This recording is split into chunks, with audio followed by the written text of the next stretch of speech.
ਗੁਰੂ ਗ੍ਰੰਥ ਸਾਹਿਬ ਜੀ ਦੇ ਦਰਸ਼ਨ ਕਰ ਰਹੀ ਸਾਧ ਸੰਗਤ ਜੀ। ਵਾਹਿਗੁਰੂ ਜੀ ਕਾ ਖਾਲਸਾ, ਵਾਹਿਗੁਰੂ ਜੀ ਕੀ ਫਤਿਹ। ਗੁਰੂ ਗ੍ਰੰਥ ਸਾਹਿਬ ਜੀ ਦੀ ਚੱਲ ਰਹੀ ਲੜੀਵਾਰ ਵਿਚਾਰਾਂ ਵਿੱਚ ਅੱਜ ਅੰਕ ਨੰਬਰ 1060 ਤੋਂ ਅੱਗੇ ਪਾਠ ਕਰਨਾ। ਮਾਰੂ ਰਾਗ ਵਿੱਚ ਮਹਿਲਾ ਤੀਜਾ ਜੀ ਦੇ ਉਚਾਰਨ ਕੀਤੇ ਹੋਏ ਸੋਹਲਿਆਂ ਦੇ ਪਾਠ ਚੱਲ ਰਹੇ ਹਨ, ਜਿਸ ਵਿੱਚ 17ਵੇਂ ਸੋਹਲੇ ਦੇ 3 ਪਦਿਆਂ ਤੱਕ ਦੇ ਪਾਠ ਹੋ ਚੁੱਕੇ ਹਨ। ਅੱਜ ਅੱਗੋਂ ਪਾਠ ਕਰਨਾ। अगम अगोचर अलख अपारा, कोई न जाने तेरा परवारा। अपना आप पछाणे आपे, गुरमति आप बुझाएंदा। अगम अगोचर अलख अपारा, कोई न जाने तेरा परवारा। अपना आप पछाणे आपे, गुरमति आप बुझाएंदा। अगम जिथे तक साडी गमता नहीं, परमात्मा दी विशेषण कह लिए, गुण कह लिए। अगोचर जिथे तक साडी इंद्रियां दी पहुंच नहीं, जो ज्ञान इंद्रियां दा विषय नहीं। अलख जो लख्या ना जा सके। अपारा, अपारा तो पावे बेअंत। अगम अगोचर अलख अपारा, कोई न जाने तेरा परवारा। कोई न जाने, कोई भी नहीं जानता तेरा परवारा। परवारा, परवारा तो पाओ परिवार भी होता है, परवारा तो पाओ पारावार भी होता है, उरला बनना ते परला बनना। जेकर परिवार दे अर्थ कई विद्वाना ने परिवार करके भी अर्थ करने कीते हैं कि तेरा किन्ने वड्डे जी जन सारा तेरा ही परिवार है ते किन्ने हन कोई ना जाने। ते परवारा अगर शब्द की चाल नूं तकिया जाए, क्योंकि अगम अगोचर अलग अपारा विशेषणों नूं तकिया जाए तो परवारा बेअंतता वास्ते ही आ रहा है। परवारा उरला बन, जिसका उरला बनना भी ना होए, परला बनना भी ना होए, हद बनना नहीं है। बेअंत तइयों है ना जिसका हद बनना ही नहीं है। उस दे विच हर चीज, किसी भी चीज का हद बनना नहीं है, बेअंत है। कोई न जाने तेरा परवारा, अपना आप पछाणे आपे। तू किन्ना वड्डा है, अपना अपना आप पछाणे आपे, तू आप ही जानदा है। तेरी बेअंतता किन्नी है, तेरी समर्था किन्नी है, तू आप ही जानदा है। गुरमति आप बुझाएंदा, गुरु दी मत दे के अपने आप नूं तू आप ही बुझा देंदा। गुरमति देखो, 2 अखर आए, एक गुरमति आया, एक बुझाएंदा आया। उन्हें भी जिक्र हो रहा सीगा कि सिमरन का जिक्र हो रहा सीगा कि सिमरन बारे कि एक ही अखर नूं या बाणी नूं रटन का जिक्र हो रहा सी। गुरु साहब नाल दे नाल समझाई जांदे, असीं ध्यान नहीं देंदे। कई बारी साडा ध्यान उस पासे कई बारी रुकदा नहीं, टिकदा नहीं। गुरमति, गुरमति की है? गुरु दी मत लेना। तो गुरु दी मत किस तरह ली जा सकती है? गुरु दे नाल गल्लां करके।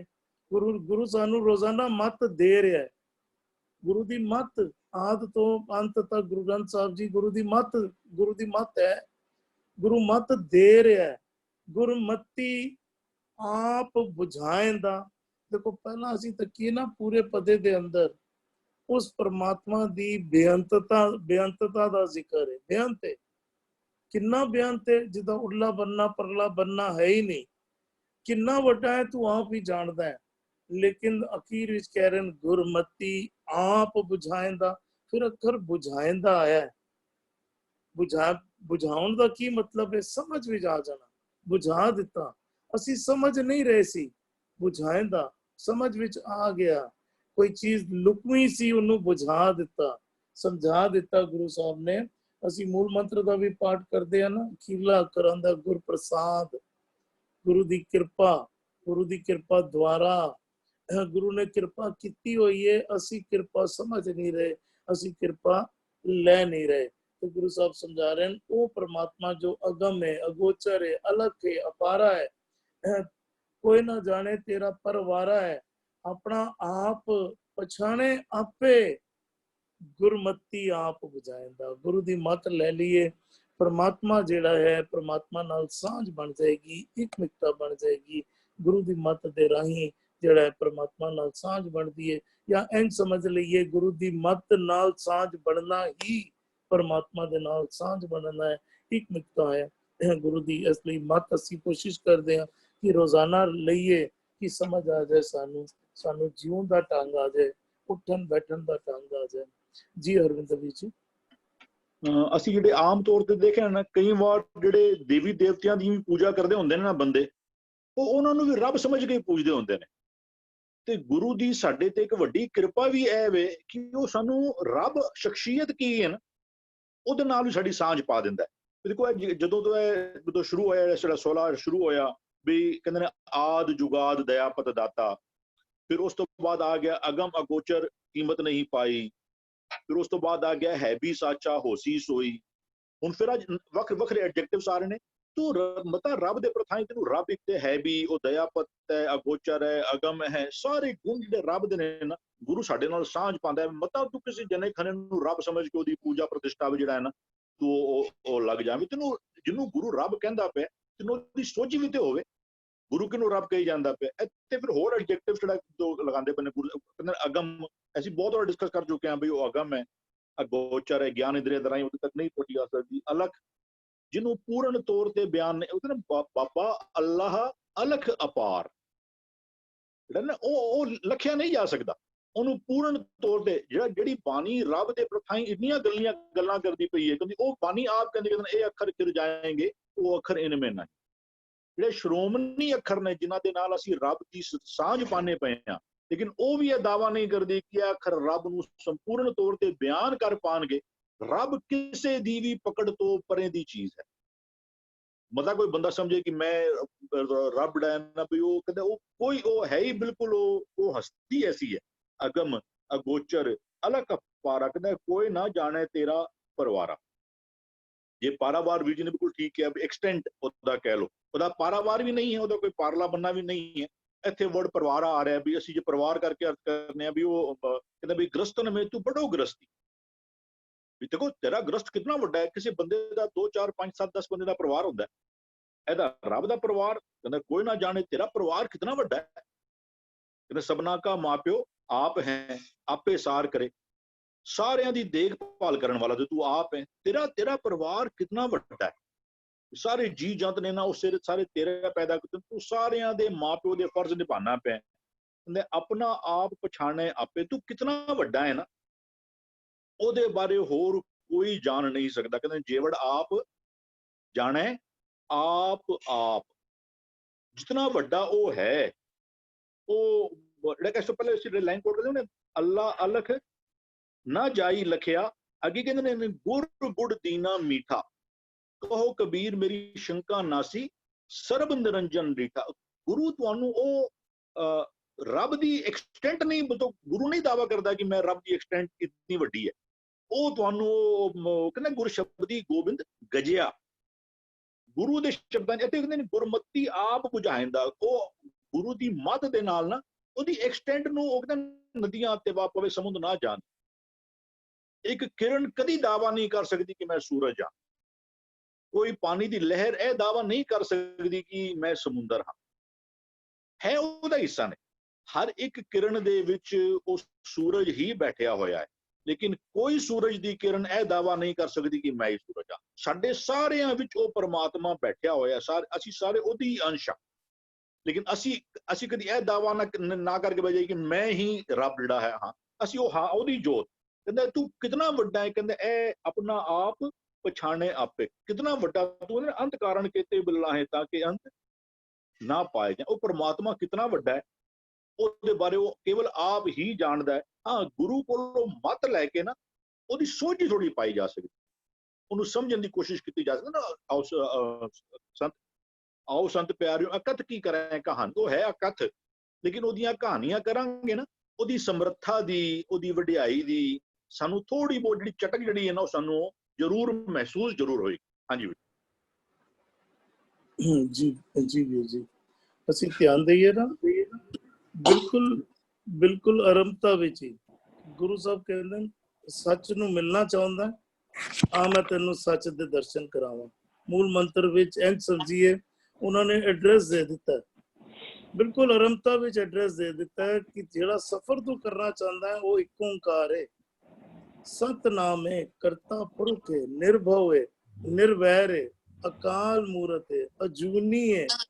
ਅਜੂਨੀ ਅਸੀਂ ਸਮਝੀਏ ਜੂਨਾਂ ਵਿੱਚ ਹੀ ਨਹੀਂ ਆਉਂਦਾ, ਅਸੀਂ ਜੂਨ ਵਿੱਚ ਆਉਣ ਵਾਲਿਆਂ ਨੂੰ ਅਸੀਂ ਪ੍ਰਮਾਤਮਾ ਸਮਝ ਕੇ ਪੂਜਣ ਲੱਗ ਪੈਂਦੇ ਆ। ਅਸੀਂ ਸਾਨੂੰ ਇੱਕ ਇੱਕ ਅੱਖਰ ਮੂਲ ਮੰਤਰ ਦਾ ਸਮਝਣ ਦੀ ਲੋੜ ਹੈ, ਪਰ ਨਾਲ ਫਿਰ ਅਖੀਰ ਵਿੱਚ ਕੀ ਕਹਿੰਦੇ ਨੇ, ਗੁਰ ਪ੍ਰਸਾਦ, ਗੁਰੂ ਦੀ ਕਿਰਪਾ ਦੁਆਰਾ ਐਂ ਸਮਝੀਏ ਕਿ ਐਡਰੈਸ ਬਿਲਕੁਲ ਆਰੰਭ ਵਿੱਚ ਐਡਰੈਸ ਦੇ ਦਿੱਤਾ ਕਿ ਤੇਰੀ ਮੰਜ਼ਿਲ ਹੈ ਵੇ, ਤੂੰ ਪਹੁੰਚਣਾ ਇੱਥੇ ਵੇ। ਬਿਲਕੁਲ ਉਸੇ ਹਿਸਾਬ ਉਸੇ ਮੁਤਾबिक ਉਸੇ ਐਂ ਸਮਝੀਏ ਕਿ ਮੂਲ ਮੰਤਰ ਨੂੰ ਵੀ ਨਾਲ ਦੇ ਨਾਲ ਸਾਨੂੰ ਖੋਲ ਕੇ ਸਮਝਾਣਾ ਕਰ ਰਹੇ ਜੀ ਭੂਆ ਜੀ। ਅਗਮ ਅਗੋਚਰ ਅਲਖ ਅਪਾਰਾ ਕੋਈ ਨਾ ਜਾਣੇ ਤੇਰਾ ਪਰਵਾਰ। ਇਹ ਜਿਤਨੇ ਵੀ वर्ड्स ਹਨ, ਅਗਮ ਅਗੋਚਰ ਅਲਖ ਅਪਾਰਾ ਪਰਵਾਰਾ, ਇਹ ਸਾਰੇ ਉਸ ਇੱਕ ਦੇ ਗੁਣਾਂ ਦੀ ਗੱਲ ਕੀਤੀ ਜਾ ਰਹੀ ਹੈ। These are all the ਗੁਣਸ। ਹੁਣ ਇਹ ਜਿਤਨੇ ਵੀ ਗੁਣ ਹੈਗੇ ਜੋ ਸਟੇਬਲ ਹੈ, ਇਨਐਸੈਸਿਬਲ ਹੈ, ਜੋ ਦ੍ਰਿਸ਼ਟਵਾਨ ਨਹੀਂ ਹੈ, ਜੋ ਐਨਰਜੀ ਹੈ, ਜੋ ਅਸੀਂ ਮਹਿਸੂਸ ਕਰ ਸਕਦੇ ਹਾਂ, ਜੋ ਬੇਅੰਤ ਹੈ, ਅਥਾਹ ਹੈ, ਪਰਵਾਰਾ, ਲਿਮਿਟਲੈਸ। ਤੇ ਇਹ ਸਾਰੇ ਹੁਣ ਹੈ ਕਿਤੇ, ਕਿਉਂਕਿ ਪਿਛਲੇ ਪਦ ਵਿੱਚ ਦੱਸਿਆ ਗਿਆ ਸੀ ਕਿ ਮਨ ਨੇ ਉਸ ਨੂੰ ਪੂਰੀ ਤਰ੍ਹਾਂ ਆਪਣੇ ਅੰਦਰ ਬਿਠਾ ਲਿੱਤਾ ਹੈ, ਪੂਰੀ ਤਰ੍ਹਾਂ। ਇਸ ਦਾ ਮਤਲਬ ਕਿ ਸਾਡੀ ਇਹ ਸਾਰੇ ਮਨ ਜਿਹੜੇ ਇਸ ਗੁਣਾਂ ਦੇ ਵਿੱਚ ਨੱਚ ਰਿਹਾ ਹੈ, ਕਿਉਂਕਿ ਇੱਕ ਆ ਕੇ ਬੈਠ ਗਿਆ। ਜਦੋਂ ਇੱਕ ਬੈਠ ਗਿਆ ਤੇ ਇਹ ਪੂਰਾ ਦਾ ਪਰਿਵਾਰ ਜਿਹੜਾ ਹੈਗਾ ਇਹ ਵੀ ਸਾਡੇ ਅੰਦਰ ਆ ਗਿਆ। ਜਦੋਂ ਸਾਡੇ ਮਨ ਦੇ ਅੰਦਰ ਇਹ ਪੂਰਾ ਆ ਗਿਆ ਤੇ ਮਨ ਆਪਣੇ ਆਪ ਨੂੰ ਪਰਚੋਲ ਕਰਦਾ ਹੈ, ਉਹ ਆਪਣੇ ਆਪ ਨੂੰ ਪਹਿਚਾਣ ਨੂੰ ਪਤਾ ਹੈ। ਇਹ ਇਨਵੈਲਿਊ ਕਹਿੰਦੇ ਨਾ, ਵੈਲਿਊਏਟ ਆਪ ਕਰਦਾ ਹੈ, ਪ੍ਰਚੋਲ ਆਪ ਕਰਦਾ ਹੈ, ਕਿਉਂਕਿ ਉਹ ਇੱਕ ਅੰਦਰ ਆ ਗਿਆ। तो जदों एक आ गया, उसने अपनी पहचान कर लेती, फिर उसी ज्ञान दे राय सब पूरा परिवार, पूरी सृष्टि, पूरे अंगां नूं, पूरे इंद्रियां नूं फिर आप ही उन्हां नूं लगा लैंदा है, आप ही उन्हां नूं बुझा लैंदा है, आप ही उन्हां नाल सांझ पा लैंदा है। हाँ जी जी भूआ जी, बिल्कुल जिहड़ा मन उस सच नाल जुड़ जांदा है, बूंद समुंदर विच रल के समुंदर दा हिस्सा बन जाती है। तुसीं अंदर रिलेट करके समझाना कीता जी सुखविंदर भी जी। हाँ जी ਵੀਰ ਜੀ। ਵੀਰ ਜੀ, 2 ਬੰਦ ਪਹਿਲਾਂ ਵੀ ਸਤਿਗੁਰੂ ਜੀ ਨੇ ਸਾਨੂੰ ਇਹਦੇ ਰਿਲੇਟਡ ਜਿਹੜੇ ਤੁਕਾਂ ਇੱਥੇ ਸਾਂਝ ਕਰ ਰਹੇ ਨੇ ਨਾ, ਉੱਥੇ ਵੀ ਸਤਿਗੁਰੂ ਜੀ ਉਹੀ ਸਾਂਝ ਕਰ ਰਹੇ ਸਨ। ਉੱਥੇ ਵੀ ਕਹਿ ਰਹੇ ਸਨ ਅਗੰਮ ਅਗੋਚਰ ਕੀਮਤ ਨਹੀਂ ਪਾਈ, ਜੀ ਜੰਤ ਤੇਰੀ ਸ਼ਰਣਾਈ। ਉੱਥੇ ਕਹਿੰਦੇ ਸੀ ਜਿਹੜੇ ਇਹ ਅਗਮ ਅਗੋਚਰ ਸਤਿਗੁਰੂ ਜੀ, ਅਗਮ ਅਗੋਚਰ ਆਪਾਂ 2 ਦਿਨ ਪਹਿਲਾਂ ਵੀ ਸਮਝਿਆ ਸੀ ਵੀ ਕਿ ਗੁਰਬਾਣੀ ਅਗਮ ਅਗੋਚਰ ਆਖਦੀ ਕਿਸ ਨੂੰ ਹੈ। ਗੁਰਬਾਣੀ ਸਤਿਗੁਰੂ ਜੀ ਨੂੰ ਹੀ, ਬਾਣੀ ਨੂੰ ਹੀ, ਨਾਮ ਨੂੰ ਹੀ ਨਿਰੰਜਨ ਆਖਦੀ ਹੈ, ਨਾਮ ਨੂੰ ਹੀ ਅਗਮ ਅਗੋਚਰ ਆਖਦੀ ਹੈ। ਆਪਾਂ ਬਾਰ-ਬਾਰ ਕਿੰਨੀ ਵਾਰ ਪੜ੍ਹਦੇ ਹਾਂ ਇਹ ਵਾਲਾ ਸ਼ਬਦ ਨਾ ਕਿ ਕਹੋ ਨਾਨਕ ਨਾਮ ਨਿਰੰਜਨ ਅਗਮ ਅਗੋਚਰ, ਹੁਕਮੇ ਰਹਿਆ ਸਮਾਈ ਹੈ, ਹਰ ਨਾਮ ਹਮਾਰਾ ਪ੍ਰਭ, ਅਬਗਤ ਅਗੋਚਰ ਅਬਨਾਸ਼ੀ ਪੁਰਖ ਵਿਧਾਤਾ। ਸਾਡੇ ਸਾਰਿਆਂ ਦਾ ਜਿਹੜਾ ਪ੍ਰਭੂ ਹੈ, ਪਰਮਾਤਮਾ ਹੈ, ਉਹ ਹੈ ਨਾਮ। ਇਹ ਗੁਰਬਾਣੀ ਦਾ ਫਿਲਾਸਫੀ ਹੈ। ਗੁਰਬਾਣੀ ਪਰਮਾਤਮਾ ਨਾਮ ਨੂੰ ਆਖਦੀ ਹੈ, ਸਤਿਗੁਰੂ ਨੂੰ ਆਖਦੀ ਹੈ। ਔਰ ਫਿਰ ਗੁਰਬਾਣੀ ਸਾਨੂੰ ਇਹ ਭਰੋਸਾ ਵੀ ਦਿੰਦੀ ਹੈ, ਕਹਿੰਦੀ ਨਾਮ ਜੇ ਸਾਡਾ ਪ੍ਰਭ ਹੈ ਤਾਂ ਨਾਮ ਮਿਲਦਾ ਵੀ ਹੈ, ਸਤਿਗੁਰੂ ਨੂੰ ਪ੍ਰਾਪਤ ਵੀ ਕੀਤਾ ਜਾਂਦਾ ਹੈ, ਪਾਪ ਪਰਮਾਤਮਾ ਨੂੰ ਪ੍ਰਾਪਤ ਕੀਤਾ ਜਾ ਸਕਦਾ ਹੈ। ਪਰਮਾਤਮਾ ਨੂੰ ਪ੍ਰਾਪਤ ਕਰਨ ਦਾ ਭਾਵ ਪਰਮਾਤਮਾ ਦੇ ਵਿੱਚ ਸਮਾਇਆ ਜਾ ਸਕਦਾ ਹੈ। ਸਮਾਨ ਤੋਂ ਬਾਅਦ ਤਾਂ ਕੋਈ ਜਿਹੜਾ ਜਿਸ ਨੇ ਪਰਮਾਤਮਾ ਨੂੰ, ਸਤਿਗੁਰੂ ਜੀ ਨੂੰ, ਨਾਮ ਨੂੰ ਪਾਇਆ, ਉਸ ਤੋਂ ਬਾਅਦ ਤਾਂ ਉਹਦੀ ਹਸਤੀ ਹੀ ਨਹੀਂ ਰਹਿੰਦੀ ਦੱਸਣ ਵਾਸਤੇ ਕਿ ਮੈਂ ਪਾਇਆ ਹੈ ਜਾਂ ਮੈਂ ਨਹੀਂ ਪਾਇਆ ਹੈ, ਕਿਉਂਕਿ ਉਹ ਤਾਂ ਸਮਾ ਗਿਆ। ਸਮਾਣ ਤੋਂ ਬਾਅਦ ਤਾਂ ਉਹ ਤਾਂ ਪਰਮਾਤਮਾ ਹੀ ਉੱਥੇ ਵਿੱਚ ਵਸ ਜਾਂਦਾ। ਪਰਮਾਤਮਾ ਦੇ ਉਹਦੇ ਤਾਂ ਕੋਈ ਭੇਦ ਹੀ ਨਹੀਂ ਹੁੰਦਾ।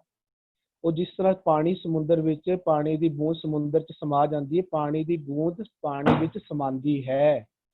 ਪਾਣੀ ਦੇ ਜਿਹੜੇ ਕੀ ਕਹਿੰਦੇ ਆਪਾਂ ਕਹਿੰਦੇ ਨੇ ਨਾ, ਜਲ ਤੇ ਜਲ ਦੀ ਤਰੰਗਾਂ ਪਾਣੀ 'ਚ ਸਮਾ ਕੇ ਤਰੰਗਾਂ ਦਾ ਰੂਪ ਬਣਦੀਆਂ ਹਨ। ਲੇਕਿਨ ਅਸੀਂ ਇਹ ਗੱਲ ਕਰਦੇ ਹਾਂ ਕਿ ਨਹੀਂ ਪ੍ਰਾਪਤ ਕੀਤਾ ਜਾ ਸਕਦਾ। ਰੱਬ ਜੀ ਨੂੰ ਪ੍ਰਾਪਤ ਵੀ ਕੀਤਾ ਜਾ ਸਕਦਾ ਹੈ।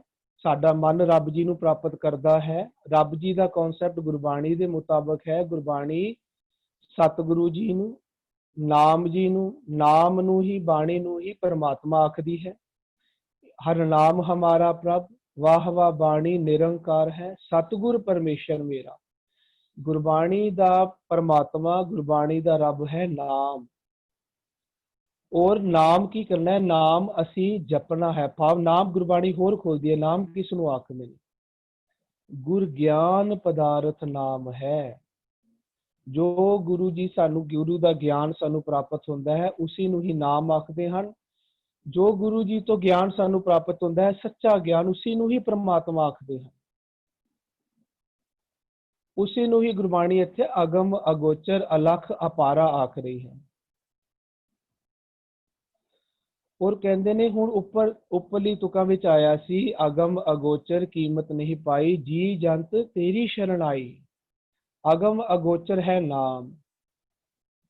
ਔਰ ਜਦੋਂ ਸਭ ਤੋਂ ਪਹਿਲਾਂ ਸਾਡੇ ਮਨ ਨੇ ਨਾਮ ਨੂੰ ਪ੍ਰਾਪਤ ਕੀਤਾ, ਭਾਵ ਆਪਣੀ ਹਉਮੈ ਨੂੰ ਛੱਡੀ, ਹਉਮੈ ਤੇ ਨਾਵੇਂ ਨਾਲ ਵਿਰੋਧ ਹੈ, ਹਉਮੈ ਨੂੰ ਤਿਆਗ ਕੀਤਾ, ਹਉ ਮੈਂ ਵਿੱਚੋਂ ਛੋੜੀ, ਤੇ ਉੱਥੇ ਆ ਕੇ ਨਾਮ ਵਸ ਜਾਂਦਾ ਹੈ ਸਾਡੇ ਮਨ ਵਿੱਚ। ਭਾਵ ਸਾਡੇ ਵਿਚਾਰ ਸਤਿਗੁਰੂ ਦੇ ਵਿਚਾਰਾਂ ਦੇ ਨਾਲ ਇੱਕ ਮਤ ਹੋ ਜਾਂਦੇ, ਸਾਡੇ ਸਤਿਗੁਰੂ ਦੇ ਵਿਚਾਰ ਹੀ ਸਾਡੇ ਵਿਚਾਰ ਹੋ ਜਾਂਦੇ। ਇਹ ਹੈ ਸਤਿਗੁਰੂ ਜੀ ਨੂੰ ਪਾਉਣਾ।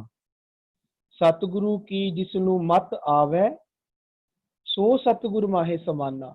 ਇਸ ਨੂੰ ਕਹਿੰਦੇ ਨੇ ਵੀ ਜਿਹੜੀ ਪਾਣੀ ਦੀ ਬੂੰਦ ਸਮੁੰਦਰ ਵਿੱਚ ਸਮਾ ਗਈ। ਸਮੁੰਦਰ ਹੈ ਸਤਿਗੁਰੂ ਜੀ। ਸਤਿਗੁਰੂ ਜੀ ਨੂੰ ਗੁਰਬਾਣੀ ਵਿੱਚ ਸਮੁੰਦਰ ਵੀ ਬੋਲਿਆ ਗਿਆ, ਔਰ ਇਸੇ ਸਮੁੰਦਰ ਨੂੰ ਜਪਜੀ ਸਾਹਿਬ ਜੀ ਦੇ ਵਿੱਚ ਬੋਲਿਆ ਗਿਆ ਹੈ, ਸੁਣਿਆ ਸਰਾ ਗੁਣਾ ਕੇਗਾ। ਜਿਹੜੇ ਅੰਦਰ ਸਮੁੰਦਰ ਪੈਦਾ ਹੁੰਦੇ ਹਨ ਨਾ, ਅੰਦਰਲੀ ਸ੍ਰਿਸ਼ਟੀ 'ਚ ਜਿਹੜੇ ਸਮੁੰਦਰ ਹੈ, ਉਹ ਹੈ ਗੁਣਾ ਦੇ ਸਮੁੰਦਰ। ਜੋ ਅਸੀਂ ਰੱਬੀ ਗੁਣਾ ਨੂੰ ਧਾਰਨ ਕਰਦੇ ਹਾਂ ਅੰਦਰ, ਉਸ ਨੂੰ ਸਮੁੰਦਰ ਬੋਲਦੇ ਹਨ। ਬਾਹਰ ਤਾਂ ਅਸੀਂ ਬਾਹਰ ਵਾਲੇ ਸਮੁੰਦਰ ਨੂੰ ਤੇ ਬਾਹਰ ਵਾਲੇ ਪਾਣੀ ਨੂੰ ਉਹਦੀਆਂ ਤਰੰਗਾਂ ਬੋਲਦੇ ਹਾਂ। ਅੰਦਰ ਸਮੁੰਦਰ ਕਿਹੜਾ ਹੈ? ਅੰਦਰ ਸਮੁੰਦਰ ਹੈ ਗੁਣਾ ਦਾ। ਅੰਦਰ ਗੁਣਾ ਦੇ ਸਮੁੰਦਰ ਨੂੰ ਪ੍ਰਮਾਤਮਾ ਜੀ ਆਖਦੇ ਨੇ। ਔਰ ਜਦੋਂ ਅਸੀਂ ਅੰਦਰਲੇ ਗੁਣਾ ਧਾਰਨ ਕਰਦੇ ਜਾਂਦੇ, ਇਸ ਨੂੰ ਕਹਿੰਦੇ ਨੇ ਗੁਣ ਕਹਿ ਗੁਣੀ ਸਮਾਵਣਿਆ।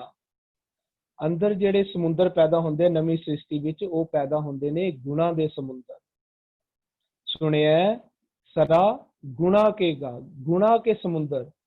ਔਰ ਸਾਡਾ ਸਤਿਗੁਰੂ ਜੀ ਸਾਡੇ ਸਮੁੰਦਰ ਜੀ ਹੈ। ਗੁਰਬਾਣੀ ਸਾਡਾ, ਗੁਰਬਾਣੀ ਦੇ ਵਿੱਚ ਜੋ ਸਾਨੂੰ ਸਿੱਖਿਆਵਾਂ ਮਿਲਦੀਆਂ ਹਨ, ਉਸ ਨੂੰ ਅੰਦਰ ਦੇ ਸਮੁੰਦਰ ਆਖਿਆ ਜਾਂਦਾ ਹੈ। ਔਰ ਜਦੋਂ ਸਾਡਾ ਮਨ, ਜਦੋਂ ਸਾਡੇ ਮਨ ਦੇ ਵਿਚਾਰ ਭਾਵ, ਜਦੋਂ ਸਾਡਾ ਮਨ ਅਵਗੁਣਾ ਨੂੰ ਛੋੜ ਕੇ ਜਦੋਂ ਅਸੀਂ ਸਤਿਗੁਰੂ ਜੀ ਦੇ ਵਿਚਾਰਧਾਰਾ ਨੂੰ ਧਾਰਨ ਕਰਦੇ ਹਾਂ, ਤਾਂ ਉਸ ਨੂੰ ਕਹਿੰਦੇ ਨੇ ਸਤਿਗੁਰ ਕੀ ਜਿਸ ਨੂੰ ਮਤ ਆਵੈ, ਸੋ ਸਤਿਗੁਰ ਮਾਹੇ ਸਮਾਨਾ।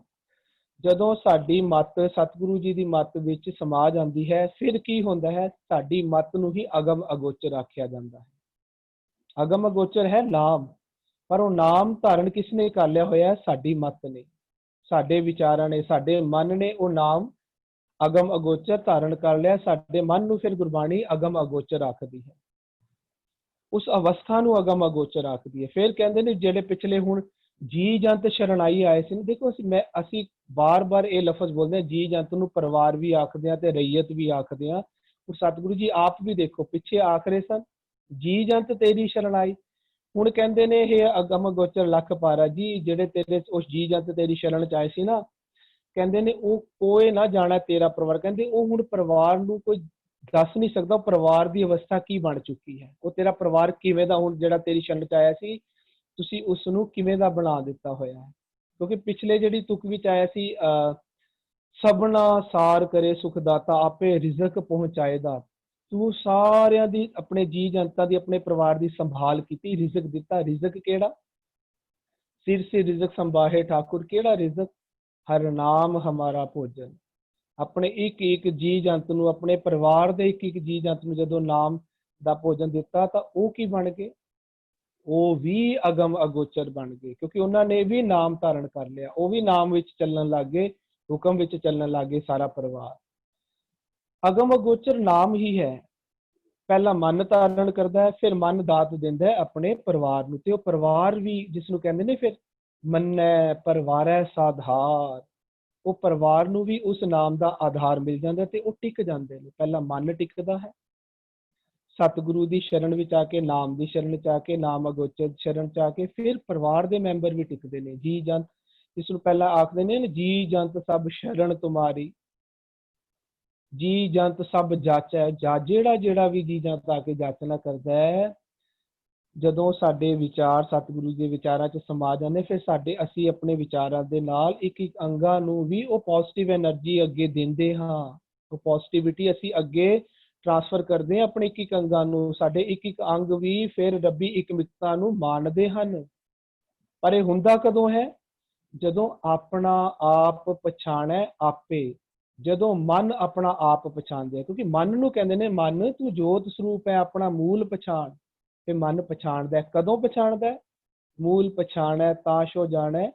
ਉਹ ਕਹਿੰਦੇ ਮਨ ਤੂੰ ਜੋਤ ਸਰੂਪ ਹੈ, ਆਪਣਾ ਮੂਲ ਪਛਾਣ। ਮਨ ਹਰਜੀ ਤੇਰੇ ਨਾਲ ਹੈ, ਗੁਰਮਤੀ ਰੰਗ ਮਨ। ਗੁਰੂ ਦੀ ਮੱਤ ਦੇ ਨਾਲ, ਗੁਰੂ ਦੀ ਮੱਤ ਦੇ ਮਜੀਠ ਰੰਗ ਦੇ ਨਾਲ ਆਪਣਾ ਮੂਲ ਪਛਾਣਦਾ ਹੈ।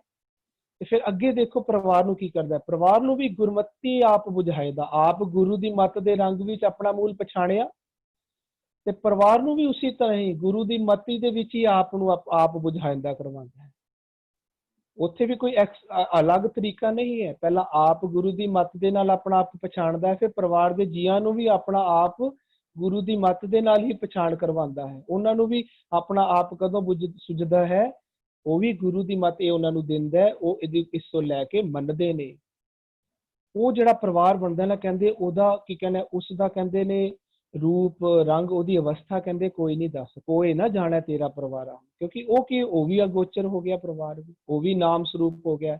ਨਾਮ ਹੈ ਪ੍ਰਭ, ਉਹਦਾ ਫਿਰ ਹੁਣ ਕੋਈ ਅੰਤ ਨਹੀਂ। ਪਰ ਉਹਨਾਂ ਨੇ ਵੀ ਗੁਰੂ ਦੀ ਮੱਤ ਨਾਲ ਆਪਣੇ ਆਪ ਨੂੰ ਬੁਝਾ ਲਿਆ ਹੁੰਦਾ। ਭਾਵ ਨਾਨਕ ਹੁਕਮੈ ਜੇ ਬੁਝੈ, ਇਹ ਪਹਿਲਾਂ ਮਨ ਹੁਕਮ ਨੂੰ ਬੁਝਦਾ ਹੈ, ਮਨ ਗੁਰੂ ਦੀ ਮੱਤ ਨਾਲ ਰੱਬੀ ਹੁਕਮ ਨੂੰ ਬੁਝਦਾ ਹੈ, ਫਿਰ ਪਰਿਵਾਰ ਦੇ ਜੀ ਜਾਨ, ਭਾਵ ਸਾਡਾ ਇੱਕ ਇੱਕ ਇੰਦਰਾ ਗਿਆਨ ਇੰਦਰਾ ਵੀ ਗੁਰੂ ਦੀ ਮੱਤ ਦੇ ਨਾਲ, ਗੁਰੂ ਦੇ ਹੁਕਮਾਂ ਦੇ ਨਾਲ, ਰੱਬੀ ਹੁਕਮਾਂ ਦੇ ਨਾਲ ਆਪਣੇ ਆਪ ਨੂੰ ਬੁਝਾਉਂਦਾ ਹੈ। ਬੁਝਾਉਂਦਾ ਕੌਣ ਹੈ? ਹੁਣ ਮਨ।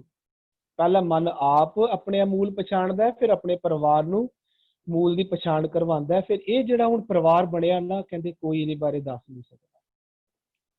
ਇਹ ਬਹੁਤ ਹੀ ਸੋਹਣਾ ਪਰਿਵਾਰ, ਜਿਹਨੂੰ ਕਹਿੰਦੇ, ਕਿਉਂਕਿ ਇਹਨੂੰ ਨਾ ਨਾਮ ਦਾ ਆਧਾਰ ਮਿਲ ਗਿਆ। ਮੰਨੈ ਪਰਿਵਾਰੈ ਸਾਧਾਰ, ਪਰਿਵਾਰ ਨੂੰ ਹੁਣ ਨਾਮ ਦਾ ਆਧਾਰ ਮਿਲ ਗਿਆ ਹੈ। ਹੁਣ ਇਹ ਟਿਕ ਗਏ ਨੇ ਸਤਿਗੁਰੂ ਦੀ ਸ਼ਰਨ ਚ, ਰੱਬ ਦੀ ਰੱਬੀ ਹੁਕਮਾਂ ਵਿੱਚ ਟਿਕ ਗਏ ਨੇ, ਭਾਵ ਰੱਬ ਜੀ ਦੇ ਵਿੱਚ ਸਮਾ ਗਏ ਹਨ। ਹਾਂਜੀ जी भी जी बिल्कुल। अंदर दी शिष्य के बारे आप जी जिक्र कर रहे हो। और बूंद समुंदर विच मिल के समुंदर दा रूप होगी, उस बाबत बयान आप जी ने जिहड़ा गुरु दी मत दे नाल समुंदर अंदर किस तरह वसदा है, वो गल बहुत खूबसूरती नाल आप जी ने कीती।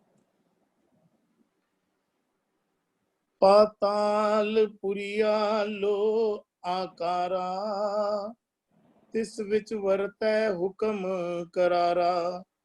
हुक्मे साजे हुक्मे टाहे, हुक्मे मेल मिलाइंदा।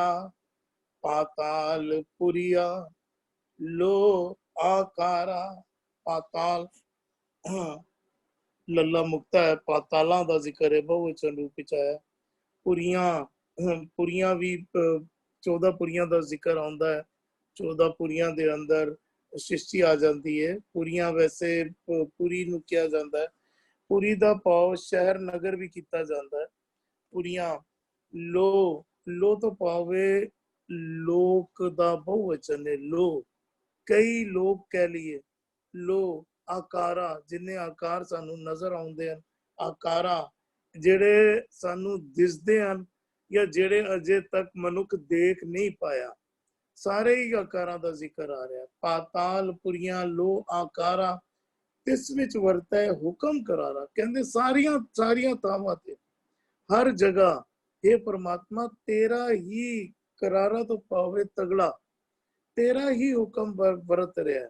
भै विच पवन वय सदवाओ, भै विच चले लग दरियाओ, भै विच अगन कड़े वगार। पूरा असी पदा पढ़ना करिए ना आसा की वार दा, उहदे विच सारे परमात्मा दे हुक्म विच वरत रहे हैं। उस दे विच पूरे पदे दे अंदर इहो जिक्र आउंदा है, तिस विच वरतै हुक्म करारा। करारा तो पाओ तगड़ा।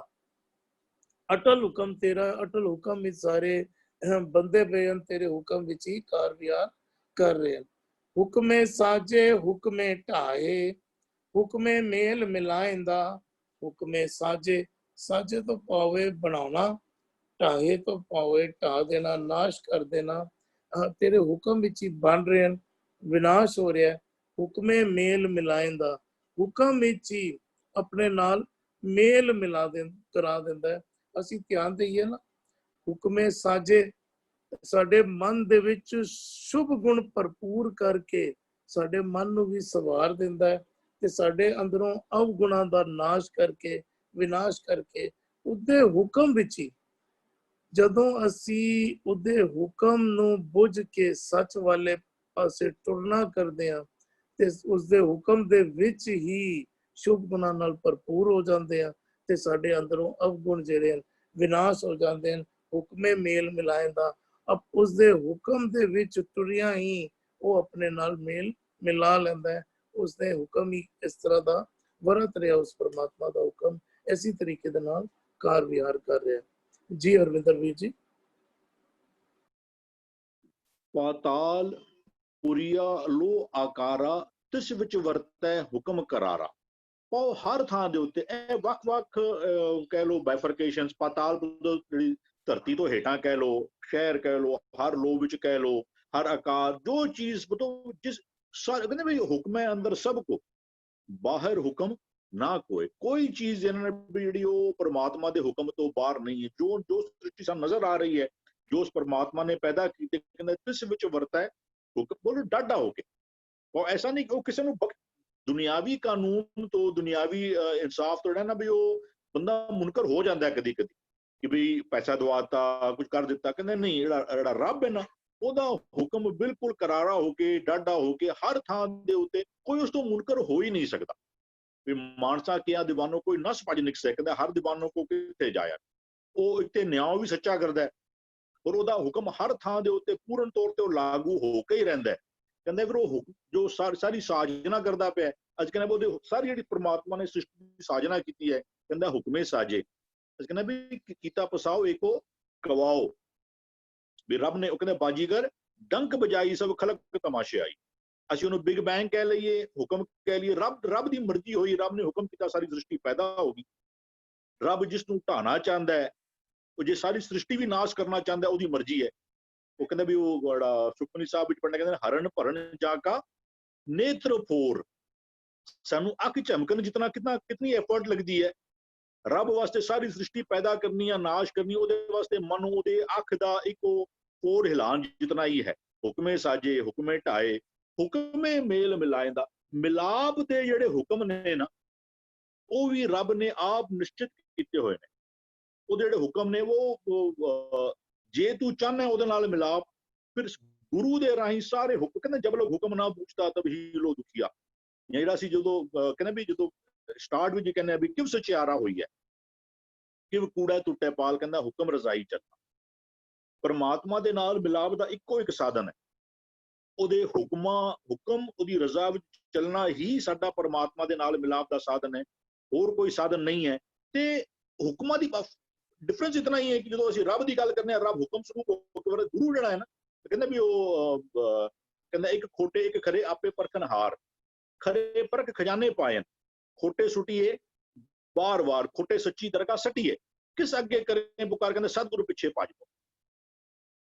ਗੁਰੂ ਹੋਰ ਰੱਬ ਜਿਹੜਾ ਹੈ ਨਾ, ਉਹਦੇ ਹੁਕਮ, ਉਹਦੇ ਡਾਢਾ ਹੁਕਮ ਸਰੂਪ ਹੋ ਕੇ ਵਰਤ ਰਿਹਾ। ਜੇ ਤੇਰਾ ਜੀਵਨ ਚੰਗਾ ਨਾ ਹੋਇਆ, ਤੈਨੂੰ ਰੱਬ ਦੀ ਉਹ ਸੂਚੋ ਸੂਚਾ ਹੈ, ਨਿਰਮਲ, ਤੈਨੂੰ ਉਹਦੀ ਦਰਗਾਹ ਵਿੱਚ ਥਾਂ ਨਹੀਂ ਮਿਲਦੀ। ਲੇਕਿਨ ਕੀ ਕਰੇ ਜੇ ਉਹ ਰੱਬ ਦੀ ਦਰਗਾਹ ਵਿੱਚ ਥਾਂ ਨਹੀਂ ਮਿਲਦੀ? ਗੁਰੂ ਕਹਿੰਦਾ ਵਸੀਲਾ ਹੋਣਾ ਚਾਹੀਦਾ ਕੋਈ ਨਾ ਕੋਈ। ਕਹਿੰਦਾ ਸਤਿਗੁਰੂ ਪਿੱਛੇ ਭੱਜ ਪਾਓ। ਇਹ ਆ ਕਰਨੀ ਸਾਰ ਸਤਿਗੁਰੂ ਖੋਟਿਓ ਖਰੇ ਕਰੇ। ਉਹ ਕਹਿੰਦੇ ਫਿਰ ਉਹ ਫਿਰ ਮੁਕਤ ਪਾਏ ਲਾਗ ਚਰਨੀ ਸਤਿਗੁਰੂ ਸ਼ਬਦ ਸੁਣਾਏ। ਜੇ ਤੂੰ ਉਹ ਰੱਬ ਦਾ ਸਰੂਪ ਨਾ ਹੋ ਸਕਿਆ ਨਾ, ਤਰੀਕਾ ਤੈਨੂੰ ਫਿਰ ਉਹ ਸਾਰੀ ਗੇਮ ਤੈਨੂੰ ਉਹੀ ਖੇਲਣੀ ਪਏਗੀ। ਤੈਨੂੰ ਵਾਪਸ ਗੁਰੂ ਕੋਲੋਂ ਆਣਾ ਹੀ ਪਏਗਾ। ਗੁਰੂ ਕੋਲੋਂ ਜਦ ਤੱਕ ਆ ਕੇ ਤੇਰਾ ਸੱਚਾ ਸੁੱਚਾ ਜੀਵਨ ਨਹੀਂ ਬਣਦਾ, ਫਿਰ ਜਾ ਕੇ ਹੀ ਤੂੰ ਪਰਮਾਤਮਾ ਦੇ ਜਿਹੜੇ ਨੇ ਵੀ ਉਹ ਮਿਲ ਸਕਦਾ। ਕਹਿੰਦਾ ਹੁਕਮੇ ਮੇਲ ਮਿਲਾਏ ਦਾ, ਪਰਮਾਤਮਾ ਦੇ ਨਾਲ ਜਿਹੜਾ ਮਿਲਾਪ ਦੇ ਹੁਕਮ ਜਿਹੜੇ ਨੇ ਨਾ, ਉਹ ਉਸ ਪਰਮਾਤਮਾ ਨੇ ਨਿਸ਼ਚਿਤ ਕੀਤੇ ਹੋਏ ਨੇ। ਕਹਿੰਦੇ ਨਾਨਕ ਗੁਰਮੁਖ ਜਾਣੀਏ ਜਾ ਕੋ ਆਪ ਕਰੇ ਪ੍ਰਕਾਸ਼। ਸਾਨੂੰ ਕੇਵਲ ਹੁਕਮਾਂ ਦੀ ਸੋਝੀ ਲੈਣੀ ਹੈ। ਉਹ ਹੁਕਮਾਂ ਦੀ ਸੋਝੀ ਮਿਲੇਗੀ ਕਿਤੋਂ? ਗੁਰੂ ਕੋਲ। ਕਹਿੰਦੇ ਜਬ ਲੋਕ ਹੁਕਮ ਨਾ ਬੂਝਦਾ, ਤੂੰ ਕਰੀ ਜਾਣਾ ਪਿਆ, ਕਰਮ ਕਾਂਡ ਕਰੀ ਜਾਣਾ ਪੈਂਦਾ। ਜਦ ਤੱਕ ਹੁਕਮਾਂ ਨੂੰ ਨਹੀਂ ਬੁਝੇਗਾ, ਹੁਕਮ ਨੂੰ ਬੁਝਣਾ, ਹੁਕਮਾਂ ਦੇ ਉੱਤੇ ਚੱਲਣਾ ਹੀ ਇੱਕ ਸਾਧਨ ਹੈ ਪਰਮਾਤਮਾ ਦੇ ਨਾਲ ਮਿਲਾਪ ਦਾ। ਹੁਕਮ ਆਰਡੇਨ ਨੇ, ਉਹਨੂੰ ਕੀ ਚੰਗਾ ਲੱਗਦਾ, ਕੀ ਮਾੜਾ ਲੱਗਦਾ, ਉਹਨੇ ਉਹ ਆਪਣੇ ਮਿਲਾਪ ਦੇ ਹੁਕਮ ਵੀ ਉਸ ਪਰਮਾਤਮਾ ਨੇ ਆਲਰੇਡੀ ਤੈਅ ਕਰਕੇ ਰੱਖੇ ਹੋਏ ਨੇ। ਹਾਂਜੀ ਜੀ ਵੀਰ ਜੀ, ਅਸੀਂ ਧਿਆਨ ਦਈਏ ਨਾ, ਗੁਰੂ ਸਾਹਿਬ ਬਾਰ-ਬਾਰ ਸਮਝਾਣਾ ਕਰ ਰਹੇ, ਅਸੀਂ ਉਸ ਪਰਮਾਤਮਾ ਨੂੰ ਬਾਹਰ ਮੁਖੀ ਹੋ ਕੇ ਜੰਗਲਾਂ ਪਹਾੜਾਂ ਤੇ ਢੂੰਡਦੇ ਹਾਂ, ਵੱਖ-ਵੱਖ ਥਾਵਾਂ ਤੇ ਸਥਾਨਾਂ ਤੇ ਢੂੰਡਣਾ ਕਰਦੇ ਹਾਂ। ਗੁਰੂ ਸਾਹਿਬ ਕਹਿੰਦੇ ਨਾ ਤੈਨੂੰ ਸਮਝਾਵਾਂ ਉਸ ਪਰਮਾਤਮਾ ਨਾਲ ਮੇਲ ਕਿਸ ਤਰ੍ਹਾਂ ਹੋ ਸਕਦਾ। ਆ ਤੈਨੂੰ ਮੈਂ ਸਮਝਾਵਾਂ ਪਰਮਾਤਮਾ ਹੈ ਕੀ, ਪਰਮਾਤਮਾ ਨਾਲ ਸਾਂਝ ਕਿਸ ਤਰ੍ਹਾਂ ਬਣ ਸਕਦੀ ਹੈ। ਪਰਮਾਤਮਾ ਗੁਣ ਦਾ ਸਰੂਪ ਹੈ ਤੇ ਉਸ ਦੇ ਗੁਣਾਂ ਦੇ ਨਾਲ ਸਾਂਝ ਪਾਣਾ ਹੀ ਪਰਮਾਤਮਾ ਦੇ ਨਾਲ ਸਾਂਝ ਪੈਣੀ ਹੈ।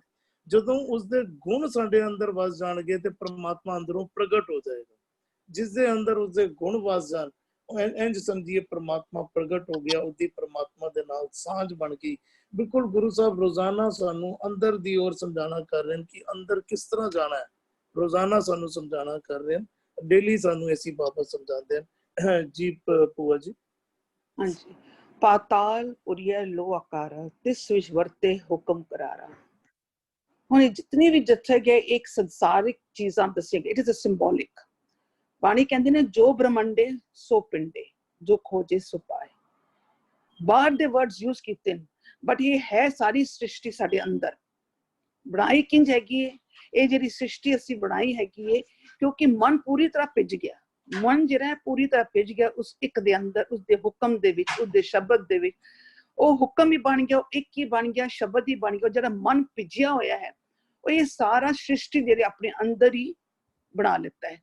ਔਰ ਇਹ ਜਦੋਂ ਅੰਦਰ ਸ੍ਰਿਸ਼ਟੀ ਨੂੰ ਪਹਿਚਾਨ ਗਿਆ ਕਿ ਜੋ ਬ੍ਰਹਮੰਡੇ ਸੋ ਪਿੰਡੇ, ਹੁਣ ਖੋਜਣਾ ਸ਼ੁਰੂ ਕਰ ਦਿੱਤਾ। ਔਰ ਉਸਨੂੰ ਪਤਾ ਲੱਗ ਗਿਆ ਕਿ ਬਈ ਇਹ ਜਿਹੜਾ ਸਾਰਾ ਉਸਦੇ ਹੁਕਮ ਦੇ ਅੰਦਰ ਹੀ ਚੱਲ ਰਿਹਾ ਹੈ। ਤੇ ਹੁਕਮ ਦੇ ਅੰਦਰ ਚੱਲ ਰਿਹਾ ਕਿਉਂਕਿ ਉਸਨੂੰ ਇਸ ਚੀਜ਼ ਦਾ ਵਿਗਿਆਨ ਹੋ ਗਿਆ ਕਿ ਹੁਕਮੇ ਸਾਜੇ ਹੁਕਮੇ ਟਾਏ। ਜੋ ਵੀ ਇਸ ਦੇ ਵਿਚਾਰ, ਕਿਉਂਕਿ ਇਹ ਜਿਤਨੀ ਵੀ ਸ੍ਰਿਸ਼ਟੀ ਬਣਾਈ ਹੈ ਇਹ ਸਭ ਵਿਚਾਰਾਂ ਦੀ ਹੈਗੀ ਹੈ। ਇਹ ਸਾਰੇ ਵਿਚਾਰ ਹੈਗੇ, ਇਹ ਸਾਰੇ ਸਾਡੇ ਗੁਣ ਹੈਗੇ। ਇਸ ਨੂੰ ਹੁਣ ਕਿਸ ਨੂੰ ਢਾਣਾ ਹੈ, ਕਿਸ ਨੂੰ ਰੱਖਣਾ ਹੈ, ਕਿਸ ਨੂੰ ਸਾਜਣਾ ਹੈ, ਉਸ ਇੱਕ ਨੂੰ ਪਹਿਚਾਨ ਹੋ ਗਈ ਹੈ। तो हुक्मे साजे हुक्मे टाए हुक्मे मेल मिलाईदा। हुण किस नू टाना है, किस नू खत्म करना। He is the creator, he is the destroyer. ਉਹਦੇ ਅੰਦਰ ਇਤਨੀ ਤਾਕਤ ਹੈ ਮਨ ਦੇ ਅੰਦਰ, ਕਿਉਂਕਿ ਇੱਕ ਬੈਠ ਗਿਆ ਆਪਣੀ ਸ੍ਰਿਸ਼ਟੀ ਨੂੰ ਪੂਰੀ ਤਰ੍ਹਾਂ ਸਾਜ ਲਿੱਤੀ ਹੈ। ਉਸਨੂੰ ਪਤਾ ਲੱਗ ਗਿਆ, ਗਿਆਨ ਹੋ ਗਿਆ ਹੁਣ ਕਿਸ ਨੂੰ ਸਾਜਣਾ, whom do we create। ਅੱਛੀ ਸ੍ਰਿਸ਼ਟੀ ਨੂੰ ਸਾਜਣਾ ਹੈ, ਗਲਤ ਨੂੰ ਖਤਮ ਕਰਨਾ ਹੈ, ਔਰ ਕਿਸ ਨੂੰ ਮਿਲਾਣਾ ਹੈ। ਇਹ ਸਭ ਉਸਦੇ ਹੁਕਮ ਹੈ। ਉਹ ਇੱਕ ਹੈ, ਹੁਕਮ ਹੀ ਇੱਕ ਹੈ, ਹੁਕਮ ਹੀ ਨਾਮ ਹੈ, ਹੁਕਮ ਹੀ ਸ਼ਬਦ ਹੈ। ਔਰ ਮਨ ਪੂਰੀ ਤਰ੍ਹਾਂ ਇਸ ਵਿੱਚ ਭਿੱਜ ਚੁੱਕਾ ਹੈ। ਹੁਕਮ ਮਨ ਜਿਹੜਾ ਹੈ ਉਹ ਇੱਕ ਹੋ ਗਿਆ, ਮਨ ਜਿਹੜਾ ਹੈ ਹੁਕਮ ਹੋ ਗਿਆ, ਮਨ ਜਿਹੜਾ ਹੈ ਸ਼ਬਦ ਵਿੱਚ ਲੀਨ ਹੋ ਗਿਆ। ਹੁਣ ਉਹ ਪੂਰੀ ਤਰ੍ਹਾਂ ਚਾਹੁੰਦਾ ਹੈ ਕਿਸ ਨੂੰ ਡਿਸਟਰੋਏ ਕਰਨਾ ਹੈ ਔਰ ਕਿਸ ਨੂੰ ਉਸ ਵਿੱਚ ਸਸਟੇਨ ਕਰਨਾ ਹੈ। ਆਪਣੇ ਗਲਤ ਸ੍ਰਿਸ਼ਟੀ ਨੂੰ ਬਾਹਰ ਕੱਢ ਰਿਹਾ, ਜਿਹੜੇ ਅੱਛੇ ਅੱਛੇ ਗੁਣ ਉਸ ਨੂੰ ਨਾਲ ਰੱਖ ਰਿਹਾ, ਔਰ ਨਾਲ ਹੀ ਆਪਣੇ ਪੂਰੇ ਸਰੀਰ, ਪੂਰੇ ਅੰਗ, ਪੂਰੀ ਪਰਿਵਾਰ ਨੂੰ ਉਹਨਾਂ ਨਾਲ ਮਿਲਾ ਰਿਹਾ, ਸਾਂਝ ਪਾ। ਹਾਂਜੀ ਭੂਆ ਜੀ, ਆਪ ਜੀ ਨੇ ਜ਼ਿਕਰ ਕੀਤਾ ਮਨ ਜਾਣਦਾ ਹੈ ਕਿਸ ਨੂੰ ਢਾਣਾ ਹੈ ਤੇ ਕਿਸ ਨੂੰ ਉਸਨੇ ਸਾਜਣਾ, ਸਮਾਜ ਸੰਭਾਲਣਾ ਹੈ। ਔਰ ਇਸ ਨੂੰ ਭੂਆ ਜੀ 1-2 ਮਿੰਟ ਹੋਰ ਲਗਾ ਕੇ ਨਾ ਥੋੜਾ ਜਿਹਾ ਇਹਨੂੰ ਕਿਸ ਤਰੀਕੇ ਨਾਲ ਕੀਤਾ ਜਾ ਸਕਦਾ ਹੈ, ਔਰ ਸਿਮਰਨ ਨਾਲ, ਔਰ ਗੁਰੂ ਦੀ ਸਿਮਰਨ ਕੀ ਹੈ ਔਰ ਗੁਰੂ ਦੀ ਮਤ ਕੀ ਹੈ, ਇਹਦੇ ਨਾਲ ਰਿਲੇਟ ਕਰਕੇ 2 ਮਿੰਟ ਬੇਸ਼ੱਕ ਤੁਸੀਂ 2-3 ਮਿੰਟ ਹੋਰ ਲਗਾ ਲਓ, ਇਸ ਨੂੰ ਥੋੜਾ ਜਿਹਾ ਹੋਰ ਇਲੈਬੋਰੇਟ ਕਰ ਲਓ। ਦੇਖੋ ਜਦੋਂ एक चीज नाल ऐड कर लेना कि मन जानत सब बात जानत ही अवगुण करे। जी बोल। देखो ਜਦੋਂ ਮਨ ਪੂਰੀ ਤਰ੍ਹਾਂ ਨਾਮ ਸਿਮਰਨ ਵਿੱਚ ਚਲਾ ਗਿਆ। ਨਾਮ ਸਿਮਰਨ ਹੈ ਕਿ ਜਦੋਂ ਸਿਮਰਨ ਮੀਨਸ ਚੇਤੇ ਕਰਨਾ, 24 ਆਵਰਸ ਰਾਉਂਡ ਚੇਤੇ ਕਰਨਾ, ਸਵਾਸ ਸਵਾਸ ਚੇਤੇ ਕਰਨਾ। ਕਿਸ ਨੂੰ ਚੇਤੇ ਕਰਨਾ? ਉਹਦੀ ਸਿੱਖਿਆ, ਉਸਦੇ ਗੁਣਾਂ ਨੂੰ ਹੀ ਚੇਤੇ ਕਰਨਾ ਹੈ। ਜਦੋਂ ਉਹ ਉਸਦੇ ਗੁਣਾਂ ਨੂੰ, ਉਹਦੇ ਸਿੱਖਿਆ ਨੂੰ ਉਹ ਚੇਤੇ ਕਰਦਾ ਹੈ, ਇਸ ਦਾ ਮਤਲਬ ਕਿ ਉਹ ਨਾਮ ਸਿਮਰਨ ਕਰ ਰਿਹਾ। ਵਾਹਿਗੁਰੂ ਵਾਹਿਗੁਰੂ ਕਰਨਾ ਨਾਮ ਸਿਮਰਨ ਨਹੀਂ ਹੈ। ਪਹਿਲੇ ਤੇ ਇਹ ਚੀਜ਼ ਪੱਲੇ ਬੰਨ ਲਓ। ਜਦੋਂ ਅਸੀਂ ਉਹਦੇ ਗੁਣਾਂ ਨੂੰ ਚੇਤੇ ਕਰਕੇ ਉਹਦੇ ਸਿੱਖਿਆ ਦੇ ਨਾਲ ਪੂਰੀ ਇੰਪਲੀਮੈਂਟੇਸ਼ਨ, ਐਕਸਪੀਰੀਐਂਸਸ ਚੱਲ ਰਹੇ ਹਨ। ਵਿਦਆਊਟ ਐਕਸਪੀਰੀਐਂਸ ਨਾਮ ਸਿਮਰਨ ਸੰਪੂਰਨ ਨਹੀਂ ਹੈ। ਪਰ ਜਦੋਂ ਮਨ ਉਸ ਪਾਸੇ ਟੁਰ ਪਿਆ, ਉਹਦੀ ਸਿੱਖਿਆ ਦੇ ਨਾਲ, ਉਹਦੇ ਗੁਣਾਂ ਨੂੰ ਲੈ ਕੇ ਇੰਪਲੀਮੈਂਟੇਸ਼ਨ, ਅਮਲੀ ਜੀਵਨ ਪਾ ਲਿੱਤਾ, ਸਮਝੋ ਉਸਨੇ ਨਾਮ ਸਿਮਰਨ ਕਰ ਲਿੱਤਾ। ਜਦੋਂ ਉਹ ਅਮਲੀ ਬਣ ਗਿਆ, ਜਦੋਂ ਉਸਨੇ ਨਾਮ ਸਿਮਰਨ ਕਰ ਲਿੱਤਾ, ਉਹਦੇ ਅੰਦਰ ਇਹ ਵੈਲਿਊਏਸ਼ਨ, ਇੰਟਰੋਸਪੈਕਸ਼ਨ ਦੀ ਪਾਵਰ ਹੈਗੀ ਹੈ। ਹੁਣ ਉਸਨੂੰ ਪਤਾ ਹੈ ਕਿ ਮੈਂ ਇਸ ਸ੍ਰਿਸ਼ਟੀ ਨੂੰ ਜਿਹੜੀ ਬਣਾਈ ਹੋਈ ਹੈ, ਮੈਂ ਜਿਹੜੀ ਸਾਜੀ ਹੋਈ ਹੈ, ਇਸ ਨੂੰ ਮੈਂ ਸਸਟੇਨ ਕਰਨਾ ਹੈ। ਸਾਡੇ ਅੰਦਰ ਕੰਸਿਸਟੈਂਸੀ ਨਹੀਂ ਹੈਗੀ, ਸਾਡੇ ਅੰਦਰ ਉਹ ਸਸਟੇਨਿੰਗ ਦੀ ਪਾਵਰ ਨਹੀਂ ਹੁੰਦੀ। ਅਸੀਂ ਫਟਾਫਟ ਅਸੀਂ ਡੋਲ ਜਾਂਦੇ ਹਾਂ। ਪਰ ਜਦੋਂ ਸਾਡੇ ਇਸ ਦੇ ਅੰਦਰ ਪੂਰੀ ਤਰ੍ਹਾਂ ਭਿੱਜ ਜਾਂਦਾ ਹੈ, ਫਿਰ ਉਸਨੂੰ ਇਸ ਚੀਜ਼ ਦਾ ਪਤਾ ਲੱਗ ਗਿਆ ਕਿ ਹੁਣ ਮੈਂ ਇਸ ਸ੍ਰਿਸ਼ਟੀ ਨੂੰ ਕਿਹੜੀ ਸਾਜੀ ਹੈਗੀ, ਸਸਟੇਨ ਕਰਨਾ ਹੈ। I have to sustain it. ਔਰ ਟਾਣਾ ਕਿਸ ਚੀਜ਼ ਹੈ? ਪਹਿਲੇ ਤਾਂ ਕੋਈ ਚੀਜ਼ ਆਏਗੀ ਨਹੀਂ, ਪਰ ਜਿੱਥੇ ਡੱਕੇ ਡੋਲੇ ਖਾ ਰਿਹਾ ਸੀ ਨਾ, ਹੁਣ ਉਸਨੂੰ ਪਤਾ ਕਿ ਇਸ ਨੂੰ ਅੰਦਰ ਵੜਨ ਨਹੀਂ ਦੇਣਾ, ਉਹਨਾਂ ਨੂੰ ਢਾ ਦੇਣਾ ਹੈਗਾ।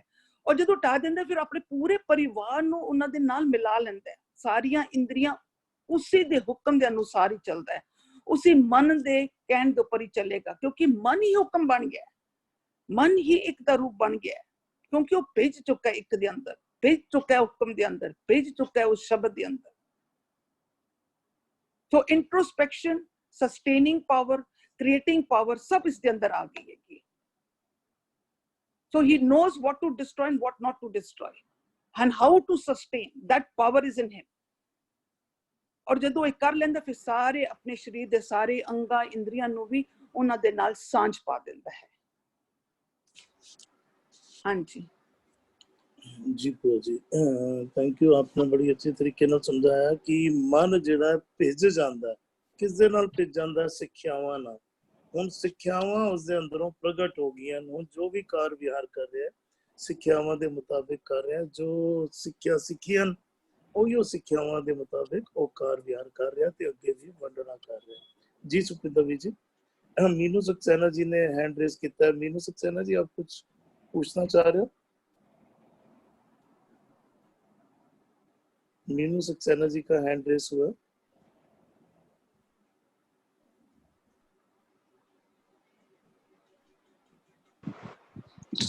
हेलो, हाँ जी, हाँ नमस्ते बुआ जी। से एक छोटा सा क्वेश्चन था, थोड़ा हाँ जी। समझना था कि जैसे बुआ जी ये मन जो है विचारों का संग्रह है, हाँ जी। तो जैसे बाहर की जो पिंड है वही ब्रह्मांड है, आपने कहा ना, हाँ है जी। ना? तो जो ब्रह्मांड है वो भी विचारों के संग्रह से ही बना है।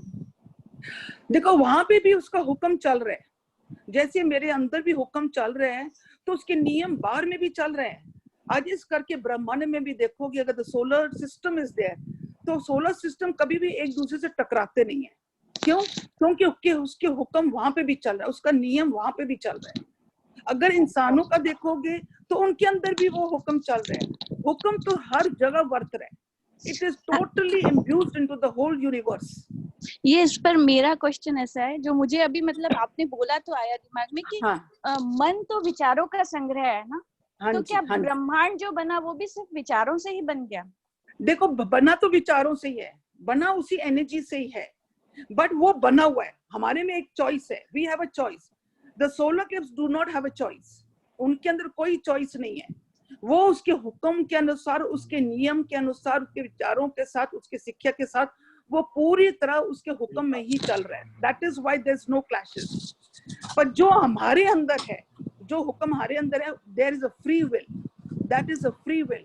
चल तो विचारों से ही है, पर गुड जी। या बैड का तो ये हमारा अंदर चॉइस है। जी, पर जैसे हमारा मन बना हमारे विचारों से, तो ब्रह्मांड भी तो फिर किसी के विचारों से बना, ईश्वर के विचारों से। ईश्वर मीन्स है ना? ईश्वर, yes, totally, totally. Totally, the universe is in the thought process of the oneness. ठीक है, थैंक यू। थैंक यू बुआ जी। हाँ सुखिंदर भी जी। हाँ जी ਵੀਰ ਜੀ। ਵੀਰ ਜੀ ਜਿਹੜਾ ਲਫ਼ਜ਼ ਇੱਥੇ ਆ ਰਿਹਾ ਨਾ, ਪਾਤਾਲ, ਪੁਰੀਆਂ, ਲੋ, ਆਕਾਰਾਂ, ਸਾਨੂੰ ਨਾ ਇੱਥੇ ਕਈ ਵਾਰ ਇਹ ਭੁਲੇਖਾ ਪੈਂਦਾ ਜਿਸ ਤਰ੍ਹਾਂ ਇਸ ਤੇ ਬ੍ਰਹਿਮੰਡ ਦੀ ਗੱਲ ਹੁੰਦੀ ਹੈ, ਪਾਤਾਲ ਦੀਆਂ, ਪੁਰੀਆਂ ਦੀਆਂ, ਲੋਹ ਦੀਆਂ, ਆਕਾਰ ਦੀਆਂ ਗੱਲ ਹੁੰਦੀ ਹੈ, ਜਾਂ ਸ੍ਰਿਸ਼ਟੀ ਦੀ ਗੱਲ ਹੁੰਦੀ ਹੈ ਹਨ, ਤੇ ਅਸੀਂ ਇਸ ਨੂੰ ਇੱਕਦਮ ਰਿਲੇਟ ਕਰਨ ਲੱਗ ਜਾਂਦੇ ਹਾਂ ਜਿਹੜੀ ਸਾਨੂੰ ਬਾਹਰ ਸ੍ਰਿਸ਼ਟੀ ਇਹਨਾਂ ਅੱਖਾਂ ਦੇ ਨਾਲ ਦਿਖ ਰਹੀ ਹੈ।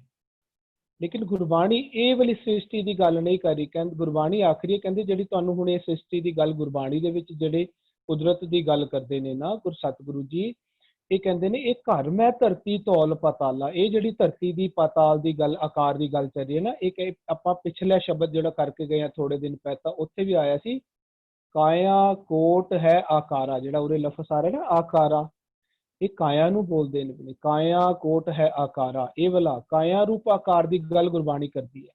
ਗੁਰਬਾਣੀ ਇਸ ਕਾਇਆ ਨੂੰ ਆਕਾਰ ਬੋਲਦੀ ਹੈ, ਇਸ ਕਾਇਆ ਨੂੰ ਸੰਸਾਰ ਬੋਲਦੀ ਹੈ, ਇਸ ਕਾਇਆ ਨੂੰ ਬ੍ਰਹਿਮੰਡ ਵੀ ਆਖਦੀ ਹੈ। ਉਹ ਕਹਿੰਦੇ ਨੇ ਇਹ ਜਿਹੜੇ ਘਰ ਮੈਂ ਅੰਦਰ, ਘਰ ਹੀ ਮੈਂ, ਕਹਿੰਦੇ ਧਰਤੀ ਤੌਲ ਪਤਾਲਾ, ਜਿਹੜੇ ਇਸ ਘਰ ਦੇ ਵਿੱਚ ਹੀ ਨੇ। ਅੱਛਾ, ਘਰ ਨੂੰ ਅੱਗੇ ਫਿਰ ਹੋਰ ਖੋਲਦੀ ਹੈ, ਕਹਿੰਦੇ ਨੇ ਕਾਇਆ ਅੰਦਰ ਸਭ ਕਿਛ ਵਸੈ, ਖੰਡ ਮੰਡਲ ਪਾਤਾਲਾ। ਕਾਇਆ ਦੇ ਅੰਦਰ ਕਹਿੰਦੇ ਸਭ ਕੁਝ ਵਸਦਾ, ਖੰਡ ਕਾਇਆ ਦੇ ਅੰਦਰ ਹੀ ਖੰਡ ਬ੍ਰਹਿਮੰਡ ਵਸਦੇ ਨੇ।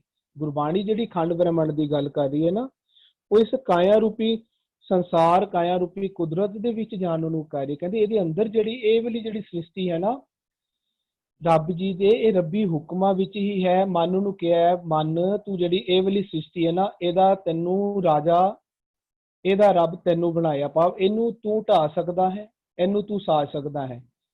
ਇਹ ਜਿਹੜਾ ਹੁਕਮ ਅੰਦਰ ਜਿਸ ਨੂੰ ਆਪਾਂ ਕਹਿੰਦੇ ਹਾਂ ਘੱਟ ਘੱਟ ਮੈਂ ਹਰ ਜੂ ਬਸ ਹੈ, ਉਹ ਦੇਖਦਾ ਹੈ। ਉਹ ਨਾਨਕ ਹੁਕਮ ਹੈ ਅੰਦਰ ਦੇਖਦਾ, ਜਿਸ ਨੂੰ ਅਸੀਂ ਰੱਬ ਦਾ ਕਨਸੈਪਟ ਕਹਿੰਦੇ ਹਾਂ। ਰੱਬ ਦਾ ਕਨਸੈਪਟ ਕੀ ਹੈ? ਰੱਬ ਜੀ ਨੂੰ ਗੁਰਬਾਣੀ ਸੱਚ ਬੋਲਦੀ ਹੈ, ਉਸੇ ਨੂੰ ਹੁਕਮ ਬੋਲਦੀ ਹੈ। ਉਹ ਅੰਦਰ ਬੈਠ ਕੇ ਉਹ ਹੁਕਮ, ਉਹ ਸਿਸਟਮ ਦੇਖ ਰਿਹਾ ਹੈ ਕਿ ਮਨ ਕਿਸ ਤਰ੍ਹਾਂ ਕੰਮ ਕਰਦਾ। ਅਗਰ ਮਨ ਹੁਕਮ ਦੇ ਨਾਲ ਇਸ ਸ੍ਰਿਸ਼ਟੀ ਦੇ ਵਿੱਚ, ਆਪਣੀ ਅੰਦਰ ਵਾਲੀ ਸ੍ਰਿਸ਼ਟੀ ਆਪ ਹੁਕਮ ਵਿੱਚ ਚੱਲਦਾ ਹੈ, ਤਾਂ ਇਸ ਨੂੰ ਕਹਿੰਦੇ ਨੇ ਆਪੇ ਸਾਜੀ ਹੋ ਗਿਆ, ਆਪਣੇ ਆਪ ਨੂੰ ਸਵਾਰ ਲਿਆ। ਆਪ ਸਵਾਰੈ ਬਸ ਮੈਂ ਮਿਲਿਆ। ਆਪਣੇ ਆਪ ਨੂੰ ਸਵਾਰਿਆ, ਹੁਕਮ ਦੀ ਪ੍ਰਾਪਤੀ ਹੋ ਗਈ, ਸਤਿਗੁਰੂ ਦੀ ਪ੍ਰਾਪਤੀ ਹੋ ਗਈ, ਰੱਬ ਦੀ ਪ੍ਰਾਪਤੀ ਹੋ ਗਈ। ਹੁਣ ਉਸੇ ਤਰ੍ਹਾਂ ਅਗਲੇ ਅੰਦਰਲੇ ਜੀ ਜੰਤ ਆਪਣੇ ਆਪ ਨੂੰ ਸਵਾਰਦੇ ਹੈ ਤੇ ਉਹਨਾਂ ਨੂੰ ਵੀ ਆਪ ਮੈਂ ਮਿਲ ਜਾਂਦਾ ਵਾ। ਆਪ ਸਵਾਰੈ ਮੈਂ ਮਿਲਿਆ ਸੁਖ ਹੋਏ। ਉਸ ਨੂੰ ਕਹਿੰਦੇ ਨੇ ਜੇ ਤੂੰ ਮੇਰਾ ਹੋਏ ਰੇ ਸਭ ਜਗ ਤੇਰਾ ਹੋਏ। ਜਦੋਂ ਮਨ ਹੁਕਮਾਂ ਵਿੱਚ ਚੱਲਣ ਲੱਗ ਜਾਂਦਾ, ਉਹਦੇ ਸਾਰੇ ਜੀ ਜੰਤ ਵੀ ਹੁਕਮਾਂ ਵਿੱਚ ਚੱਲਣ ਲੱਗਦੇ, ਭਾਵ ਮਨ ਦਾ ਪੂਰਾ ਕੰਟਰੋਲ ਹੋ ਜਾਂਦਾ ਇਸ ਸ੍ਰਿਸ਼ਟੀ। ਜਿਵੇਂ ਬਾਹਰ ਪੂਰੀ ਸ੍ਰਿਸ਼ਟੀ ਦਾ ਕੰਟਰੋਲ ਹੁਕਮ ਕਰ ਰਿਹਾ ਹੈ, ਲॉज ਦੇ ਅਕੋਰਡਿੰਗ ਬਾਹਰ ਪੂਰੀ ਸ੍ਰਿਸ਼ਟੀ ਚੱਲ ਰਹੀ ਹੈ, ਹੁਕਮ ਦੇ ਅਕੋਰਡਿੰਗ ਚੱਲ ਰਹੀ ਹੈ।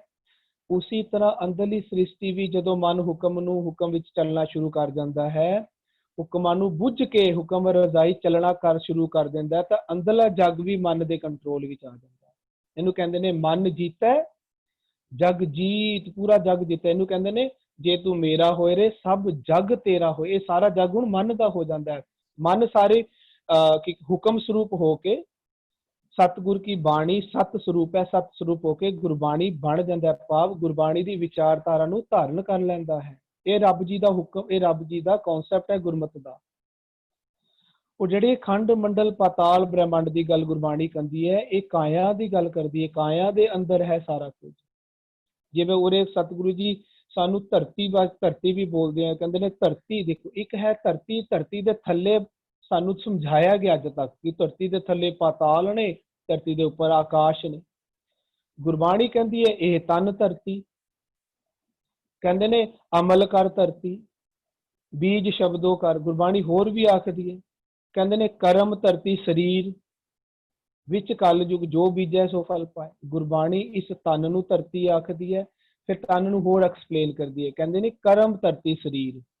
ਸਰੀਰ ਨੂੰ ਹੋਰ ਐਕਸਪਲੇਨ ਕਰਦੀ, ਕਹਿੰਦੇ ਸਾਡੇ ਕਰਮ ਹੀ ਸਾਡਾ ਤਨ ਹੈ, ਮਨ ਦਾ ਤਨ ਹੈ, ਮਨ ਦੇ ਕਰਮ।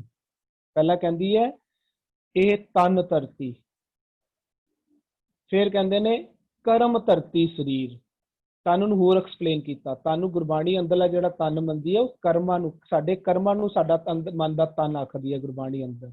ਔਰ ਇਸੀ ਨੂੰ ਹੀ ਤਨ ਨੂੰ ਹੀ ਕਾਇਆ ਅੰਦਰ, ਕਾਇਆ ਕੋਟ ਹੈ ਆਕਾਰਾ, ਇਸੀ ਨੂੰ ਸਾਡੇ ਕਰਮਾਂ ਦੇ, ਅਸੀਂ ਜੋ ਕਰਮ ਕਰਦੇ ਆ ਉਹਦੇ ਨਾਲ ਜੋ ਸਾਡੀ ਅੰਦਰਲੀ ਸ੍ਰਿਸ਼ਟੀ ਚੱਲਦੀ ਹੈ, ਉਸੀ ਨੂੰ ਹੀ ਆਕਾਰ ਬੋਲਦੇ ਆ, ਉਸੀ ਨੂੰ ਧਰਤੀ ਬੋਲਦੇ ਨੇ। ਕਰਮ ਨੂੰ ਅੰਦਰਲੀ ਧਰਤੀ ਬੋਲਦੇ ਨੇ। ਹੁਣ ਕਰਮ ਇੱਥੇ ਅੱਜ ਚੰਗੇ ਕਰਮ ਮਾੜੇ ਕਰਮ ਦੀ ਗੱਲ ਨਹੀਂ ਕਰੀ, ਅੱਗੇ ਫਿਰ ਇੱਕ ਹੋਰ ਖੋਲਦੇ ਆ ਇਸ ਨੂੰ, ਕਹਿੰਦੇ ਨੇ ਅਮਲ ਕਰ ਧਰਤੀ, ਬੀਜ ਸ਼ਬਦੋ ਕਰ। ਕਰਮ ਨੂੰ ਬੋਲਦੇ ਹੈ ਧਰਤੀ, ਤੇ ਜਦੋਂ ਅਸੀਂ ਸਤਿਗੁਰੂ ਜੀ ਦੀ ਮੱਤ ਤੋਂ ਉਲਟ ਕਰਮ ਕਰਦੇ ਹਾਂ ਨਾ, ਔਗੁਣਾ ਵਾਲੇ ਕਰਮ ਕਰਦੇ ਹੈ, ਤਾਂ ਉਹ ਵੀ ਕਰਮ ਹੀ ਹੈ। ਭੈੜੇ ਵੀ ਤਾਂ ਕਰਮ ਹੈ, ਮਾੜੇ ਵੀ ਤਾਂ ਕਰਮ ਹੁੰਦੇ ਆ ਨਾ। ਕਰਮ ਹੈ ਧਰਤੀ। ਅਗਰ ਅਸੀਂ ਜ਼ੀਰੋ ਲੈਵਲ, ਮੈਥਮੈਟਿਕਸ ਦੇ ਅਕੋਰਡਿੰਗ ਅਗਰ ਅਸੀਂ ਜ਼ੀਰੋ ਨੂੰ ਸਮਝ ਲਈਏ ਧਰਤੀ, ਤੇ ਜ਼ੀਰੋ ਤੋਂ ਥੱਲੇ ਮਾਈਨਸ ਵਾਲੇ ਜਿਹੜੇ ਪੁਆਇੰਟ ਜਾਂਦੇ ਨੇ, -1 2 3 4 5 6 ਜਿਹੜਾ ਉਹ ਹੈ, ਅਸੀਂ ਕਹੀਏ ਪਾਤਾਲ। ਤੇ ਜੇ ਅਸੀਂ ਜ਼ੀਰੋ ਤੋਂ ਉੱਪਰ ਕਰੀਏ +1 2 3 4 5, ਇਹਨੂੰ ਅਗਰ ਸਮਝੀਏ ਅਸੀਂ ਆਕਾਸ਼। ਤੇ ਗੁਰਬਾਣੀ ਕਹਿੰਦੀ ਹੈ ਧਰਤੀ ਹੈ ਕਰਮ, ਕਰਮ ਨੂੰ ਧਰਤੀ ਬੋਲਦੇ, ਇਹ ਜ਼ੀਰੋ ਲੈਵਲ ਹੈ। ਤੇ ਅਗਰ ਅਸੀਂ ਮਾੜੇ ਕਰਮ ਕਰਦੇ ਹਾਂ, ਬੁਰੇ ਕਰਮ ਕਰਦੇ ਹਾਂ, ਆਪਣੀ ਮਨ ਦੀ ਮੱਤ ਦੇ ਅਕੋਰਡਿੰਗ ਕਰਮ ਕਰਦੇ ਹਾਂ, ਔਗੁਣਾ ਵਾਲੇ ਕਰਮ ਕਰਦੇ ਹਾਂ, ਤੇ ਇਹ ਸਾਡੇ ਹੋ ਗਿਆ ਪਾਤਾਲ। ਇਸ ਨੂੰ ਕਹਿੰਦੇ ਨੇ -1 2 3 4 5, ਮਾਈਨਸ ਵਾਲਾ, ਥੱਲੇ ਚਲੇ ਗਏ ਅਸੀਂ, ਕਰਮ ਦੇ ਲੈਵਲ ਤੋਂ ਥੱਲੇ ਚਲੇ ਗਏ, ਮਾੜੇ ਕਰਮਾਂ ਵੱਲ ਚਲੇ ਗਏ। ਗੁਰਬਾਣੀ ਕਰਮ ਨੂੰ ਧਰਤੀ ਬੋਲਦੀ ਹੈ। ਹੁਣ ਅੱਗੇ ਦੇਖੋ, ਹੁਣ ਆਕਾਸ਼, ਧਰਤੀ ਤੋਂ ਕਰਮ ਹੈ ਧਰਤੀ, ਧਰਤੀ ਤੋਂ ਉੱਪਰ ਹੈ ਆਕਾਸ਼। ਹੁਣ ਉਹ ਪਲੱਸ ਵਾਲੇ ਪਾਸੇ ਕੀ, ਹੁਣ ਦੇਖੋ ਇੱਕ ਤਾਂ ਹੈ ਕਰਮ ਧਰਤੀ, ਹੁਣ ਗੁਰਬਾਣੀ ਕਹਿੰਦੀ ਹੈ ਅਮਲ ਕਰ ਧਰਤੀ, ਬੀਜ ਸ਼ਬਦੋ ਗੁਣ। ਜਦੋਂ ਅਸੀਂ ਸ਼ਬਦ ਦੇ ਜੋ ਸਾਨੂੰ ਸ਼ਬਦ ਕਰਮ ਕਰਨ ਨੂੰ ਕਹਿੰਦਾ ਨਾ, ਜਿਸ ਨੂੰ ਗੁਰਬਾਣੀ ਕਹਿੰਦੀ ਨੇ ਜੀਵ ਜੀਵ ਹੁਕਮ ਤਿਵੈ ਤਿਵਕਾਰ। ਸਤਿਗੁਰੂ ਜੀ ਜੋ ਸਾਨੂੰ ਸਿੱਖਿਆਵਾਂ ਦਿੰਦੇ ਆ, ਅਸੀਂ ਉਹ ਕਰਮ ਕਰਦੇ ਆ ਨਾ, ਉਹ ਕਰਮਾਂ ਤੇ ਅਮਲ ਕਰਦੇ ਆ। ਇਹਨੂੰ ਕਹਿੰਦੇ ਨੇ ਚੰਗੇ ਅਮਲ ਕਰਿੰਦੇ ਆ। ਉਹਨੂੰ ਕਹਿੰਦੇ ਨੇ ਕੀ ਕਹਿੰਦੇ ਆ, ਸੁਕਰਮਾ। ਇਸ ਚੰਗੇ ਕਰਮ ਉਹ ਸਾਡਾ ਅੰਦਰਲੇ ਪਾਤਾਲ, ਉਹ ਅੰਦਰਲੇ ਆਕਾਸ਼ ਨੇ। ਧਰਤੀ ਦਾ ਲੈਵਲ ਹੈ 0, ਉਹ ਸਾਡਾ ਹੋ ਗਿਆ ਹੁਣ +1 2 3। ਚੰਗੇ ਕਰਮਾਂ ਨੂੰ, ਸਤਿਗੁਰੂ ਜੀ ਦੇ ਗੁਣਾ ਵਾਲੇ ਰੱਬੀ ਗੁਣਾ ਦੇ ਵਿੱਚ ਜੀਵਨ ਜੀਉਣਾ, ਉਹ ਸਾਡੇ ਅੰਦਰਲਾ ਆਕਾਸ਼ ਹੈ। ਗੁਰਬਾਣੀ ਦੀ ਫਿਲਾਸਫੀ ਹਰ ਇੱਕ ਇਨਸਾਨ ਦੇ ਨਾਲ ਰਿਲੇਟ ਹੋ ਸਕਦੀ ਹੈ। ਇਹਦੇ ਨੂੰ ਹਰ ਇੱਕ ਇਨਸਾਨ ਆਪਣੇ ਨਾਲ ਰਿਲੇਟ ਕਰਕੇ ਆਪਣੇ ਅੰਦਰ ਸੁਖੀ ਹੋ ਸਕਦਾ ਹੈ। ਆਪਣੇ ਅੰਦਰ ਇਹ ਵੇਲੇ ਖੰਡ ਮੰਡਲ ਪਾਤਾਲ ਤੋਂ ਨਿਕਲ ਕੇ, ਪਾਤਾਲੀ ਖਿਆਲਾਂ ਤੋਂ ਨਿਕਲ ਕੇ ਆਕਾਸ਼ ਨੂੰ ਕਹਿੰਦੇ ਨੇ ਧਰਤੀ ਤੇ ਆਕਾਸ਼ ਚੜਾਵਾ ਹੈ। ਇਸ ਨੂੰ ਕਹਿੰਦੇ ਨੇ ਧਰਤੀ ਤੇ ਇਹ ਕਰਾਮਾਤ ਹੁੰਦੀ ਹੈ। ਧਰਤੀ ਤੋਂ ਆਕਾਸ਼ ਤੇ ਚੜਾਇਆ ਜਾਂਦਾ ਸਾਨੂੰ। ਅਸੀਂ ਧਰਤੀ ਤੋਂ ਹੀ ਨਹੀਂ, ਨਾਨਕ ਨਿਰਗੁਣ ਗੁਣ ਕਰੇ, ਸਾਨੂੰ ਪਾਤਾਲ ਤੋਂ ਆਕਾਸ਼ ਤੱਕ ਲੈ ਕੇ ਜਾਇਆ ਜਾਂਦਾ। ਪਹਿਲਾਂ ਪਾਤਾਲ ਤੋਂ ਧਰਤੀ ਤੇ ਅਸੀਂ ਆਨੇ ਆ, ਫਿਰ ਧਰਤੀ ਤੇ ਆਕਾਸ਼ ਚੜਾਇਆ ਜਾਂਦਾ, ਸਾਨੂੰ ਆਕਾਸ਼ ਤੇ ਚੜਾਇਆ ਜਾਂਦਾ ਹੈ। ਧਰਤੀ ਹੈ ਸਾਡੇ ਕਰਮ, ਤੇ ਉਸ ਤੋਂ ਬਾਅਦ ਸਾਡੇ ਚੰਗੇ ਕਰਮ ਜਿਹੜੇ ਹੁੰਦੇ ਰੱਬੀ ਕਰਮਾਂ ਤੱਕ, ਉਹ ਸਾਨੂੰ ਕਹਿੰਦੇ ਨੇ ਧਰਤੀ ਤੇ ਆਕਾਸ਼ ਚੜਾਵਾ ਹੈ। ਚੰਗੇ ਕਰਮਾਂ ਨੂੰ ਇਸ ਰੂਪੀ ਅੰਦਰਲਾ ਆਕਾਸ਼ ਸਾਡਾ ਬਣਾਇਆ ਜਾਏ। ਉਹਨੂੰ ਹੁਣ ਇੱਥੇ ਕੀ ਕਹਿ ਰਹੇ ਨੇ, ਕਹਿੰਦੇ ਜਿਹੜੇ ਹੁਣ ਇਹ ਅੰਦਰਲੇ ਪਾਤਾਲ ਪੂਰੀਆਂ ਲੋਹ ਆਕਾਰਾਂ ਸੀ ਨਾ, ਇਹਨਾਂ 'ਚ ਕਹਿੰਦੇ ਹੁਣ ਹੁਕਮ ਕਰਾਰਾ ਵਰਤਣ ਲੱਗਿਆ। ਪਹਿਲਾਂ ਕੀ ਵਰਤ ਰਿਹਾ ਸੀ? ਰੱਬ ਮਨ ਦੀ ਮੱਤ ਦਾ ਹੁਕਮ, ਭਾਵ ਹਉਮੈ ਵਰਤ ਰਹੀ ਸੀ ਪਹਿਲਾਂ। ਹਰ ਪਿਛਲੇ ਸ਼ਬਦ ਅਸੀਂ ਸਮਝ ਕੇ ਆਏ ਆ ਕਿ ਆਪੇ ਸ੍ਰਿਸ਼ਟ ਹੁਕਮ ਸਭ ਸਾਜੀ। ਹੁਣ ਰੱਬ ਜੀ ਦੇ ਹੁਕਮ ਵਿੱਚ ਮਨ ਜਿਹੜੀ ਸ੍ਰਿਸ਼ਟੀ ਸਾਜ ਰਿਹਾ, ਉਹਦੇ ਵਿੱਚ ਜਿਹੜੇ ਪਾਤਾਲ ਪੂਰੀਆਂ ਲੋਹ ਆਕਾਰ ਨੇ ਨਾ, ਜਿਸ ਨੂੰ ਕਹਿੰਦੇ ਨੇ ਸੱਚਖੰਡ ਵਿੱਚ, ਸੱਚਖੰਡ ਵਸੈ ਨਿਰੰਕਾਰ, ਕਰ ਕਰ ਵੇਖੈ ਨਦਰ ਨਿਹਾਲ। ਕਹਿੰਦੇ ਨੇ ਤਿੱਥੈ ਖੰਡ ਮੰਡਲ ਵਰ ਭੰਡ, ਤਿੱਥੈ ਲੋ ਲੋ ਆਕਾਰ। ਇਹ ਉਹ ਗੱਲ ਚੱਲ ਰਹੀ ਹੈ, ਇਹ ਸੱਚਖੰਡ ਦੀ ਅਵਸਥਾ। ਜਦੋਂ ਸਾਡੀ ਬਾਡੀ ਦੇ ਵਿੱਚ ਰੱਬੀ ਹੁਕਮ ਵਿੱਚ ਅਸੀਂ ਚੱਲਣ ਲੱਗ ਜਾਂਦੇ ਹਾਂ, ਤੇ ਸਾਡੇ ਪੂਰਾ ਸੰਸਾਰ, ਸਾਡੇ ਜੀਜਾਂ, ਸਾਡੇ ਹਰ ਇੰਦਰਾ ਰੋਮ ਰੋਮ ਇੰਦਰਾ ਗਿਆਨ ਇੰਦਰਾ ਚੱਲਣ ਲੱਗ ਜਾ, ਉਹ ਸੱਚਖੰਡ ਵਾਲੀ ਅਵਸਥਾ, ਉਸੇ ਨੂੰ ਹੀ ਸੱਚਖੰਡ ਵਾਲੀ ਅਵਸਥਾ ਕਹਿੰਦੇ ਨੇ। ਉੱਥੇ ਹੁਣ ਕੀ ਹੁੰਦਾ ਹੈ, ਮਨ ਕਹਿੰਦੇ ਨੇ, ਮਨ ਨੂੰ ਸਮਝ ਆ ਜਾਂਦੀ ਹੈ ਜਦੋਂ, ਕਿਉਂ ਮਨ ਨੇ ਆਪਣਾ ਆਪ ਪਛਾਣਿਆ ਕਰ ਲਿੱਤਾ ਹੋਇਆ ਹੈ। ਹੁਕਮ ਵਿੱਚ ਹੁਣ ਇਹ ਸ੍ਰਿਸ਼ਟੀ ਸਾਜ ਲਈ, ਤੇ ਢਾਈ ਕਿਹੜੀ? ਪਿਛਲੇ ਸ਼ਬਦ ਅਸੀਂ ਗੱਲ ਕਰਕੇ ਆਏ ਆ ਆਲਰੇਡੀ। ਆਪੇ ਸ੍ਰਿਸ਼ਟ ਹੁਕਮ ਸਭ ਸਾਜੀ। ਕੀਤਾ ਕਿੱਥੋਂ ਸੀ? ਸਾਜੀ ਕਿੱਥੋਂ ਸੀ? ਆਪੇ ਥਾਪ ਉਥਾਪ ਨਿਵਾਜੀ, ਉਥਾਪਣਾ ਕੀਤੀ ਸੀ ਬੁਰੇ ਕਰਮਾਂ ਤੋਂ, ਬੁਰੇ ਵਿਚਾਰਾਂ ਤੋਂ, ਔਗੁਣਾ ਵੱਲੋਂ ਥਾਪੀ ਸੀ ਆਪਣੇ ਸਾਰੇ ਅੰਦਰਲੀ ਸ੍ਰਿਸ਼ਟੀ।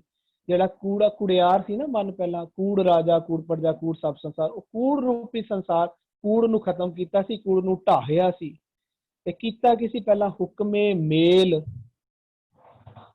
ਆਪ ਹੁਕਮ ਵਿੱਚ ਮਿਲਿਆ ਸੀ, ਆਪਣੇ ਜੀਏ ਜਨਤਾ ਨੂੰ ਸਾਰਿਆਂ ਨੂੰ ਵੀ ਹੁਕਮ ਵਿੱਚ ਮੇਲ ਕੇ ਹੁਕਮ ਵਿੱਚ ਮਿਲਾ ਦਿੱਤਾ ਸੀ, ਹੁਕਮ ਵਿੱਚ ਸਮਾਇਆ ਜਾਂਦਾ, ਜਿਸ ਨੂੰ ਪਿੱਛੇ ਕਹਿੰਦੇ ਨੇ ਆਪੇ ਨਿਆਉ ਕਰੇ ਸਭ ਸਾਚਾ, ਸਾਚੇ ਸਾਚ ਮਿਲਾਏਂਦਾ ਸਮਾਏਂਦਾ। ਉਹਨਾਂ ਨੂੰ ਸੱਚ ਵਿੱਚ ਮਿਲਾ ਕੇ ਸੱਚ ਵਿੱਚ ਸਮਾ ਜਾਂਦਾ ਹੈ, ਆਪ ਵੀ ਸਮਾਉਂਦਾ ਤੇ ਉਹਨਾਂ ਨੂੰ ਵੀ ਸਮਾਉਂਦਾ। ਆਪਣੀ ਪੂਰੀ ਅੰਦਰਲੀ ਸ੍ਰਿਸ਼ਟੀ, ਭਾਵ ਸਾਡੀ ਪੂਰੀ ਤਨ ਨੂੰ ਹੀ ਸੰਸਾਰ ਆਖਿਆ ਜਾਂਦਾ ਹੈ। ਸਾਡੇ ਅੰਦਰਲੇ ਕਾਇਆ ਨੂੰ ਹੀ ਖੰਡ ਮੰਡਲ, ਕਾਇਆ ਦੇ ਵਿੱਚ ਹੀ ਖੰਡ ਮੰਡਲ ਪਾਤਾਲ ਸਭ ਕੁਛ ਅੰਦਰ ਹੀ। ਉਸ ਨੂੰ ਹੁਣ ਇਹ ਸਮਝ ਆ ਜਾਂਦੀ ਹੈ, ਕਿਉਂ?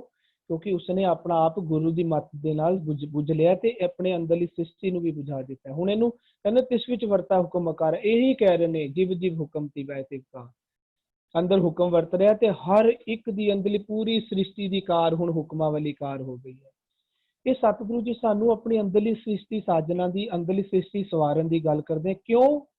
ਕਿਉਂਕਿ ਜਿਹੜੀ ਬਾਹਰਲੀ ਸ੍ਰਿਸ਼ਟੀ ਦੇ ਵਿੱਚ ਸਮਾਜ ਵਿਗੜਿਆ ਹੋਇਆ ਨਾ, ਬਾਹਰਲੀ ਸ੍ਰਿਸ਼ਟੀ ਵਿੱਚ ਵੀ ਜੋ ਕਮੀਆਂ ਨੇ ਨਾ, ਉਹ ਸਾਡੇ ਵਿਚਾਰਾਂ ਦੇ ਕਰਕੇ ਨੇ। ਅਸੀਂ ਲੋਕਾਂ ਨੇ ਹੀ ਬਾਹਰਲਾ ਸਮਾਜ ਖਰਾਬ ਕੀਤਾ। ਬਾਹਰਲੇ ਸਮਾਜ ਨੂੰ ਜਿਹੜਾ ਵਿਗਾੜਿਆ ਹੋਇਆ ਹੈ, ਸਾਡੇ ਅੰਦਰਲੇ ਵਿਚਾਰਾਂ ਨੇ ਵਿਗਾੜਿਆ ਹੋਇਆ ਹੈ। ਸਾਡੇ ਵਿਚਾਰਾਂ ਦੇ ਕਰਕੇ ਹੀ ਬਾਹਰ ਜਿਤਨੇ ਦੁੱਖ ਤਕਲੀਫ ਸਾਨੂੰ ਇਸ ਤਨ ਦੇ ਰੂਪ ਵਿੱਚ ਵੀ ਆ ਰਹੇ ਨੇ, ਸਾਡੇ ਵਿਚਾਰਾਂ ਕਰਕੇ ਆ ਰਹੇ ਨੇ। ਸਤਿਗੁਰੂ ਜੀ ਸਾਡੇ ਅੰਦਰਲੀ ਸ੍ਰਿਸ਼ਟੀ ਨੂੰ, ਅੰਦਰਲੇ ਸਾਡੇ ਵਿਚਾਰਾਂ ਨੂੰ ਹੀ ਸ੍ਰਿਸ਼ਟੀ ਬੋਲਦੇ, ਸਾਡੇ ਤਨ ਨੂੰ। ਇਹ ਕਾਇਆ ਕਹਿੰਦੇ, ਤੂੰ ਆ ਕਾਇਆ ਨੂੰ ਸਵਾਰ ਲੈ, ਕਾਇਆ ਦੇ ਵਿਚਾਰਾਂ ਨੂੰ ਸਵਾਰ ਲੈ, ਕਾਇਆ ਦਾ ਧਿਆਨ ਸਵਾਰ ਲੈ। ਕਹਿੰਦੇ ਇਹਦੇ ਨਾਲ ਕੀ ਹੋ ਜਾਏਗਾ? ਬਾਹਰ ਵੀ ਸੰਗ ਦੇ ਸੁਖ ਸ਼ਾਂਤੀ ਵਰਤ ਜਾਏਗੀ, ਬਾਹਰ ਵੀ ਠੀਕ ਹੋ ਜਾਏਗਾ ਤੇ ਅੰਦਰ ਵੀ ਠੀਕ ਹੋ ਜਾਏਗਾ। ਅੰਦਰ ਬਾਰੇ ਇਸ ਨੂੰ ਕਹਿੰਦੇ ਨੇ ਬਾਹਰ ਭੀਤਰ ਏਕੋ ਜਾਣੋ। ਬਾਹਰ ਕਿਸ ਤਰ੍ਹਾਂ ਜਾਣਗੇ? ਬਾਹਰ ਤਾਂ ਅਸੀਂ ਜਾਣ ਰਹੇ ਹਾਂ, ਲੇਕਿਨ ਸਾਡੇ ਅੰਦਰ ਅਸੀਂ ਜਾ ਹੀ ਨਹੀਂ ਪਾ ਰਹੇ ਹਾਂ। ਇਸ ਨੂੰ ਕਹਿੰਦੇ ਨੇ ਛੱਡ ਦੁਨੀਆ ਅੰਦਰ ਜਾਵਣਾ, ਤੂੰ ਅੰਦਰ ਜਾ। ਦੁਨੀਆ ਦੀ ਪੱਤ ਨਾ ਚੱਲ, ਦੁਨੀਆ ਦੀ ਵਿਚਾਰਾਂ ਨਾਲ ਨਾ ਚੱਲ। ਦੁਨੀਆ ਜੋ ਕਾਰ ਵਿਹਾਰ ਕਰਦੀ ਹੈ, ਦੁਨੀਆ ਕਹਿੰਦੀ ਇਸ ਨੇ ਮੇਰੇ ਨਾਲ ਬੁਰਾ ਕੀਤਾ, ਮੈਂ ਇਸ ਨਾਲ ਹੁਣ 10 ਗੁਣਾ ਬੁਰਾ ਕਰਾਂਗਾ। ਦੁਨੀਆ ਕਹਿੰਦੀ ਇਹਨੇ ਮੇਰੇ ਨਾਲ ਠੱਗੀ ਮਾਰੀ, ਹੁਣ ਮੈਂ ਵੀ ਇਸ ਨੂੰ ਠੱਗੀ ਮਾਰਾਂ। ਗੁਰਬਾਣੀ ਕਹਿੰਦੀ ਤੂੰ ਦੁਨੀਆ ਨੂੰ ਫੋਲੋ ਕਰਨਾ ਛੋੜ, ਤੂੰ ਅੰਦਰ ਜਾ, ਛੱਡ ਦੁਨੀਆ, ਅੰਦਰ ਜਾ ਵੜਾ। ਇਹ ਤੇਰਾ ਅੰਦਰ ਜਿਹੜਾ ਕੱਪੜ ਰੂਪ ਹੈ ਨਾ, ਇਹ ਬਹੁਤ ਸੋਹਣਾ ਹੈ, ਕੱਪੜ ਰੂਪ ਸੁਹਾਵਣਾ ਹੈ। ਇਹ ਜਿਹੜਾ ਤੇਰਾ ਅੰਦਰ ਦਾ ਰੂਪ ਨਾ, ਇਹ ਕਰਮੀ ਆਵਾ ਕੱਪੜਾ ਪ੍ਰਾਪਤ ਹੁੰਦਾ। ਕਹਿੰਦੇ ਬੜਾ ਸੋਹਣਾ, ਤੂੰ ਅੰਦਰ ਜਾ। ਵਿਗਾੜਿਆ ਹੋਇਆ ਅਸੀਂ ਇਸ ਨੂੰ ਅੰਦਰ ਨਹੀਂ, ਇਸ ਨੂੰ ਅਸੀਂ ਕੂੜ ਦੇ ਵਿੱਚ ਜੁੜ ਕੇ ਇਸ ਨੂੰ ਕੁੜਿਆਰ ਕੀਤਾ ਹੋਇਆ ਹੈ। ਕੂੜ ਰਾਜਾ ਕੂੜ, ਅੰਦਰਲਾ ਸੰਸਾਰ ਅਸੀਂ ਕੂੜ ਕੀਤਾ ਹੋਇਆ, ਅੰਧੇਰੇ ਵਿੱਚ ਜੀ ਰਿਹਾ। ਕਹਿੰਦੇ ਅੰਦਰ ਜਾ, ਅੰਦਰ ਜਾ ਕੇ ਗਿਆਨ ਦਾ ਚਾਨਣ ਬਾਲ। ਇਸ ਨੂੰ ਕਹਿੰਦੇ ਨੇ ਅੰਦਰ ਜਾ ਕੇ ਸੂਰਜ ਚਲਾ। ਚੰਦ ਕਹਿੰਦੇ ਨੇ, ਚੰਦ ਕਹਿੰਦੇ ਨੇ ਤਨ ਚੰਦ ਦੀ ਪਾਇਆ। ਅੰਦਰ ਸਾਡੇ ਤਨ ਦੇ ਵਿੱਚ ਅਸੀਂ ਇੱਕ ਚੰਦ ਦਿਪਾਣਾ। ਉਹ ਚੰਦ ਕੀ ਹੈ? ਗੁਰ ਸਾਖੀ ਜੋਤ ਜਗਾਏ ਦੀਵਾ ਬਾਲਿਆ। ਇਹ ਦੀਵੇ ਨੂੰ ਅੰਦਰ ਕਹਿੰਦੇ ਨੇ ਤਨ ਵਿੱਚ ਜਾ ਕੇ ਅੰਦਰ ਇੱਕ ਚੰਦ ਪੈਦਾ ਕਰ। ਚੰਦ ਦੀਪਾ, ਦੀਪਕ ਬਾਲ ਚੰਦ ਦਾ। ਅੰਦਰ ਇੱਕ ਚੰਨ ਦਾ ਦੀਪਕ ਰੂਪੀ ਚੰਦ ਅੰਦਰ ਪੈਦਾ ਕਰ, ਤਾਂ ਕਿ ਤੇਰੀ ਅੰਦਰਲੀ ਸਾਰੀ ਸ੍ਰਿਸ਼ਟੀ ਉਸ ਦੀ ਗਿਆਨ ਦੇ ਨਾਲ, ਉਹਦੀ ਸ਼ੀਤਲ ਦੇ ਨਾਲ ਸ਼ਾਂਤ ਰਵੇ। ਹਾਂਜੀ ਜੀ ਵੀਰ ਜੀ, ਬਿਲਕੁਲ ਬੜੀ ਖੂਬਸੂਰਤੀ ਨਾਲ ਆਪ ਜੀ ਅੰਦਰ ਦੀ ਸ੍ਰਿਸ਼ਟੀ ਨੂੰ ਕਿਸ ਤਰ੍ਹਾਂ ਸਵਾਰਨਾ ਹੈ ਉਸ ਨੂੰ ਬੜੀ ਖੂਬਸੂਰਤੀ ਨਾਲ ਆਪ ਜੀ ਬਿਆਨ ਕਰਦੇ ਹੋ। ਬਿਲਕੁਲ ਠੀਕ ਗੱਲ ਹੈ ਕਿ ਜਦੋਂ ਤੱਕ ਸਾਡਾ ਅੰਦਰ ਨਹੀਂ ਸਵਰੇਗਾ, ਸਾਡਾ ਬਾਹਰ ਨਹੀਂ ਸਵਰੇਗਾ। ਔਰ ਕਿਉਂਕਿ ਅੰਦਰ ਵਿਗੜਿਆ ਹੋਇਆ ਹੈ, ਇਸ ਵਜ੍ਹਾ ਕਰਕੇ ਅਸੀਂ ਬਾਹਰ ਦੇ ਝਗੜਿਆਂ ਵਿੱਚ ਪਏ ਹੋਏ ਹਾਂ। ਅਸੀਂ ਬਾਹਰ ਦਾ ਸੰਸਾਰ ਸਾਡਾ ਕੀ ਹੈ?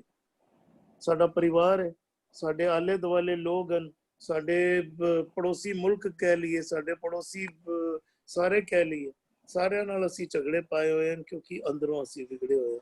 ਭੁਪਿੰਦਰ ਵੀਰ ਜੀ ਨੇ ਵੀ ਜੁਆਇਨ ਕੀਤਾ ਹੈ। ਜੀ ਆਇਆਂ ਨੂੰ ਵੀਰ ਜੀ। ਪਲੀਜ਼ ਆਪ ਜੀ ਵੀ ਵਿਚਾਰ ਦੇ ਦਿਓ। ਚੌਥੇ ਔਰ ਪੰਜਵੇਂ 2 ਪਦਿਆਂ ਦਾ ਪਾਠ ਹੋਇਆ ਹੁਣੇ ਤੱਕ, ਤੇ ਆਪ ਜੀ ਸਾਂਝ ਪਾ ਦਿਓ ਪਲੀਜ਼। ਜਿਸ ਮਨ ਦੇ ਬਾਰੇ ਅਸੀਂ ਪਿੱਛੇ ਪੜ੍ਹਦੇ ਆਏ ਹਾਂ, ਉਹ ਮਨ ਅਗੰਮ ਅਗੋਚਰ, ਉਹਦੇ ਸਟੇਬਲ ਅਵਸਥਾ ਔਰ ਉਹ ਸਾਰੇ ਅੰਗਾਂ ਨੂੰ ਨਜ਼ਰ ਨਹੀਂ ਆਉਂਦਾ, ਪਰ ਸਾਰਿਆਂ ਨੂੰ ਵਿਜ਼ਡਮ ਦੇ ਨਾਲ ਟੋੜਦਾ ਹੈ। ਉਹ ਦਿਸਦਾ ਤੇ ਨਹੀਂ ਹੈ, ਪਰ ਉਹਦੇ ਕੋਲ ਬੇਅੰਤ ਗੁਣ ਪ੍ਰਾਪਤ ਹੋਏ ਨੇ। ਕੋਈ ਨਾ ਜਾਣਾ ਤੇਰਾ ਪਾਰਾਵਾਰਾ, ਉਹਦਾ ਅੰਤ ਨਹੀਂ ਪਾਇਆ ਜਾ ਸਕਦਾ। ਇਹ ਇੰਦਰੇ ਗਿਆਨਿੰਦਰੇ ਮਨ ਦੇ ਕੋਲ ਕਿਤਨਾ ਖਜ਼ਾਨਾ ਹੈ, ਉਹਦਾ ਅੰਤ ਨਹੀਂ ਪਾ ਸਕਦੇ ਨੇ, ਪਰ ਟਿਊਨਡ ਹੋ ਰਹੇ ਨੇ ਔਰ ਉਹਦਾ ਖਜ਼ਾਨਾ ਲੈਂਦੇ ਨੇ। ਆਪਣਾ ਆਪ ਪਛਾਣੈ ਆਪੇ, ਗੁਰਮਤੀ ਆਪ ਬੁਝਾਈਂਦਾ।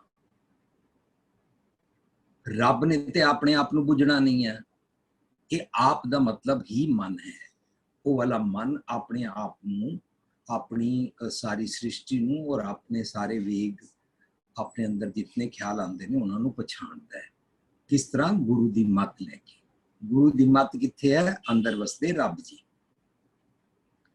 ਹੁਣ ਅਗਲੇ ਇਸ ਪਦੇ ਵਿੱਚ ਪਾਤਾਲ ਪੁਰੀਆ ਲੋਕ ਆਕਾਰਾ, ਇਹ ਸਾਰੇ ਅੰਦਰ ਦੇ ਸਾਡੇ ਜਿਹੜੇ ਸੁਭਾਅ ਨੇ ਨਾ, ਅਸੀਂ ਮੰਦੇ ਖਿਆਲਾਂ ਨੂੰ ਪਾਤਾਲ ਕਹਿੰਦੇ ਹਾਂ, ਔਰ ਇਸ ਤਰ੍ਹਾਂ ਹੀ ਪੁਰੀਆਂ ਜਿਹੜਾ ਸਾਡਾ ਦਿਸਦਾ ਜਗਤ ਹੈ, ਔਰ ਲੋਕ ਮੇਰੇ ਇੱਕ ਇੱਕ ਅੰਗ ਰੋਮ ਜਿਹੜੇ ਮੇਰੇ ਬਾਹਰ ਐਕਸ਼ਨਸ ਮੈਨੀਫੈਸਟ ਹੁੰਦੇ ਨੇ, ਇਸ ਤਰ੍ਹਾਂ ਇਹ ਸਾਰਾ ਆਕਾਰ ਤਿਸ ਵਿੱਚ ਵਰਤੈ ਹੁਕਮ ਕਰਾਰਾ। ਹੁਣ ਇਸ ਮਨ ਨੇ ਜਦੋਂ ਪਹਿਲਾਂ ਆਪਣੀ ਸ੍ਰਿਸ਼ਟੀ ਸਾਜੀ ਸੀ ਤਾਂ ਉਹਦੇ ਚ ਇੰਨੇ ਕੁਦਰਤ ਔਰ ਨਿਯਮ ਔਰ ਨਾਉ ਸਾਜਿਆ ਸੀ ਨਾ, ਜਦੋਂ ਆਪੀ ਨੇ ਆਪ ਸਾਜਿਓ ਆਪੀ ਨੇ ਰਚਿਓ ਨਾਉ।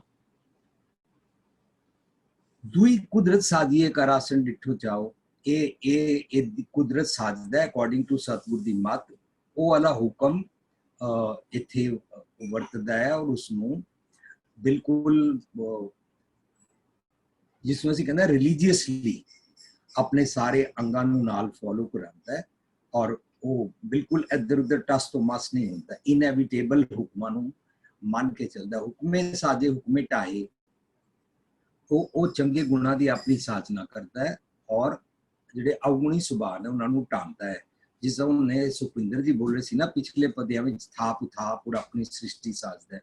ਐਪਲੀ ਸੈਡ ਕਿ ਉਹ ਆਪਣੇ ਚੰਗੇ ਗੁਣਾਂ ਦੀ ਸਾਜਨਾ ਕਰਦਾ ਜਾਂਦਾ, ਆਪਣੀ ਸਾਰੀ ਸ੍ਰਿਸ਼ਟੀ ਦੀ, ਆਪਣੀ ਸਾਰੀ ਅੰਦਰ ਦੀ ਬਨਸਪਤੀ ਦੀ, ਆਪਣੇ ਅੰਦਰ ਦੇ ਚੰਦ ਸੂਰਜ ਤਾਰਿਆਂ ਦੀ, ਆਪਣੇ ਅੰਦਰ ਦੇ ਸਾਰੇ ਧਰਤ ਆਕਾਸ਼ ਪਤਾਲ ਦੀ, ਸੁਰਗ ਮੱਛ ਪਿਆਲ ਦੀ, ਔਰ ਆਪਣੇ ਅੰਦਰ ਦੇ ਸਾਰੇ ਜੀਆਂ ਜਨਤਾਂ ਦੀ, ਸਭ ਦੀ ਉਸની ਸਾਜਨਾ ਕਰਦਾ ਹੈ ਔਰ ਅਵਗੁਣਾਂ ਨੂੰ ਢਾਂਦਾ ਹੈ। ਹੁਕਮੇ ਮੇਲ ਮਿਲਾਇਦਾ, ਸਾਰਿਆਂ ਨੂੰ ਵਿਜ਼ਡਮ ਦੇ ਨਾਲ ਫੋਲੋ ਕਰਾ ਕੇ ਵਨਨੈਸ ਵਿਦ ਗੋਡ ਨੂੰ ਫੋਲੋ ਕਰਾਂਦਾ।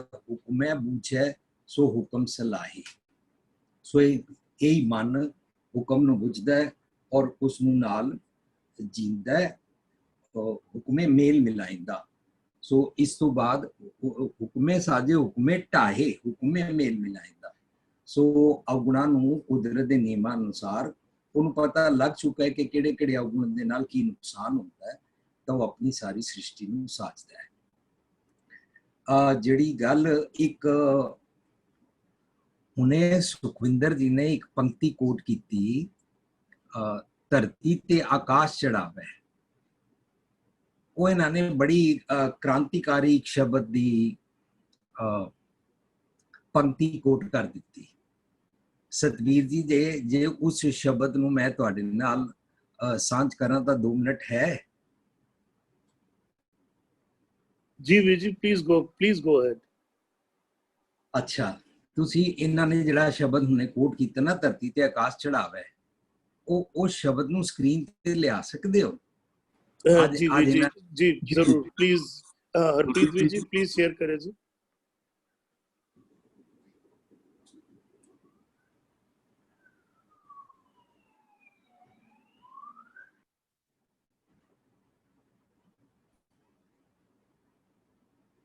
हाँ जी,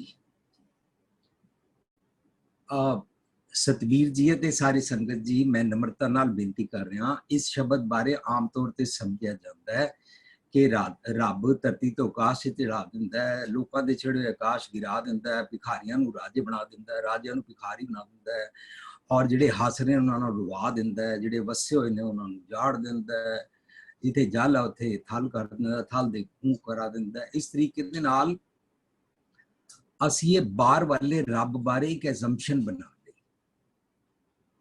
ਔਰ ਅਸੀਂ ਫਿਰ ਇਹ ਫੀਲ ਕੀਤਾ ਰੱਬ ਚਾਹੇ ਤਾਂ ਜੋ ਕੁਝ ਮਰਜ਼ੀ ਕਰ ਸਕਦਾ ਹੈ, ਬੱਕਰੀ ਨੂੰ ਮਾਸ ਖਵਾ ਦਿੰਦਾ ਹੈ ਔਰ ਸ਼ੇਰ ਨੂੰ ਘਾਹ ਖਵਾ ਦਿੰਦਾ ਹੈ, ਰੱਬ ਦੇ ਵੱਸ ਹੈ ਸਭ ਕੁਝ।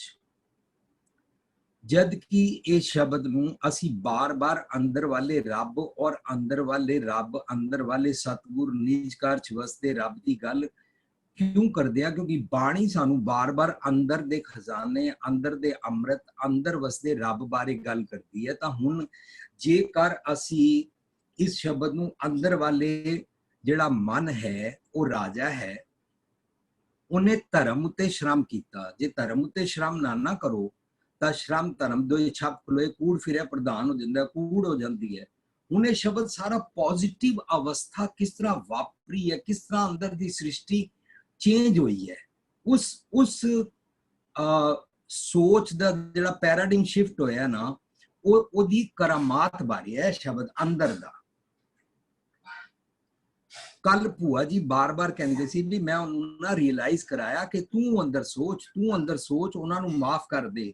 ਉਹ ਜਿਹੜੇ ਟੋਨੀ ਜੀ ਦੀ ਬੇਟੀ ਦਾ ਪ੍ਰੋਬਲਮ ਸੀ, ਜਾਂ ਜਿਹੜੀ ਬੱਚੀ ਇਹਨਾਂ ਕੋਲ ਆਈ ਸੀ ਜਿਹਦਾ ਨੌਕਰਾਂ ਨੇ ਰੇਪ ਕੀਤਾ ਸੀ, ਉਹ ਕੀ ਸੀ ਕਿ ਉਹ ਕਰਾਮਾਤ ਕੀ ਹੈ ਕਿ ਵੀ ਉਹਨਾਂ ਦਾ ਸਾਰਾ ਧਿਆਨ ਆਪ ਨੜੇ ਗਿਰਵਾਨ ਵਾਰ ਧਿਆਨ ਇਹਨਾਂ ਨੇ ਦਵਾ ਲਿਆ। ਇਹੀ ਗੁਰਮਤ ਦੀ ਕਰਾਮਾਤ ਹੈ। ਸੋ ਦੇਖੋ, ਮੈਂ ਥੋੜਾ ਕੁਇਕ ਚੱਲਾਂਗਾ ਕਿਉਂਕਿ ਟਾਈਮ ਤੁਹਾਡਾ ਥੋੜਾ ਹੁੰਦਾ ਹੈ, ਤੇ ਮੈਂ ਮਾਫੀ ਮੰਗਦਾ ਕਿ ਸ਼ਬਦ ਦੇ ਇੱਕ ਟੈਂਜੈਂਟ ਜਿਸ ਨੂੰ ਸੁਖਵਿੰਦਰ ਜੀ ਨੇ ਕੋਟ ਕਰ ਦਿੱਤਾ ਤੇ ਮੈਂ ਅੰਦਰੋਂ ਐਕਸਾਈਟਿਡ ਹੋ ਗਿਆ ਅੱਜ ਬਾਈ ਚਾਂਸ ਕਿ ਮੈਂ ਇਹ ਤੁਹਾਡੇ ਨਾਲ ਸਾਂਝ ਕਰ ਰਿਹਾ। ਰਾਜਾ ਸ਼ਰਮ ਮਿਤ ਨਹੀਂ ਜਾਣੀ ਤੇਰੀ, ਮਨ ਨੂੰ ਸੁਰਤ ਮਤ ਬੁੱਧ ਰਲ ਕੇ ਕਹਿ ਰਹੀਆਂ ਨੇ। ਸੋ ਅਸੀਂ ਇਹ ਕਹਿੰਦੇ ਆ ਵੀ ਮਤ ਕਹਿ ਰਹੀ ਹੈ, ਇਹ ਮਿਹਨਤ ਧਰਮ ਤੇ ਉੱਤੇ ਮਿਹਨਤ ਕਰਨ ਵਾਲੇ ਸਾਡੇ ਮਨ ਰਾਜਾ ਜੀ, ਤੁਹਾਡੇ ਕੋਲ ਜਿਹੜੇ ਗੁਣ ਆ ਗਏ ਨੇ ਉਹਨਾਂ ਦੀ ਮਿਤ ਜਾਣੀ ਨਹੀਂ ਜਾ ਸਕਦੀ। ਤੇਰੇ ਸੰਤਨ ਕੀ ਹੋ ਚੇਰੀ, ਫੈਮਿਨਿਨ ਜੈਂਡਰ ਹੀ ਚੋਂ ਕਹਿੰਦੀਆਂ ਨੇ, ਅਸੀਂ ਤੁਹਾਡੇ ਕੋਲ ਜਿਹੜੀ ਵਿਜ਼ਡਮ ਹੈ ਨਾ, ਜਿਹਦੇ ਨਾਲ ਤੁਹਾਡੇ ਕੋਲ ਵਰਚੂਜ਼ ਆਈਆਂ ਨੇ, ਤੇਰੇ ਸੰਤਨ ਨੂੰ ਵਰਚੂਜ਼ ਕਹਿੰਦੇ ਨੇ। ਤੁਸੀਂ ਪੂਰੇ ਗੁਰੂ ਗ੍ਰੰਥ ਸਾਹਿਬ ਵਿੱਚ ਜਦੋਂ ਇਹ ਵਰਚੂਜ਼ ਲਗਾ ਕੇ ਉਹਨਾਂ ਨੂੰ ਦੇਖੋਗੇ ਨਾ ਤਾਂ ਬੜਾ ਕੰਮ ਆਏਗਾ। ਤੇਰੇ ਸੰਤਨ ਕੀ ਹੋ ਚੇਰੀ, ਤੁਸੀਂ ਜਿਹੜੀ ਵਰਚੂਜ਼ ਤੁਹਾਡੇ ਕੋਲ ਖਜ਼ਾਨਾ ਆਇਆ ਨਾ, ਮੈਂ ਵੀ ਉਹਨਾਂ ਨੂੰ ਫੋਲੋ ਕਰਨਾ ਚਾਹੁੰਦੀ ਹਾਂ, ਕਰਦੀ ਹਾਂ। ਰਹਾਉ ਚ ਕਹਿ ਰਹੀ ਹੈ, ਹੱਸ ਤੋਂ ਜਾਏ ਸੋ ਰੋਵਤ ਆਵੇ। ਪਹਿਲਾਂ ਸਾਨੂੰ ਕੀ ਹੁੰਦਾ ਸੀ, ਕੋਈ ਬੰਦਾ ਦਾ ਬਿਜ਼ਨਸ ਵਿੱਚ ਨੁਕਸਾਨ ਹੋ ਜਾਏ, ਕੋਈ ਢਹਿ ਪਵੇ, ਕੋਈ ਹਾਰ ਜਾਏ, ਸਾਨੂੰ ਬੜਾ ਹਾਸਾ ਆਉਂਦਾ ਸੀ। ਉਹ ਬੋਗਸ ਹਾਸਾ ਨਾ ਹੁਣ ਮੇਰਾ ਚਲਾ ਗਿਆ। ਰੋਵਤ ਜਾਏ ਸੋ ਹੱਸੈ। ਜਦੋਂ ਮੈਂ ਪਲ ਪਲ ਆਪਣੇ ਆਤਮਕ ਖਿਆਲਾਂ ਵਿੱਚ ਨਿੱਕੀ ਨਿੱਕੀ ਗੱਲ ਤੇ ਰੋਂਦੀ ਸੀ, ਨੁਕਸਾਨ ਹੋ ਜਾਏ, ਤਾਂ ਮੈਂ ਹੁਣ ਉਹ ਮੇਰਾ ਹੱਸੈ ਪ੍ਰਤੀਕ ਹੈ ਇੱਥੇ ਸੰਤੋਖ ਦਾ। ਹੁਣ ਮੇਰਾ ਉਹ ਰੋਵਤ ਜਾਏ ਵਾਲਾ ਹੁਣ ਹੱਸਿਆ ਹੋ ਗਿਆ। ਬਸ ਤੋਂ ਹੋਏ ਸੋ ਹੋਏ ਉਜੜ, ਸੋ ਉਜੜ ਹੋਏ। ਬਸ ਤੋਂ ਹੋਏ ਸੋ ਉਜੜ।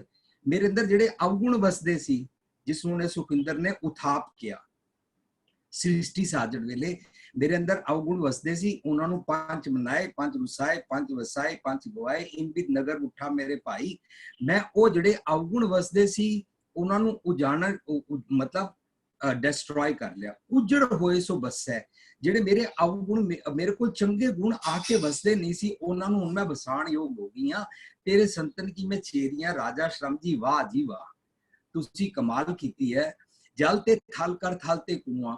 ਜਿਹੜਾ ਪਹਿਲਾਂ ਮੇਰਾ ਤ੍ਰਿਸ਼ਨਾ ਦਾ ਜਲ ਸੀ, ਉਹਦੇ ਨਾਲ ਤੁਸੀਂ ਮੇਰੀ ਸਾਰੀ ਥਲ ਵਾਲੀ ਧਰਤੀ ਸੁੱਕੀ ਰਹਿੰਦੀ ਸੀ ਮਨ ਦੀ, ਉਹਨੂੰ ਤੁਸੀਂ ਅੰਮ੍ਰਿਤ ਰੂਪੀ ਜਲ ਦੇ ਨਾਲ ਭਰ ਦਿੱਤਾ। ਕੂਆਂ ਹੁੰਦਾ ਹੈ ਅੰਦਰ ਦਾ ਚਸ਼ਮਾ ਫੁੱਟ ਪੈਣਾ, ਅੰਦਰੋਂ ਵਿਜ਼ਡਮ ਪ੍ਰਾਪਤ ਹੋਣੀ। ਕੂਪ ਤੇ ਮੇਰ ਕਰਾਵੇ। ਮੇਰ ਹੁੰਦਾ ਹੈ ਰਤਨ ਜਵਾਰ ਮਾਣਿਕ ਵਰਗੀ ਮਤ ਦਾ ਪ੍ਰਾਪਤ ਹੋਣਾ। ਧਰਤੀ ਤੇ ਆਕਾਸ਼ ਚੜਾਵੇ।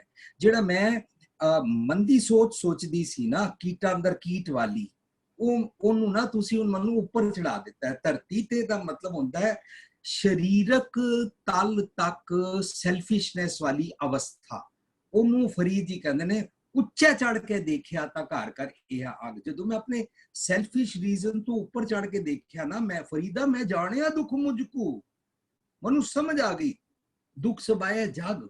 ਜਦੋਂ ਮੈਂ ਇਸ ਸੈਲਫਿਸ਼ ਰੀਜ਼ਨ ਵਾਲੇ ਸਰੀਰ ਤੋਂ ਦੇਹ ਅਧਿਆਸ ਤੋਂ ਉੱਪਰ ਉੱਠ ਕੇ ਦੇਖਿਆ ਨਾ, ਤਾਂ ਮੈਨੂੰ ਹਰ ਘਰ ਵਿੱਚ ਕਿਹੜੀ ਅੱਗ ਲੱਗੀ ਸੀ ਉਹ ਨਜ਼ਰ ਆ ਗਈ। ਫਰੀਦ ਜੀ ਉਹ ਕਹਿੰਦੇ ਨੇ ਧਰਤੀ ਤੇ ਆਕਾਸ਼ ਚੜਾਵੇ।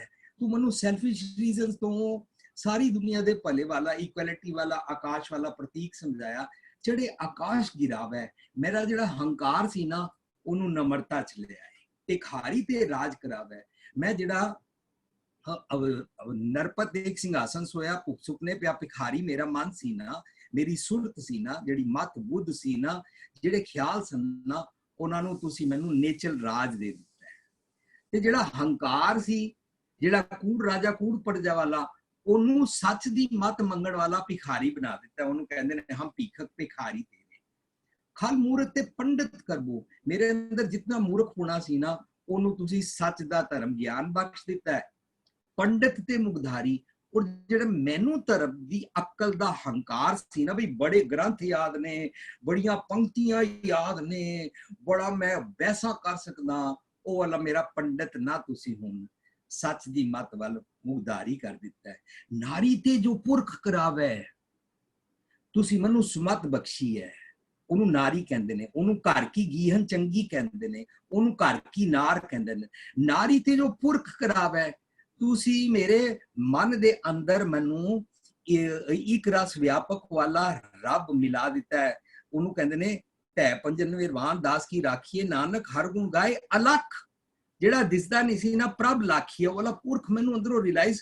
ਪੁਰਖਨ ਤੇ ਜੋ ਨਾਰੀ, ਜੋ ਰੱਬੀ ਗੁਣਾ ਦੀ ਸਰਵ ਵਿਆਪਕਤਾ ਸੀ ਨਾ, ਉਹਦੇ ਨਾਲ ਮੇਰੀ ਸਾਰੀ ਮਤ, ਮੇਰੀ ਸੁਮਤ ਬਣਾ ਦਿੱਤੀ ਹੈ। ਤੁਸੀਂ ਕਮਾਲ ਕਰ ਦਿੱਤੀ ਹੈ। ਇਸ ਨਾਰੀ ਨੂੰ ਕਹਿੰਦੇ ਨੇ ਆਨੰਦ ਕਰੋ ਮਿਲ ਸੁੰਦਰ ਨਾਰੀ।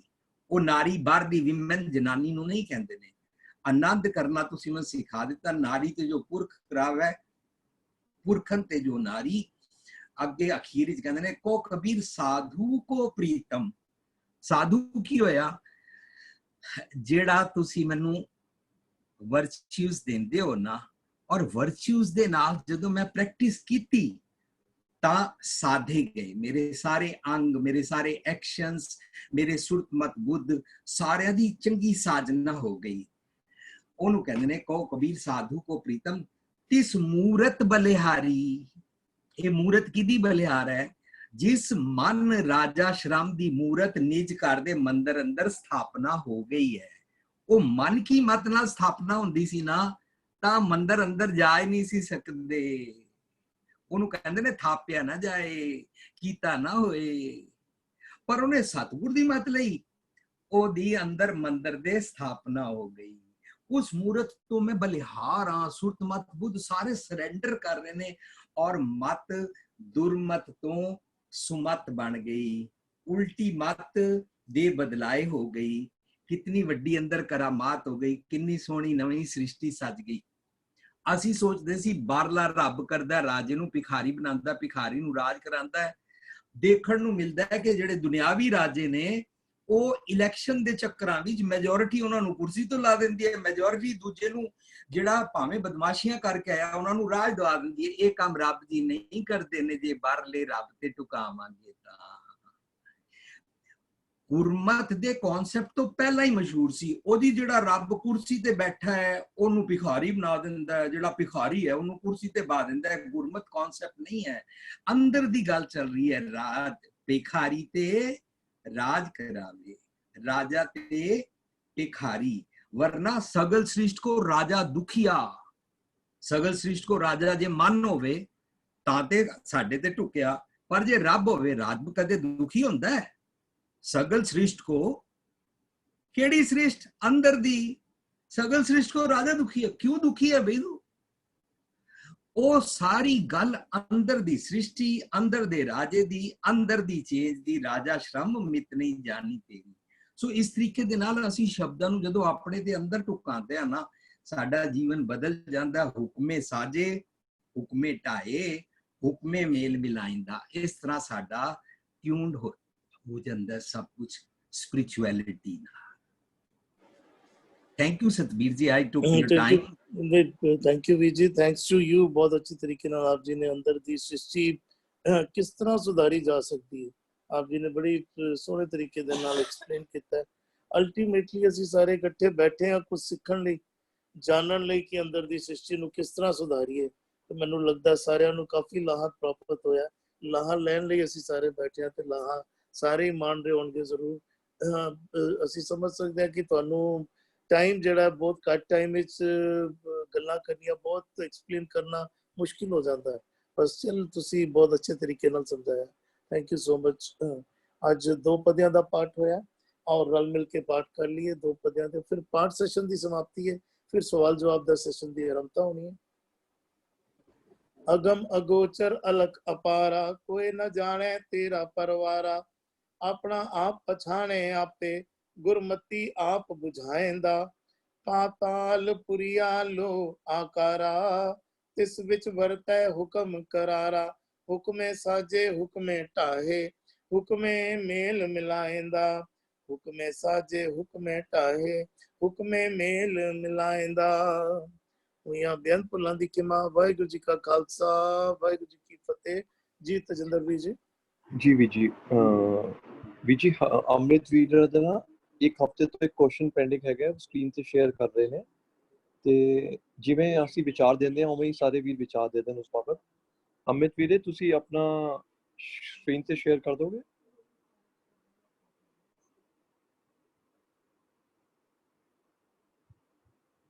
जैसी मैं आवे खसम की बाणी, कोई वाला शब्द स्क्रीन पे शेयर कर दो। हाँ जी जी सतबीर भी जी, हरविंदर भी जी स्टार्ट कर लो। इस बाबत विचार चाहते हैं। एक मिनट तुसी अपनी ऑडियो ऑन करके कुछ विचार देना चाहोगे किस बाबत तुसी क्वेश्चन किया है? मैं एक मिनट तुहानू परमिट कर रहा या तुहानू परमिशन मिल गई है, प्लीज ऑन योर ऑडियो। जी वाहिगुरू जी खालसा वाहिगुरू जी फतेह जी। ਵੀਰ ਜੀ ਇਹਦੇ ਵਿੱਚ ਮੈਂ ਜਾਣਨਾ ਚਾਹੁੰਦਾ ਕਿ ਇਹ ਲਾਲੋ ਹੈਗੇ ਨੇ ਜਿਹੜੇ ਹੈਗਾ ਜੈਸੀ ਮੈਂ ਆਵੇ ਖਸਮ ਕੀ ਬਾਣੀ ਤੈਸਾ ਕਰੀ ਗਿਆਨ ਵੇ ਲਾਲੋ, ਤੇ ਲਾਲੋ ਮੀਨਸ ਕੀ ਹੈਗਾ? ਤੇ ਇਹ ਪਾਪ ਕੀ ਜੰਜ ਲੈ ਕਾਬਲੋ ਤੇ ਆਇਆ, ਤੇ ਕਾਬਲੋ ਮੀਨਸ ਕੀ ਹੈਗਾ? ਜੇ ਟਾਈਮ ਹੋਵੇ ਸ਼ਬਦ ਤੇ ਤਾਂ ਦੇਖ ਲਓ, ਬਾਕੀ ਅਸੀਂ ਲੇਟਰ ਔਨ ਜੀ ਟਾਈਮ ਹੈਗਾ, ਡੋਂਟ ਵਰੀ, ਤੁਹਾਡਾ ਵੈਸੇ ਇੱਕ ਹਫ਼ਤੇ ਤੋਂ ਪੈਂਡਿੰਗ ਹੈਗਾ ਜੀ। ਹਰਵਿੰਦਰ ਵੀ ਜੀ ਇੱਥੇ ਜਿਹੜੀ ਜਿਹਨੂੰ ਇਤਿਹਾਸਿਕ ਘਟਨਾ ਕਹਿ ਲਓ ਵੀ ਜਦੋਂ ਬਾਬਰ ਨੇ ਇੰਡੀਆ ਉੱਤੇ ਹਮਲਾ ਕੀਤਾ ਤੇ ਉਸ ਪ੍ਰਥਾਈ ਜਿਹੜੀ ਮੈਨੂੰ ਸਮਝ ਆ ਰਹੀ ਹੈ ਉਹ ਸਾਰਾ ਜਿਹੜਾ ਪ੍ਰਸੰਗ ਜਿਹੜਾ ਹੈ ਨਾ ਇਹ ਕੁਦਰਤਨ ਜਿਹੜਾ ਭਾਈ ਲਾਲੋ ਜੀ ਦੀ ਗੱਲ ਪੇ ਕਰਦੇ ਨੇ।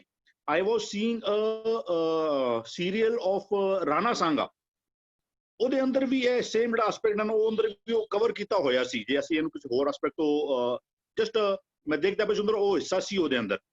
ਵੀ ਜੈਸੀ ਮੈਂ ਆਵੇ ਖਸਮ ਕੀ ਬਾਣੀ ਤੈਸੜਾ ਕਰੀ ਗਿਆਨ ਵੇ ਲਾਲੋ। ਜਿਕਨ ਲਾਲੋ ਨੂੰ ਸੰਬੋਧਨ ਕਰਕੇ ਗੱਲ ਪੇ ਕਰਦੇ ਹੋਣ ਵੀ ਜਿਸ ਤਰ੍ਹਾਂ ਮੈਨੂੰ ਰੱਬੋ ਜਿਹੜੀ ਪ੍ਰੇਰਨਾ ਮੈਨੂੰ ਮਿਲੀ, ਅਸੀਂ ਕਹਿੰਦੇ ਵੀ ਜੈਸੀ ਮੈਂ ਆਵੇ ਖਸਮ ਕੀ ਬਾਣੀ ਹੈ, ਧੁਰ ਕੀ ਬਾਣੀ ਆਈ ਹੂੰ ਆਪੋ ਬੋਲਣਾ ਜਾਣਦਾ ਮੈਂ ਕਹਿਆ ਸਭ ਹੁਕਮਾਓ ਜੀਓ। ਵੀ ਇਸ ਤਰੀਕੇ ਨਾਲ ਬਈ ਮੈਂ ਉਸ ਤਰੀਕੇ ਨਾਲ ਗੱਲ ਕਰਨਾ ਪਿਆ ਵੀ ਪਾਪ ਦੀ ਜੰਜ ਪਾਓ। ਇੱਕ ਵੱਡੀ ਸੈਨਾ ਲੈ ਕੇ ਜਿਹੜਾ ਇਹਨਾਂ ਬੜਾ ਕਾਬੁਲ ਤੋਂ ਫਰਗਾਨਾ ਦਾ ਸੀ, ਉੱਥੋਂ ਦੀ ਕਾਬੁਲ ਆਇਆ। ਕਾਬੁਲ ਤੋਂ ਜਿਹੜਾ ਫਿਰ ਉਹਨੇ ਇੰਡੀਆ ਤੇ ਹਮਲਾ ਕੀਤਾ। ਵੀ ਉਹ ਕਹਿੰਦੇ ਜੋਰੀ ਮੰਗੇ ਦਾਨ ਵੇ ਲਾ ਲਓ। ਵੀ ਜਿਹੜਾ ਹਿੰਦੂ ਕਨਸੈਪਟ ਚੱਲਦਾ ਸੀ ਨਾ ਵੀ ਕੰਨਿਆ ਦਾਨ ਕਰਨ ਦਾ, ਵੀ ਆਪਣੀ ਵੋਟੀ ਨੂੰ ਕਹਿੰਦੇ ਜੋਰੀ ਪਾਓ। ਉਹ ਜਿਹੜੇ ਹਿੰਦੂ ਜਾਂ ਜਿਹੜੇ ਪਠਾਨੀਆਂ ਸਨ ਵੀ ਉਹਨਾਂ ਨੂੰ ਉਹ ਜੋਰੀ ਉਹਨੂੰ ਆਪਣੇ ਨਾਲ ਉਹ ਲੈ ਕੇ ਜਾ ਰਿਹਾ ਹੈ। ਵੀ ਉਹ ਇੱਕ ਹੁੰਦਾ ਸੀ ਵਿਆਹ ਕਰਨ ਦਾ ਹਿੰਦੂ ਕਨਸੈਪਟ ਹੁੰਦਾ ਸੀ ਨਾ, ਕੰਨਿਆ ਦਾਨ ਕਰ ਦੇਣੀ ਆਪਣੀ। ਉਹ ਕਹਿੰਦੇ ਨਹੀਂ, ਕਹਿੰਦੇ ਹੁਣ ਜੋਰੀ ਬੋਲੋ ਪਾਓ। ਜ਼ਬਰਦਸਤੀ ਜਿਹੜਾ ਉਹਨੇ ਉੱਥੇ ਦੀਆਂ ਔਰਤਾਂ ਦੇ ਨਾਲ ਕੀਤੀ। ਕਹਿੰਦਾ ਸ਼ਰਮ ਧਰਮ ਦੋਏ ਛੱਪ ਖਲੋਏ ਕੂੜ ਫਿਰੇ ਪ੍ਰਧਾਨ ਵੇ ਲਾ ਲਓ। ਉੱਥੇ ਕੋਈ ਹਯਾ ਕੋਈ ਧਰਮ ਵਾਲੀ ਕੋਈ ਗੱਲ ਜਿਹੜੀ ਨਾ ਹੁਣ ਰਹਿ ਨਹੀਂ ਗਈ। ਜਿਹੜਾ ਕੂੜ ਹੀ ਕੂੜ ਪਈ ਉਹਨੇ ਜੋ ਹੁਕਮ ਕਰ ਦਿੱਤਾ ਨੇ ਕਾਜੀਆਂ ਬਾਮਣਾ ਕੀ ਗੱਲ ਥੱਕੀ ਅਗਦ ਪੜੇ ਸ਼ੈਤਾਨ। ਅਗਦ ਕਹਿੰਦੇ ਨੇ ਵੀ ਜਿਹੜਾ ਉਹ ਵਿਆਹ ਦੇ ਜਿਹੜੇ ਜੋ ਵੀ ਜਿਹਦੇ ਸਮਝੋ ਜੇ ਹਿੰਦੂ ਹੈ ਤੇ ਉਹਦੇ ਜਿਹੜੇ 7 ਲਾਮ ਤੋਂ ਫੇਰੇ ਹੋਣਗੇ, ਮੁਸਲਮਾਨ ਉਹਦਾ ਨਿਕਾਹ ਦੀ ਜੋ ਵੀ ਕਿਰਿਆ ਹੋਏਗੀ ਉਹ ਹੁਣ ਕਹਿੰਦਾ ਹੁਣ ਕੌਣ ਪੜਦਾ ਪਿਆ ਮਨੋ ਪਾਓ। ਬਿਨਾਂ ਕਿਸੇ ਰਿਚੁਅਲ ਐਕਟੀਵਿਟੀ ਤੋਂ ਹੀ ਉਹਨੇ ਜ਼ਬਰਦਸਤੀ ਜਿਹੜੇ ਉੱਥੇ ਦੀਆਂ ਲੇਡੀਜ਼ ਵਗੈਰਾ ਸਨ ਉਹਨਾਂ ਨੂੰ ਉਹਨੇ ਉਹ ਬੇਪਤ ਕੀਤਾ, ਬੇਇੱਜ਼ਤ ਕੀਤਾ। ਮੁਸਲਮਾਨੀਆਂ ਪੜੇ ਕੱਤੇ ਪਾ ਕਸ਼ਟ ਮੈਂ ਕਰਾਂ ਖੁਦਾਏ ਵੇ ਲਾ ਲਓ। ਜਿਹੜੇ ਮੁਸਲਮਾਨੀਆਂ ਹੁਣ ਜਿਹੜੇ ਪਠਾਨ ਸਨ ਕਹਿੰਦੇ ਮੁਗਲ ਪਠਾਨਾਂ ਭਈ ਲੜਾਈ, ਉਹਨਾਂ ਦੀ ਲੜਾਈ ਜਿਹੜੀ ਸੀ ਬੇਸਿਕਲੀ ਇੱਥੇ ਤੇ ਜਿਹੜਾ ਇੰਡੀਆ ਅੰਦਰ ਉਸ ਟਾਈਮ ਦਾ ਰਾਜ ਸੀ ਉਹ ਤਾਂ ਪਠਾਨਾਂ ਦਾ ਸੀ ਉਸ ਟਾਈਮ ਦੇ, ਭਾਵੇਂ ਉਹ ਵੀ ਸਨ ਮੁਸਲਮਾਨ ਹੀ ਹੋਈ।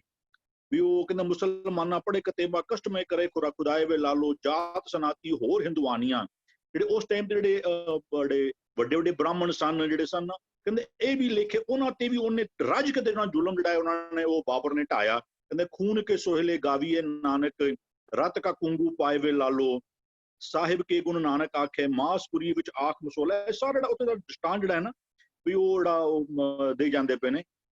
ਜਿਨ ਉਪਾਈ ਰੰਗ ਰਵਾਈ ਬੈਠਾ ਵੇਖੇ ਵਕ ਇਕੇਲਾ ਸੱਚ ਸੋ ਸਾਹਿਬ ਸੱਚ ਤਪਾਵਸ। ਉਹ ਅਸੀਂ ਕਈ ਵਾਰ ਕਹਿੰਦੇ ਕਿ ਰੱਬ ਜਿਹੜਾ ਨਾ ਉਹ ਨਿਆਂ ਕਰਦਾ ਨਹੀਂ। ਅਸੀਂ ਜਿਹੜੀ ਕੱਲ ਇੱਕ ਉਹ ਭੌਜਿਕ ਐਸਪੈਕਟ ਦੇ ਉੱਤੇ ਗੱਲ ਕਰਦੇ ਪਏ ਸਨ ਕਿ ਵੀ ਤੂੰ ਕੀਤਾ ਹੋਣਾ ਤੋ ਜੇ ਤੂੰ ਭੋਗਣਾ ਪਿਆ ਅੱਜ ਕਿਸੇ ਚੀਜ਼ ਨੂੰ ਤੇ ਕਿਤੇ ਨਾ ਕਿਤੇ ਤੂੰ ਕਦੋਂ ਨਾ ਕਦੀ ਤੇ ਉਸ ਚੀਜ਼ ਨੂੰ ਕੀਤਾ ਹੋਇਆ ਜਿਹੜਾ ਵੀ ਉਹ ਕਹਿੰਦਾ ਸਚੜਾ ਕਰੇ ਨਿਆਂ ਮਸੋਲਾ। ਵੀ ਉਹ ਜਿਹੜਾ ਰੱਬ ਜਿਹੜਾ ਹੈ ਨਾ ਉਹ ਪੱਕਾ ਨਿਆਂ ਕਰਦਾ। ਕਹਿੰਦੇ ਵੀ ਕਾਇਆ ਕੱਪੜ ਟੁਕ ਟੁਕ ਹੋਸੀ ਵੀ ਸਰੀਰ ਫੱਟੇ ਵੀ ਉਹ ਜਿਹੜਾ ਜੇ ਜੰਗ ਦਾ ਮਾਹੌਲ ਹੈ ਉਹਨੇ ਕੋਈ ਕਿਸੇ ਨਾਲ ਕੋਈ ਰਿਆਇਤ ਨਹੀਂ ਕੀਤੀ। ਆਮਨ 78 ਜਾਨ 97 ਵੀ ਇਹ ਜਿਹੜਾ ਇੱਕ ਐਸਪੈਕਟ ਜਿਹੜਾ ਹੈ ਨਾ ਵੀ ਜਦੋਂ ਉਹ ਆਇਆ ਬਾਬਰ ਆਇਆ 78 ਦੇ ਆਸ-ਪਾਸ ਜਿਹੜਾ ਐਸ ਪਰ ਸ਼ਾਇਦ ਵਿਕਰਮਾਦਿੱਤਿਆ ਕੈਲੰਡਰ ਜਿਹੜਾ ਹੈ ਤੇ 97 ਦੇ ਆਸ-ਪਾਸ as per again Vikramaditya calendar ਹੈ ਉਹਨਾਂ ਦਾ ਫਿਰ ਮੁਗਲਾਂ ਦਾ ਰਾਜ ਜਿਹੜਾ ਫਿਰ ਖਤਮ ਹੋ ਗਿਆ ਤੇ ਫਿਰ ਸ਼ੇਰ ਸ਼ਾਹ ਸੂਰੀ ਜਿਹੜਾ ਹੈ ਨਾ ਉਹਨੇ ਫਿਰ ਜਿਹੜੀ ਬਾਗਡੋਰ ਜਿਹੜੀ ਹੈ ਉਹ ਦੇਸ਼ ਦੀ ਸੰਭਾਲੀ। ਸੱਚ ਕੀ ਬਾਣੀ ਨਾਨਕ ਆਖੇ ਸੱਚ ਸੁਣਾਏ ਸੀ ਸੱਚ ਕੀ ਬਲਾ। ਮੇਰੇ ਹਿਸਾਬ ਨਾਲ ਤੇ ਜਿਹੜਾ ਸ਼ਬਦ ਹੈ ਉਸ ਪਰ ਥਾਈ ਚੱਲਦਾ ਪਿਆ। ਅੱਗੇ ਹੋਰ ਵਿਚਾਰ ਦੇ ਸਕਦੇ जी। सुखिंदर भी जी आप जी मेरे को अंदर दी सिस्टम ਨਾਲ ਰਿਲੇਟ ਕਰਨਾ ਚਾਹੋਗੇ ਇਸ ਸ਼ਬਦ ਨੂੰ ਤੇ ਉਸ ਤਰੀਕੇ ਨਾਲ ਵਿਚਾਰ ਦੇ ਦਿਓ। ਭੁਪਿੰਦਰ ਜੀ ਵੀ ਦੇਣਾ ਚਾਹਣ ਪਹਿਲੇ ਔਰ ਬੁਆ ਜੀ ਵੀ ਹੈਗੇ ਨੇ ਅਗਰ ਦੇਣਾ ਚਾਹਣ ਤੇ जी। सुखिंदर जी आप दे रहे हो या भूपिंदर जी आप देना चाहोगे?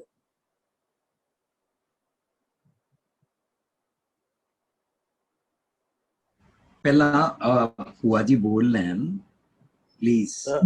जी जी भुआ जी आप प्लीज आरंभ करोगे?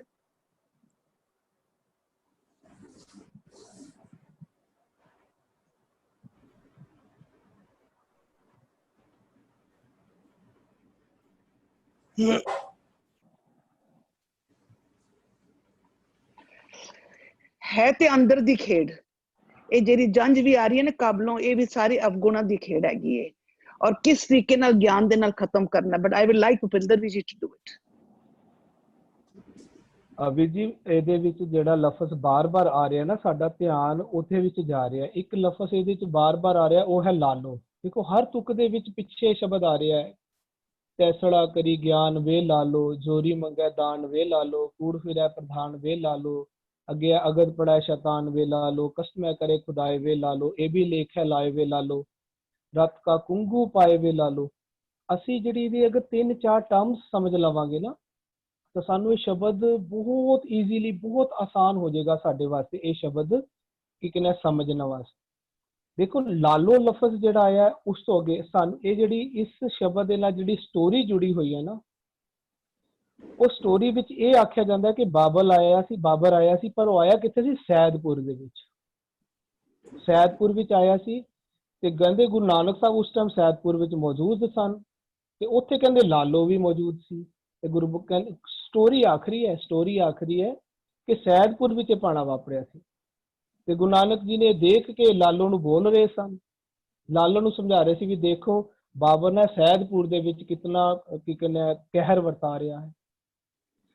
ਜਦਕਿ ਇਹ ਸ਼ਬਦ ਕਹਿ ਰਹੀ ਹੈ ਕਿ ਇਹ ਵਾਲੀ ਜਿਹੜੀ ਅਵਸਥਾ, ਇਹ ਵਾਲੀ ਜੋ ਕੀ ਕਹਿੰਦੇ ਸ਼ਬਦ ਦੇ ਵਿੱਚ ਜੋ ਐਕਸਪਲੇਨ ਕੀਤਾ ਉਹ ਕਿੱਥੇ ਵਾਪਰ ਰਿਹਾ ਹੈ, ਉਹ ਸਾਨੂੰ ਸ਼ਬਦ ਸਮਝਣਾ ਪਏਗਾ। ਥੱਲੇ ਆ ਕੇ ਇਸੇ ਸ਼ਬਦ ਦੇ ਥੱਲੇ ਆ ਕੇ ਸਤਿਗੁਰੂ ਆਖ ਰਹੇ ਨੇ ਸਾਹਿਬ ਕੇ ਗੁਣ ਨਾਨਕ ਗਾਵੇ, ਸਾਹਿਬ ਕੇ ਗੁਣ ਨਾਨਕ ਗਾਵੇ। ਕਹਿੰਦੇ ਇਹ ਸਾਰਾ ਕੁਝ ਕਿੱਥੇ ਹੋਇਆ? ਸੈਦਪੁਰ ਵਿੱਚ ਨਹੀਂ ਹੋਇਆ, ਮਾਸਪੁਰੀ ਵਿੱਚ ਹੋਇਆ। ਮਾਸਪੁਰੀ ਕਿਸ ਨੂੰ ਆਖਦੇ ਨੇ? ਜਿਸ ਨੂੰ ਥੱਲੇ ਹੋਰ ਅੱਗੇ 2 ਤੁਕਾਂ ਬਾਅਦ ਹੋਰ ਅੱਗੇ ਆ ਜਾਏ, ਕਹਿੰਦੇ ਨੇ ਕਾਇਆ ਕੱਪੜ, ਕਾਇਆ ਨੂੰ ਮਾਸਪੁਰੀ ਆਖਦੇ। ਸਾਡੀ ਕਾਇਆ, ਸਾਡਾ ਸਰੀਰ ਕਿਹਦੇ ਨਾਲ ਬਣਿਆ ਹੈ? ਮਾਸ ਨਾਲ। ਸਾਡਾ ਸਰੀਰ ਮਾਸ ਦੇ ਨਾਲ ਬਣਿਆ ਨਾ, ਇਸ ਨੂੰ ਕਹਿੰਦੇ ਨੇ ਮਾਸਪੁਰੀ। ਮਾਸਪੁਰੀ ਦੇ ਵਿੱਚ ਨਾਨਕ ਗੁਰਬਾਣੀ ਵਿੱਚ ਨਾਨਕ ਕਿਸ ਨੂੰ ਆਖਿਆ ਜਾਂਦਾ ਹੈ? ਸੱਚ ਨੂੰ। ਔਰ ਆਖ ਕਿਸ ਨੂੰ ਰਿਹਾ ਹੈ? ਇੱਥੇ ਦੇਖੋ ਪਹਿਲਾਂ ਅਸੀਂ ਸਮਝਦੇ ਵੀ ਨਾਨਕ ਜੀ ਲਾਲੋ ਨੂੰ ਆਖ ਰਹੇ ਹੈ। ਇਹ ਸ਼ਬਦ ਦਾ ਇਹ ਮੇਨ ਪੁਆਇੰਟ ਹੈ, ਬੇਸਿਕ ਪੁਆਇੰਟ। ਨਾਨਕ ਜੀ ਨੂੰ ਲਾਲੋ ਨੂੰ ਕੁਝ ਐਕਸਪਲੇਨ ਕੀਤਾ ਜਾ ਰਿਹਾ। ਲਾਲੋ ਕੌਣ ਹੈ ਗੁਰਬਾਣੀ ਦੇ ਮੁਤਾਬਕ? ਗੁਰਬਾਣੀ ਦੇ ਵਿੱਚ ਲਾਲੋ ਕਹਿੰਦੇ ਨੇ ਨਾ ਮੈਲਾ ਨਾ ਧੁੰਦਲਾ ਨਾ ਭਗਵਾ ਨਾ ਕੱਚ, ਨਾਨਕ ਲਾਲੋ ਲਾਲ ਹੈ ਸੱਚਾ ਰਤਾ ਸੱਚ। ਜਦੋਂ ਸਾਡਾ ਮਨ ਨਾ ਮੈਲਾ ਰਹਿੰਦਾ, ਕਿਉਂਕਿ ਮੈਲਾ ਕੌਣ ਹੁੰਦਾ ਹੈ? ਮਨ ਮੈਲਾ, ਸਭ ਕੁਝ ਮੈਲਾ। ਤੇ ਮਨ ਹੀ ਜਦੋਂ ਮੈਲਾ ਹੁੰਦਾ ਹੈ ਤਾਂ ਇਹ ਧੁੰਦਲਾ ਦਿਖਦਾ। ਇਸ ਨੂੰ ਸੰਸਾਰ ਦੇ ਵਿੱਚ ਇਹ ਸਾਫ਼ ਅੱਖਾਂ ਨਾਲ ਨਹੀਂ ਦੇਖਦਾ, ਇਹਦੀਆਂ ਅੱਖਾਂ ਵਿੱਚ ਧੁੰਦ ਹੁੰਦੀ ਹੈ, ਜਿਸ ਨੂੰ ਕਹਿੰਦੇ ਨੇ ਨਾ ਅਰਬਦ ਨਰਬਦ ਧੁੰਦੂਕਾਰਾ। ਇਹ ਹੈ ਧੁੰਦੂਕਾਰਾ, ਧੁੰਦਲਾ। ਇਹਨੂੰ ਧੁੰਦਲਾ ਦਿਖਦਾ ਹੈ, ਧੁੰਦ ਵਿੱਚ ਇਹ ਜੀਵਨ ਬਤੀਤ ਕਰਦਾ ਹੈ, ਧੁੰਦਲੇ ਵਿਚਾਰਾਂ ਵਿੱਚ ਜੀਵਨ, ਉਹਨੂੰ ਕਹਿੰਦੇ ਨੇ। ਹੁਣ ਜਦੋਂ ਇਹ ਲਾਲੋ ਬਣਦਾ ਨਾ, ਉਦੋਂ ਕਹਿੰਦਾ ਕਿ ਇਹਦੇ ਵਿੱਚ ਚਲੇ ਜਾਂਦਾ ਤਾਂ ਇਹ ਲਾਲੋ ਬਣਦਾ। ਲਾਲੋ ਅਸੀਂ ਕਦੋਂ ਬਣਦੇ ਹਾਂ? ਜਦੋਂ ਅਸੀਂ ਨਾ ਮੈਲਾ ਨਾ ਧੁੰਦਲਾ ਨਾ ਭਗਵਾ ਨਾ ਕੱਚ, ਜਦੋਂ ਸਾਡੇ ਅੰਦਰ ਨਾ ਭਗਵਾ ਭਾਵ ਕਿਸੇ ਵੀ ਇਹ ਵਾਲੀ ਵਿਚਾਰਾਂ ਦਾ ਸਾਡੇ ਅੰਦਰ ਅਭਾਵ ਨਹੀਂ ਹੁੰਦਾ, ਪ੍ਰਭਾਵ ਨਹੀਂ ਹੁੰਦਾ। ਸੱਚੇ ਰਤਾ ਸੱਚ, ਉਹਨੂੰ ਕਹਿੰਦੇ ਨੇ ਲਾਲੋ। ਹੋਰ ਸੁਣੋ, ਗੁਰਬਾਣੀ ਕਹਿੰਦੀ ਹੈ ਲਾਲ ਅਮੋਲਾ ਲਾਲੋ ਅਗਾ ਅਤੋਲਾ ਨਾਮੋ। ਨਾਮ ਨੂੰ ਲਾਲ ਬੋਲਦੀ ਹੈ ਗੁਰਬਾਣੀ, ਲਾਲੋ ਬੋਲਦੀ। ਅੱਗੇ ਹੋਰ ਕਹਿੰਦੇ ਗੁਰਮੁਖ ਲਾਲੋ ਲਾਲ ਹੈ, ਕਿਉਂ ਰੰਗ ਮਜੀਠ ਚੜਾ। ਗੁਰਮੁਖ ਲਾਲੋ ਲਾਲ ਹੈ, ਜੋ ਰੰਗ ਮਜੀਠ ਸਚੜਾਓ। ਸਚੜੇ ਰੰਗ ਨੂੰ ਗੁਰਮੁਖ ਗੁਰਬਾਣੀ ਲਾਲੋ ਬੋਲਦੀ ਹੈ। ਜਦੋਂ ਸਾਡਾ ਮਨ ਨਾਮ ਨੂੰ ਬੋਲਦੀ ਹੈ ਲਾਲ, ਜਿਸ ਨੂੰ ਆਪਾਂ ਕਹਿੰਦੇ ਲਾਲ ਰੰਗ ਤਿਸਕੋ ਲੱਗਾ ਜਿਸਕੇ ਵਡ ਭਾਗਾ, ਜਿਸ ਨੂੰ ਲਾਲ ਰੰਗ ਚੜ ਜਾਂਦਾ ਲਾਲੋ ਹੁੰਦਾ ਹੈ। ਉਹਨੂੰ ਕਹਿੰਦੇ ਨੇ ਲਾਲ ਅਮੋਲਾ ਲਾਲੋ ਅਗਾ ਅਤੋਲਾ ਨਾਮੋ। ਗੁਰਬਾਣੀ ਨਾਮ ਨੂੰ ਲਾਲ ਬੋਲਦੀ ਹੈ। ਕਦੋਂ ਅਸੀਂ ਲਾਲੋ ਕਦੋਂ ਬਣਦੇ ਹਾਂ? ਜਦੋਂ ਅਸੀਂ ਨਾਮ ਰੂਪੀ ਲਾਲ ਨਾਲ ਜੁੜ ਕੇ ਲਾਲੋ ਅਸੀਂ ਬਣ ਜਾਂਦੇ ਹਾਂ। ਸਾਨੂੰ ਲਾਲ ਦਾ ਔਰ ਨਾਮ ਦਾ ਰੰਗ ਸੱਚਾ ਰਤਾ ਸੱਚ ਹੋ ਜਾਂਦੇ। ਉਹਨੂੰ ਕਹਿੰਦੇ ਨਾਨਕ ਲਾਲੋ ਲਾਲ ਹੈ। ਕਦੋਂ? ਸੱਚਾ ਰਤਾ ਸੱਚ। ਔਰ ਇਹ ਵਾਲਾ ਸ਼ਬਦ ਦੀ ਜਿਹੜੀ ਗੱਲ ਚੱਲ ਰਹੀ ਹੈ, ਇਹਦੇ ਵਿੱਚ ਜਿਹੜਾ ਸਾਨੂੰ ਸਮਝਾਇਆ ਜਾ ਰਿਹਾ ਨਾ, ਗਿਆਨ ਦਿੱਤਾ ਜਾ ਰਿਹਾ, ਇਹ ਨਾਨਕ ਜੀ ਕਿਸ ਨੂੰ ਗਿਆਨ ਦੇ ਰਹੇ ਨੇ? ਨਾਨਕ ਜੀ ਸੱਚ ਰੂਪੀ ਨਾਨਕ। ਗੁਰਬਾਣੀ ਵਿੱਚ ਸੱਚ ਨੂੰ ਹੀ ਨਾਨਕ ਆਖਿਆ ਜਾਂਦਾ ਹੈ। ਇਹ ਗੁਰਬਾਣੀ ਨਾਨਕ ਜੀ ਦੀ ਗੁਰਬਾਣੀ, ਇਹ ਗੁਰਬਾਣੀ ਨੂੰ ਹੀ ਨਾਨਕ ਆਖਿਆ ਜਾਂਦਾ ਹੈ। ਗੁਰਬਾਣੀ ਤੇ ਨਾਨਕ ਦੇ ਵਿੱਚ ਕੋਈ ਫਰਕ ਨਹੀਂ ਹੈ, ਸੱਚ ਤੇ ਨਾਨਕ ਵਿੱਚ ਕੋਈ ਫਰਕ ਨਹੀਂ। ਇਸ ਲਈ ਗੁਰਬਾਣੀ ਨੇ ਸ਼ੁਰੂ ਹੀ ਇੱਥੋਂ ਕੀਤਾ, ਆਦ ਸੱਚ ਜੁਗਾਦ ਸੱਚ ਹੈ, ਵੀ ਨਾਨਕ ਹੋਸੀ ਵੀ ਸੱਚ। ਸੱਚ ਨੂੰ ਹੀ ਨਾਨਕ ਨਾਲ ਰਿਲੇਟ ਕਰਕੇ ਗੁਰਬਾਣੀ ਆਖਦੀ ਨਾਨਕ ਸੱਚ ਧਿਆਨ ਸੱਚ।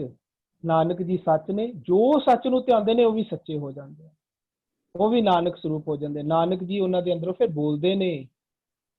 ਇਹ ਉਹ ਅਵਸਥਾ ਸਾਨੂੰ ਬਿਆਨ ਕਰ ਰਹੇ ਨੇ। ਕਹਿੰਦੇ ਜਿਹੜੀ ਤੇਰੇ ਅੰਦਰ ਕਾਇਆ ਦੇ ਅੰਦਰ ਟੁਕ ਟੁਕ ਹੁੰਦੀ ਸੀ ਨਾ, ਜਿਹੜੇ ਤੇਰੇ ਵਿਕਾਰ ਆ ਕੇ ਤੇਰਾ ਬਹੁਤ ਕਰੂਅਲ ਤੋਂ ਤੇਰਾ ਮਨ ਬਣਿਆ ਹੋਇਆ ਸੀ। ਗੁਰਬਾਣੀ ਇਸ ਨੂੰ ਨਾ ਬਾਬਰ ਨੂੰ ਮੈਂ ਪਿੱਛੇ ਜੇ ਉਹਦੇ ਤੇ ਗੂਗਲ ਤੇ ਵੀ ਸਰਚ ਕੀਤਾ ਜੀ, ਤੁਸੀਂ ਵੀ ਸਾਰੇ ਸਰਚ ਕਰਕੇ ਦੇਖਣਾ, ਸਿਰਫ ਉੱਤੇ ਪਾਣਾ what's the meaning of Babar. ਕਿਸ ਨੂੰ ਪੁੱਛਣਾ, ਗੂਗਲ ਨੂੰ ਪੁੱਛਣਾ, ਤੁਹਾਨੂੰ ਦੱਸੇਗਾ ਉੱਤੇ ਗੂਗਲ ਵਿੱਚ ਬਾਬਰ ਕਿਸ ਨੂੰ ਆਖਿਆ ਜਾ ਰਿਹਾ ਪਤਾ। ਗੁਰਬਾਣੀ ਗੂਗਲ ਕਹਿੰਦੀ ਹੈ ਕਿ ਉੱਥੇ ਇੱਕ ਜਿਹੜਾ ਜੰਗਲ ਦਾ ਸ਼ੇਰ ਹੈ ਨਾ, ਉਸ ਨੂੰ ਗੁਰਬਾਣੀ ਬਾਬਰ ਕਹਿੰਦੀ ਹੈ, ਜੋ ਕਹਿੰਦੀ ਬੜਾ ਕਰੂਅਲ ਹੈ, ਉਹਦੇ ਚ ਕੋਈ ਦਇਆ ਨਹੀਂ ਹੁੰਦੀ, ਜੀਆਂ ਜਨਤਾ ਨੂੰ ਆਪਣੇ ਨੂੰ ਮਾਰ ਮਾਰ ਕੇ ਟੁੱਕ ਕੇ ਉਹਨਾਂ ਨੂੰ ਕੱਟ ਵੱਢ ਕੇ ਖਾਂਦਾ ਵਾ, ਉਸ ਨੂੰ ਬਾਬਰ ਆਖਦੀ ਹੈ। ਇਹ ਉਹਦੇ ਲਫ਼ਜ਼ੀ ਮੀਨਿੰਗ ਗੂਗਲ ਨੇ ਦੱਸੇ। ਸਾਡੇ ਅੰਦਰ ਕੀ ਹੁੰਦਾ ਹੈ, ਜਦੋਂ ਸਾਡਾ ਮਨ ਮੈਲਾ ਹੁੰਦਾ, ਲਾਲੋ ਨਹੀਂ ਬਣਿਆ ਜੀ, ਜਦੋਂ ਸਾਡਾ ਮਨ ਧੁੰਦਲਾ ਹੁੰਦਾ ਹੈ, ਭਗਵਾ ਹੁੰਦਾ ਹੈ, ਕੱਚਾ ਹੁੰਦਾ ਹੈ, ਮਨ ਰਾਜਾ ਸੁਲਤਾਨ ਤਾਂ ਹੈ ਨਾ, ਲੇਕਿਨ ਮੈਲਾ ਹੈ, ਲਾਲੋ ਨਹੀਂ ਬਣਿਆ, ਉਦੋਂ ਇਹ ਕੀ ਕਰਦਾ ਹੈ, ਆਪ ਸਾਰੇ ਜਿਹੜੇ ਆਪਣੇ ਕੀ ਕਹਿੰਦੇ ਨਾਲ ਰਾਜ ਚੱਲ ਕਰ ਰਹੇ ਨਾ, ਜਿਨ੍ਹਾਂ ਦੇ ਵਿੱਚ ਚੱਲ ਰਹੇ, ਇਹ ਪਾਪ ਕੀ ਜੰਜ ਲਿਆਂਦਾ ਹੈ। ਅੱਛਾ, ਜੰਜ ਦੇ ਨਾਲ ਵੀ ਅਸੀਂ ਇੱਥੇ ਸਮਝੇ, ਗੁਰਬਾਣੀ ਵਿੱਚ ਇੱਕ ਤੁਕ ਆਉਂਦੀ ਹੈ, ਕਹਿੰਦੇ ਨੇ ਇੱਥੇ ਤੱਕ ਸਤਿਗੁਰ ਦੱਸ ਨਾ, ਪਾਪ ਕੀ ਜੰਜ ਲੈ ਕਾਬਲ ਹੋਤਾ ਆ, ਜੂਰੀ ਮੰਗੈ ਦਾਨ ਵੇਲਾ ਲੋ, ਜੋਰੀ ਮੰਗੇ ਦਾਨ ਵੇ ਲਾ ਲਓ। ਸਾਡਾ ਧਿਆਨ ਮੰਗ ਰਿਹਾ ਹੈ। ਗੁਰਬਾਣੀ ਦੇ ਵਿੱਚ ਨਾ ਦੇਖੋ, ਜੰਜ ਕੌਣ ਲੈ ਕੇ ਆਂਦਾ? ਲਾੜਾ।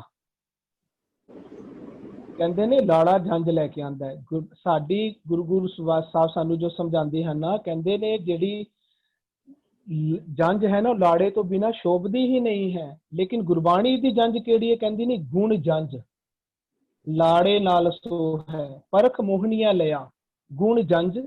ਇਹ ਗੁਰਬਾਣੀ ਦੀ ਪੋਜ਼ਿਟਿਵ ਜਿਹੜੀ ਗੁਰਬਾਣੀ ਅਸੀਂ ਜਿਹੜੀ ਨਵੀਂ ਸ੍ਰਿਸ਼ਟੀ ਸਾਜਣੀ ਹੈ, ਉਹਦੇ ਵਿੱਚ ਵੀ ਸਾਡਾ ਲਾੜਾ ਆਏਗਾ, ਰਹੇਗਾ, ਜੰਜ ਉਹਦੇ ਵਿੱਚ ਵੀ ਰਹੇਗੀ। ਲੇਕਿਨ ਇਹ ਜਿਹੜੀ ਹੁਣ ਮਾਸਪੂਰੀ ਦੇ ਵਿੱਚ ਟੁਕ ਟੁਕ ਹੋ ਰਹੀ ਹੈ ਨਾ, ਇਹ ਨਹੀਂ ਰਹੇਗੀ। ਫਿਰ ਹੁਣ ਜਿਹੜੀ ਟੁਕ ਟੁਕ ਹੋ ਰਹੀ ਹੈ, ਉਹ ਗੱਲ ਕਰ ਰਹੇ ਨੇ। ਅੱਛਾ, ਆਖ ਕਦੋਂ ਰਹੇ ਨੇ ਸਾਨੂੰ? ਕਹਿੰਦੇ ਨੇ ਜਦੋਂ ਪਾਪ ਕੀ ਜੰਜ ਲਿਆਇਆ। ਉਹ ਕੌਣ ਲੈ ਕੇ ਆਇਆ? ਲਾੜਾ ਲੈ ਕੇ ਆਇਆ। ਕਹਿੰਦੇ ਲਾੜਾ ਬੜਾ ਕਾਬਲ ਹੈ, ਕਾਬਜ਼ ਹੋ ਕੇ ਬੈਠਾ ਹੋਇਆ, ਆਪਣੇ ਬਿਲਕੁਲ ਆਪਣੇ ਜਿਹੜੇ ਕੀ ਕਹਿੰਦੇ ਸਿੰਘਾਸਨ ਤੇ ਬੈਠਾ ਹੋਇਆ, ਕੂੜ ਰਾਜਾ ਬਣ ਕੇ ਬੈਠਾ ਹੋਇਆ ਹੈ। ਮਨ ਰਾਜਾ ਸੁਲਤਾਨ ਹੈ, ਲੇਕਿਨ ਝੂਠਾ ਸੁਲਤਾਨ ਬਣ ਕੇ ਬੈਠਾ ਹੋਇਆ। ਮਨ ਕੂੜਾ ਬਣ ਕੇ ਬੈਠਾ ਹੋਇਆ, ਮਨ ਅੰਧਾ ਹੈ, ਮਨ ਇਆਣਾ ਬਾਲਕ ਹੈ। ਇਹ ਪਾਪ ਕੀ ਜੰਜ ਲੈ ਆ ਕੇ ਆਇਆ। ਪਾਪ ਕੀ ਜੰਜ ਵੱਲੋਂ ਪੂਰਾ ਕਾਬਲ ਹੈ ਇਹ ਵਾਲਾ ਜਿਹੜਾ ਸਾਡਾ ਕੀ ਕਹਿੰਦੇ ਲਾੜਾ, ਪੂਰਾ ਕਾਬਲ ਹੈ ਪਾਪ ਵੱਲੋਂ। ਪਾਪ ਕਰ ਕਰਕੇ ਜ਼ੋਰ ਦੇ ਨਾਲ, ਜ਼ਬਰਦਸਤੀ ਦੇ ਨਾਲ ਸਾਡੀ ਇਸਤਰੀ ਨੂੰ ਸਾਡੇ ਕੋਲੋਂ ਆ ਕੇ ਸਾਡੇ ਧਿਆਨ ਰੂਪੀ ਸੁਰਤ ਨੂੰ, ਚੰਗੀ ਆਚਰਣ, ਚੰਗੀ ਆਚਰਣੀ ਰੂਪੀ ਇਸਤਰੀ ਨੂੰ ਜ਼ਬਰਦਸਤੀ ਮੰਗ ਰਿਹਾ ਹੈ। ਇਹ ਜਿਹੜਾ ਵਿਚਾਰ ਲੈ ਕੇ ਆਉਂਦੇ ਨੇ, ਗੁਰਬਾਣੀ ਕਹਿੰਦੀ ਹੈ ਗੁਣ ਜੰਜ ਲਾੜੇ ਨਾਲ ਸੋ ਹੈ। ਉੱਥੇ ਕਹਿੰਦੇ ਗੁਣ ਜੰਜ ਆਉਂਦੀ ਹੈ ਜਦੋਂ ਸਾਡਾ ਲਾੜਾ, ਜਦੋਂ ਸਾਡੇ ਵਿਚਾਰ ਸਤਿਗੁਰੂ ਜੀ ਦੇ ਸੱਚ ਦੇ ਵਿੱਚ ਸਮਾ ਜਾਂਦੇ ਹਨ, ਸਾਡੇ ਵਿਚਾਰ ਸੱਚੇ ਬਣ ਜਾਂਦੇ, ਤਾਂ ਉਸ ਨੂੰ ਕਹਿੰਦੇ ਨੇ ਲਾੜਾ ਬਣ ਗਿਆ ਸੱਚਾ। ਜੰਜ ਕਿਹੜੀ ਲੈ ਕੇ ਆ ਰਿਹਾ ਹੁਣ? ਗੁਣਾਂ ਦੀ। ਗੁਣ ਜੰਜ ਲਾੜੇ ਨਾਲ ਸੋ ਹੈ। ਹੁਣ ਇੱਥੇ ਲਾੜਾ ਕਿਹੜਾ ਹੈ? ਇੱਥੇ ਲਾੜਾ ਹੈ ਕੂੜ ਵਿੱਚ ਜੁੜਿਆ ਹੋਇਆ। ਇਹ ਜੰਜ ਕਿਹੜੀ ਲੈ ਕੇ ਆ ਰਿਹਾ? ਪਾਪ ਦੀ। ਪਾਪ ਕੀ ਜੰਜ ਲੈ ਕੇ ਆ ਰਿਹਾ? ਸਾਡੇ ਅੰਦਰ ਦੀ ਗੱਲ ਹੀ ਚੱਲ ਰਹੀ ਹੈ। ਸਾਡੇ ਮਨ ਦੀ ਦੋ ਅਵਸਥਾ ਬਿਆਨ ਕੀਤੀਆਂ ਜਾ ਰਹੀਆਂ ਨੇ। ਇਹ ਮਾਸਪੂਰੀ ਦੀ ਗੱਲ ਚੱਲ ਰਹੀ ਹੈ, ਸੈਦਪੁਰੀ ਦੀ ਗੱਲ ਨਹੀਂ ਚੱਲ ਰਹੀ। ਇਹ ਕਾਇਆ ਦੀ ਰੂਪੀ ਚੱਲ ਰਹੀ ਹੈ, ਜਿਹਦੇ ਅੰਦਰ ਟੁਕ ਟੁਕ ਹੋ ਸੀ। ਕਰ ਕੌਣ ਰਿਹਾ? ਲਾੜਾ, ਜਿਹੜਾ ਪਾਪ ਕੀ ਜੰਜ ਦਾ ਮਾਲਕ ਹੈ। ਤੇ ਸਾਡੇ ਤੋਂ ਜ਼ਬਰਦਸਤੀ ਕੀ ਮੰਗ ਰਿਹਾ ਹੈ? ਸਾਡੇ ਕੋਲੋਂ ਸਾਡੀ ਸੁਰਤ ਮੰਗ ਰਿਹਾ, ਸਾਡੀ ਚੰਗੀ ਆਚਰਣ ਰੂਪੀ ਇਸਤਰੀ ਜ਼ਬਰਦਸਤੀ ਮੰਗ ਰਿਹਾ, ਜ਼ੋਰ ਦੇ ਨਾਲ। ਇਹ ਉਹ ਵਾਲੀ ਗੱਲ ਚੱਲ ਰਹੀ ਹੈ। ਔਰ ਇੱਥੇ ਕਹਿੰਦੇ ਨੇ ਹੋਇਆ ਕੀ ਹੈ? ਕਹਿੰਦੇ ਕਦੋਂ ਇਹ ਕੀ ਕਹਿੰਦੇ ਇਹ ਹੈਵੀ ਹੋ ਰਿਹਾ ਹੈ, ਇਹ ਸਾਡੇ ਅੰਦਰ ਟੁਕ ਟੁਕ ਕਰਨ ਹੋ ਰਿਹਾ। ਕਹਿੰਦੇ ਜਦੋਂ ਸਾਡੇ ਅੰਦਰ ਸ਼ਰਮ ਧਰਮ ਦੋਏ ਛੱਪ ਖਲੋਏ ਹੋਏ ਆ, ਕੂੜ ਫਿਰੈ ਪ੍ਰਧਾਨ। ਜਦੋਂ ਸਾਡੇ ਪੂਰੇ ਅੰਦਰ ਕੂੜ ਰਾਜਾ ਹੋ ਚੁੱਕਾ ਹੈ, ਕੂੜ ਪਰਜਾ ਹੋ ਚੁੱਕਾ ਹੈ, ਕੂੜ ਸਭ ਸੰਸਾਰ ਪਾਪ, ਪੂਰੇ ਪਾਸੇ ਕੂੜ ਦੀ ਕੂੜ ਹੀ ਫੈਲੀ ਹੋਈ ਹੈ। ਉਸ ਅਵਸਥਾ ਨੂੰ ਕਹਿੰਦੇ ਨੇ ਸ਼ਰਮ ਧਰਮ ਦੋਏ ਛੱਪ ਖਲੋਏ। ਸ਼ਰਮ ਧਰਮ ਕਿੱਥੇ ਨਹੀਂ ਦਿਖ ਰਿਹਾ, ਧਰਮ ਦਾ ਕੋਈ ਕੰਮ ਨਹੀਂ ਮਿਲ ਰਿਹਾ, ਕੁਝ ਨਹੀਂ ਦਿਖ ਰਿਹਾ ਅੰਦਰ, ਧਰਮ ਦਾ ਕੋਈ ਕਰਮ ਨਹੀਂ ਹੈ, ਕੋਈ ਵੀ ਉਦਮ ਨਹੀਂ ਹੋ ਰਿਹਾ ਧਰਮ ਦੇ ਵਿਚਾਰਾਂ ਵਾਲੇ ਪਾਸੇ। ਚੰਗੇ ਵਿਚਾਰਾਂ, ਗੁੜ ਰੂਪੀ ਵਿਚਾਰਾਂ ਦਾ ਲਾੜੇ ਵੱਲੋਂ ਕੋਈ ਉਦਮ ਨਹੀਂ ਹੋ ਰਿਹਾ, ਛੁਪ ਗਿਆ। ਹੁਣ ਕੀ ਫਰਕ? ਕੂੜ ਫਿਰਿਆ ਪ੍ਰਧਾਨ। ਸਾਡੇ ਪੂਰੇ ਅੰਦਰ ਮਾਸਪੂਰੀ ਵਿੱਚ, ਸੈਦਪੁਰੀ ਨਹੀਂ ਮਾਸਪੂਰੀ ਦੇ ਵਿੱਚ ਕੂੜ ਪ੍ਰਧਾਨ ਹੋ ਗਿਆ। ਇਸੇ ਨੂੰ ਬਾਬਰ ਆਖਿਆ ਜਾਂਦਾ ਹੈ। ਇਸ ਅਵਸਥਾ ਨੂੰ ਗੁਰਬਾਣੀ ਵਿੱਚ ਦੇਖੋ, ਇੱਥੇ ਬਾਬਰ ਲਫ਼ਜ਼ ਤਾਂ ਹੈ ਹੀ ਨਹੀਂ ਪੂਰੇ ਸ਼ਬਦ ਦੇ ਵਿੱਚ। ਅਸੀਂ ਕਿੱਥੇ ਇਹ ਸ਼ਬਦ ਨੂੰ ਬਾਬਰ ਦੇ ਨਾਲ ਜੋੜ ਦਿੱਤਾ? ਪੂਰੇ ਲਫ਼ਜ਼ ਸ਼ਬਦ, ਇਹ ਪੂਰੇ ਸ਼ਬਦ ਦੇ ਵਿੱਚ ਬਾਬਰ ਦਾ ਲਫ਼ਜ਼ ਆਇਆ ਹੀ ਨਹੀਂ ਹੈ ਕਿਤੇ। ਔਰ ਅਸੀਂ ਕਾਬਲ ਉਹ ਦਾ ਵੀ ਮਤਲਬ ਵੀ ਕਾਬਲ ਸ਼ਹਿਰ ਦੇ ਨਾਲ ਜੋੜ ਦਿੱਤਾ। ਕਾਬਲ ਦਾ ਮਤਲਬ ਤਾਂ ਹੈ ਉਹ ਕਾਬਲ ਹੈ ਜਿਹੜਾ ਪਾਪ ਕੀ ਜੰਜ ਲੈ, ਪਾਪ ਵੱਲੋਂ ਪੂਰਾ ਕਾਬਲ ਹੈ, ਪਾਪ ਕਮਾਉਣ ਵੱਲੋਂ ਜ਼ਬਰਦਸਤੀ ਜ਼ੋਰ ਜ਼ਬਰਦਸਤੀ ਵੱਲੋਂ ਪੂਰਾ ਕਾਬਲ ਹੈ। ਕਾਬਲ ਨੂੰ ਅਸੀਂ ਕਾਬਲ ਸ਼ਹਿਰ ਦੇ ਨਾਲ ਜੋੜ ਦਿੱਤਾ। ਬਾਬਰ ਇਸ ਸ਼ਬਦ ਦੇ ਵਿੱਚ ਪੂਰਾ ਇੱਕ ਵਾਰੀ ਆਇਆ ਨਹੀਂ ਤੇ ਸ਼ਬਦ ਨੂੰ ਅਸੀਂ ਬਾਬਰ ਰਾਜੇ ਦੇ ਨਾਲ ਜੋੜ ਦਿੱਤਾ ਹੈ, ਜੋ ਕਿ ਸਿਰਫ ਮੰਨਿਆ ਜਾਂਦਾ ਕਿ ਇੱਕ ਕਦੀ ਆਇਆ ਸੀ, ਕੀ ਕਹਿੰਦੇ ਆ ਇੱਥੇ ਭਾਰਤ ਦੀ ਧਰਤੀ ਤੇ ਆ ਕੇ ਉਹਨੇ ਕੁੱਟਮਾਰ ਕੀਤੀ ਸੀ। ਨਾ ਲਫ਼ਜ਼ ਸ਼ਬਦ ਵਿੱਚ ਬਾਬਰ ਆਇਆ ਹੈ, ਨਾ ਅਸੀਂ ਇਸ ਨੂੰ, ਨਾ ਸ਼ਬਦ ਵਿੱਚ ਸੈਦਪੁਰ ਆਇਆ ਹੈ, ਨਾ ਸਾਨੂੰ ਇਹਨਾਂ ਨੇ ਲਾਲੋ ਸ਼ਬਦ ਚੱਕ ਕੇ ਇੱਕ ਸਰੀਰ ਦੇ ਨਾਲ ਲਾਲੋ ਜੋੜ ਦਿੱਤਾ। ਆਪਣੇ ਆਪ ਹੀ ਸ਼ਬਦ ਬਾਬਰ ਉਹਨਾਂ ਨੇ ਯੂਜ਼ ਕੇ ਬਾਬਰ ਰਾਜੇ ਦੇ ਨਾਲ ਸ਼ਬਦ ਜੋੜ ਦਿੱਤਾ। ਆਪਣੇ ਆਪ ਹੀ ਸ਼ਬਦ ਸੈਦਪੁਰ ਦੀ ਜਗ੍ਹਾ ਮਾਸਪੁਰੀ ਆਇਆ, ਸ਼ਬਦ ਸੈਦਪੁਰ ਜੋੜ ਦਿੱਤਾ। ਇਹ ਸੱਚੜਾ ਨਿਆਓ, ਅੱਛਾ ਦੇਖੋ, ਸੱਚਾ ਸੋ ਸੱਚ ਸਾਹਿਬ ਸੱਚ ਤਪਾਵ, ਸੱਚੜਾ ਨਿਆਓ ਕੌਣ ਕਰਦਾ ਹੈ? ਅੱਜ ਵੇਲੇ ਅਸੀਂ ਸ਼ਬਦ ਵਿੱਚ ਸਮਝ ਕੇ ਆਇਆ। ਕੱਲ ਪਿਛਲਾ ਸ਼ਬਦ ਜਿਹੜਾ ਸਮਝਿਆ ਸੀ, ਕਹਿੰਦੇ ਨੇ ਆਪੇ ਸ੍ਰਿਸ਼ਟ ਹੁਕਮ ਸਭ ਸਾਜੀ, ਅੱਗੇ ਕੀ ਕਹਿੰਦੇ ਨੇ? ਆਪੇ ਥਾਪ ਉਥਾਪ ਨਿਵਾਜੀ, ਅੱਗੇ ਕੀ ਕਹਿੰਦੇ ਨੇ? ਆਪੇ ਨਿਆਓ ਕਰੇ ਸਭ ਸਾਚਾ। ਇੱਥੇ ਕੀ ਕਹਿ ਰਹੇ ਨੇ? ਸੱਚਾ ਸੋ ਸਾਹਿਬ ਸੱਚ ਸਪਾਵ, ਸੱਚੜਾ ਨਿਆਓ ਕਰੇ ਮਸੂਲਾ। ਸੱਚੜਾ ਨਿਆਓ ਕੌਣ ਕਰਦਾ ਹੈ? ਜਿਹਨੇ ਹੁਕਮ ਵਿੱਚ ਸੱਚੀ ਨਿਆਓ, ਸੱਚੀ ਕੁਦਰਤ ਸਾਜਦਾ। ਜਿਹੜਾ ਇੱਥੇ ਕਿਹੜੀ ਕੁਦਰਤ ਦੀ ਗੱਲ ਚੱਲ ਰਹੀ ਹੈ? ਇੱਥੇ ਮਾਸਪੁਰੀ ਕਾਇਆ ਦੇ ਅੰਦਰ ਰੂਪੀ ਕੁਦਰਤ ਦੀ ਕਿਹੜੀ ਚੱਲ ਰਹੀ ਹੈ? ਜਿਸ ਦੇ ਵਿੱਚ ਰਾਜਾ ਕੂੜ ਦੇ ਵਿੱਚ, ਜਿਸਨੇ ਹੁਕਮ ਵਿੱਚ ਨਹੀਂ, ਹੁਕਮ ਤੋਂ ਉਲਟ ਹਉਮੈ ਵਿੱਚ, ਕੂੜ ਦੇ ਵਿੱਚ ਜਿਸਨੇ ਇਹ ਵਾਲੀ ਪੂਰੀ ਤੇ ਜੋ ਰਾਜ ਕਰ ਰਿਹਾ, ਜਿਸਨੇ ਅੰਦਰਲੀ ਕੂੜ ਵਾਲੀ ਸ੍ਰਿਸ਼ਟੀ ਦੀ ਗੱਲ ਉੱਪਰ ਚੱਲ ਰਹੀ ਹੈ, ਉਹਦੇ ਵਿੱਚ ਦੱਸ ਰਹੇ ਨੇ ਸਾਨੂੰ। ਕਾਜ਼ੀਆ ਬਾਹਮਣਾ ਕੀ ਗੱਲ ਥੱਕੀ, ਕਹਿੰਦੇ ਸ਼ੈਤਾਨ ਬਣ ਕੇ ਕਾਜ਼ੀ ਗੁਰਬਾਣੀ ਕਹਿੰਦੇ ਨੇ ਕਾਜ਼ੀ ਸੋ ਜੋ, ਉਹ ਸ਼ਬਦ ਵਿੱਚ ਆਇਆ ਸੀ ਤੀਨੇ ਉਜਾੜੇ ਕਾ ਬੰਦ। ਉਸ ਤੋਂ ਅੱਗੇ ਅਗਰ ਤੁਸੀਂ ਸ਼ੇਅਰ ਕਰ ਦਿਓ ਤਾਂ ਮੈਨੂੰ ਯਾਦ ਆ ਜਾਏਗੀ ਉਹ। ਸੋ ਬ੍ਰਾਹਮਣ ਜੋ ਬਿੰਦਾ ਬ੍ਰਹਮ, ਇੱਥੇ ਉਹ ਗੱਲ ਬੰਦ ਹੋ ਗਈ ਹੈ। ਬ੍ਰਹਮ ਦੀ ਗੱਲ ਕਰਨੀ ਜਦੋਂ ਰਹਿ ਜਾਂਦੀ ਹੈ, ਉਹਨਾਂ ਦੀ ਗੱਲ ਰਹਿ ਜਾਂਦੀ ਹੈ, ਸ਼ੈਤਾਨ ਹੈਵੀ ਹੋ ਜਾਂਦਾ ਹੈ। ਸ਼ੈਤਾਨ ਕਾਜ਼ੀਆਂ ਦੀ ਗੱਲ ਪੋਜ਼ਿਟਿਵ ਕਾਜ਼ੀ, ਜਦੋਂ ਕਾਜ਼ੀ ਸੋ ਜੋ ਕਾਇਆ ਖੋਜਾ, ਸ਼ਾਇਦ ਇਸ ਤਰ੍ਹਾਂ ਇਹ ਤੁਕ ਸੀ, ਉਹ ਗੱਲ ਨਹੀਂ ਹੋ ਰਹੀ ਹੁਣ। ਅਗਰ ਪੜਾ ਸ਼ੈਤਾਨ, ਮਨ ਸ਼ੈਤਾਨ ਬਣ ਕੇ ਕੂੜ ਦੇ ਵਿੱਚ, ਆਪਣੀ ਮਤ ਦੇ ਵਿੱਚ, ਦੁਰਮਤ ਦੇ ਵਿੱਚ, ਜਦੋਂ ਇਹ ਪੂਰੀ ਬਾਡੀ ਦਾ ਅੰਦਰਲਾ ਮਨ ਰਾਜਾ ਕੰਟਰੋਲ ਕਰਦਾ ਹੈ, ਮਨ ਅੰਦਰਲੀ ਮਾਸਪੁਰੀ ਦੇ ਵਿੱਚ ਰਾਜ ਕਰਦਾ ਹੈ, ਉਹ ਰਾਜ ਦੀ ਗੱਲ ਚੱਲ ਰਹੀ ਹੈ। ਉਹ ਰਾਜ ਦੀ ਗੱਲ ਚੱਲ ਰਹੀ ਹੈ। ਗੁਰਬਾਣੀ ਦੇ ਵਿੱਚ ਮੁੱਲਾ ਵੀ ਉਸ ਨੂੰ ਕਹਿੰਦੇ ਨੇ ਜੋ ਮਨ ਸੋ ਲੜਿਆ ਅਵਸਥਾ ਹੈ। ਗੁਰਬਾਣੀ ਵਿੱਚ ਮੱਕਾ ਵੀ ਮਨ ਨੂੰ ਕਹਿੰਦੇ ਨੇ, ਮਨ ਕਰ ਮੱਕਾ ਕਿਬਲਾ ਕਰ ਦੇਹੀ। ਗੁਰਬਾਣੀ ਦੀ ਆਪਣੀ ਡੈਫੀਨੇਸ਼ਨਸ ਨੇ। ਮੱਕਾ ਲਫ਼ਜ਼ ਸਾਨੂੰ ਇਹ ਵੀ ਜੋੜਿਆ, ਕਹਿੰਦੇ ਨੇ ਗੁਰੂ ਨਾਨਕ ਮੱਕੇ ਵਿੱਚ ਗਿਆ। ਗੁਰਬਾਣੀ ਜੇ ਕਹਿੰਦੀ ਹੈ ਮਨ ਕਰ ਮੱਕਾ ਕਿਬਲਾ ਕਰ ਦੇਹੀ। ਗੁਰਬਾਣੀ ਇਸ ਸਰੀਰ ਨੂੰ ਮਸਜਿਦ ਆਖਦੀ ਹੈ, ਇਸ ਸਰੀਰ ਨੂੰ ਮੰਦਰ ਆਖਦੀ ਹੈ, ਇਸ ਸਰੀਰ ਨੂੰ ਆਕਾਰ ਆਖਦੀ ਹੈ, ਇਸ ਸਰੀਰ ਨੂੰ ਹੀ ਕੋਟ ਕਾਇਆ ਕੋਟ ਹੈ ਆਕਾਰਾ ਬੋਲਦੀ ਹੈ, ਇਸ ਸਰੀਰ ਨੂੰ ਸ੍ਰਿਸ਼ਟੀ ਆਖਦੀ ਹੈ, ਮਨ ਨੂੰ ਮੱਕਾ ਆਖਦੀ, ਇਸ ਦੇਹੀ ਨੂੰ ਕਿਬਲਾ ਆਖਦੀ ਹੈ। ਗੁਰਬਾਣੀ ਦੇ ਤਾਂ ਆਪਣੀਆਂ ਡੈਫੀਨੇਸ਼ਨ। ਅਸੀਂ ਕਦੋਂ ਭੁਲੇਖਾ ਖਾ ਦਿੰਦੇ ਹਾਂ ਜਦੋਂ ਇਹ ਵਾਲੇ ਲਫ਼ਜ਼ਾਂ ਨੂੰ ਮੱਕਾ ਆਉਂਦਾ ਤੇ ਅਸੀਂ ਇੱਕਦਮ ਬਾਹਰ ਵਾਲੇ ਸ਼ਹਿਰਾਂ ਦੇ ਨਾਮ ਜੋ ਅਸੀਂ ਰੱਖੇ ਹੋਏ ਆ ਉਹਨਾਂ ਨੂੰ ਉਹਦੇ ਨਾਲ ਐਕਸਪਲੇਨ ਕਰਕੇ ਉਹਨਾਂ ਨੂੰ ਬੇਸ ਬਣਾ ਕੇ ਗੁਰਬਾਣੀ ਦਾ ਅਰਥ ਕਰਨ ਲੱਗ ਜਾਂਦੇ ਆ, ਜੋ ਬਹੁਤ ਜ਼ਿਆਦਾ ਗਲਤ ਗੱਲ ਹੈ। ਹੁਣ ਥੱਲੇ ਸਾਨੂੰ ਇਹ ਸਾਰਾ ਸ਼ਬਦ ਸਮਝਾ ਕੇ ਅਖੀਰ ਤੇ ਆ ਕੇ ਜਦ ਕੀ ਕਹਿੰਦੇ ਨੇ, ਗੁਰਬਾਣੀ ਕਹਿੰਦੀ ਹੈ ਸੱਚ ਕੀ ਬਾਣੀ ਨਾਨਕ ਆਖੈ। ਜਦੋਂ ਉਹ ਸਾਡਾ ਟਰਾਂਸਫੋਰਮੇਸ਼ਨ ਵੀ ਸ਼ਬਦ ਦੇ ਵਿੱਚ ਹੁੰਦਾ ਰਹਿੰਦਾ ਹੈ, ਸਤਿਗੁਰੂ ਜੀ ਦੱਸਦੇ ਨੇ ਸਾਨੂੰ, ਅੱਗੇ ਜਾ ਕੇ ਸਾਨੂੰ ਇਹ ਵੀ ਕਹਿਣਗੇ ਸਾਡਾ ਇਹ ਜਿਹੜਾ ਕਾਇਆ, ਜਿਸ ਨੂੰ ਕਹਿੰਦੇ ਨਾ ਮਾਸਪੁਰੀ, ਜਿਸ ਨੂੰ ਕਹਿੰਦੇ ਕਾਇਆ ਕਪੜ, ਉਸ ਨੂੰ ਕਹਿੰਦੇ ਨੇ ਅੱਠਾ। ਇਹ ਹੁਣ ਸਾਡਾ ਜਿਹੜਾ ਕਾਇਆ ਮਾਸਪੁਰੀ ਜਿਹਦੇ ਵਿੱਚ ਟੁਕ ਹੋਤੀ ਹੈ, ਸਾਨੂੰ ਇਹ ਮਨ ਸ਼ੈਤਾਨ ਬਣ ਕੇ ਪਾਪ ਦੇ ਜਾਂ ਸਾਨੂੰ ਸਾਰਿਆਂ ਨੂੰ, ਅੱਛਾ ਪਾਪ ਵੀ ਦੇਖੋ ਕਿੱਥੇ ਵਸਦੇ ਆ। ਜਪਜੀ ਸਾਹਿਬ ਤੋਂ ਆਪਾਂ ਪੁੱਛੀਏ ਭਰੀ ਹੈ ਮਤ ਪਾਪਾਂ ਕੈਸਾ। ਮਤ ਜਿਹੜੀ ਹੁੰਦੀ ਹੈ ਨਾ, ਸਾਡੇ ਵਿਚਾਰਾਂ ਦੇ ਵਿੱਚ ਪਾਪ ਵਸਦੇ ਨੇ, ਪਾਪ ਮਤ ਵਿੱਚ ਵਸਦੇ ਨੇ। ਇਹ ਜਿਹੜੀ ਜੰਜ ਲੈ ਕੇ ਆਇਆ ਨਾ, ਉਹੀ ਗੱਲ ਚੱਲ ਰਹੀ ਹੈ। ਕਹਿੰਦੇ ਸਾਡੀ ਮਤ ਵਿੱਚ ਜਦੋਂ ਪਾਪ ਵਸ ਜਾਂਦੇ ਨੇ, ਉਹਦਾ ਲਾੜਾ ਕੌਣ ਹੁੰਦਾ? ਉਹੀ ਮਨ। ਉਹ ਮਤ ਪਾਪ ਕਿੱਥੇ ਵਸਦੇ? ਮਤ ਵਿੱਚ। ਤੇ ਉਹ ਖਰਾਬ ਕਿਹਨੂੰ ਕਰਨਾ ਚਾਹ ਰਹੇ ਨੇ? ਸਾਡੀ ਸੁਰਤ ਨੂੰ, ਸਾਡੇ ਧਿਆਨ ਨੂੰ। ਉਹ ਕਹਿੰਦੇ ਨੇ ਤੁਸੀਂ ਆਪਣਾ ਕਿਉਂ ਧਿਆਨ ਦੇ ਨਾਲ ਵਿਚਾਰ ਬਦਲਣੇ ਨੇ। ਇੱਥੇ ਜ਼ਬਰਦਸਤੀ ਪਾਪ ਕੀ ਲਾੜਾ ਕੀ ਕਰ ਰਿਹਾ ਹੈ?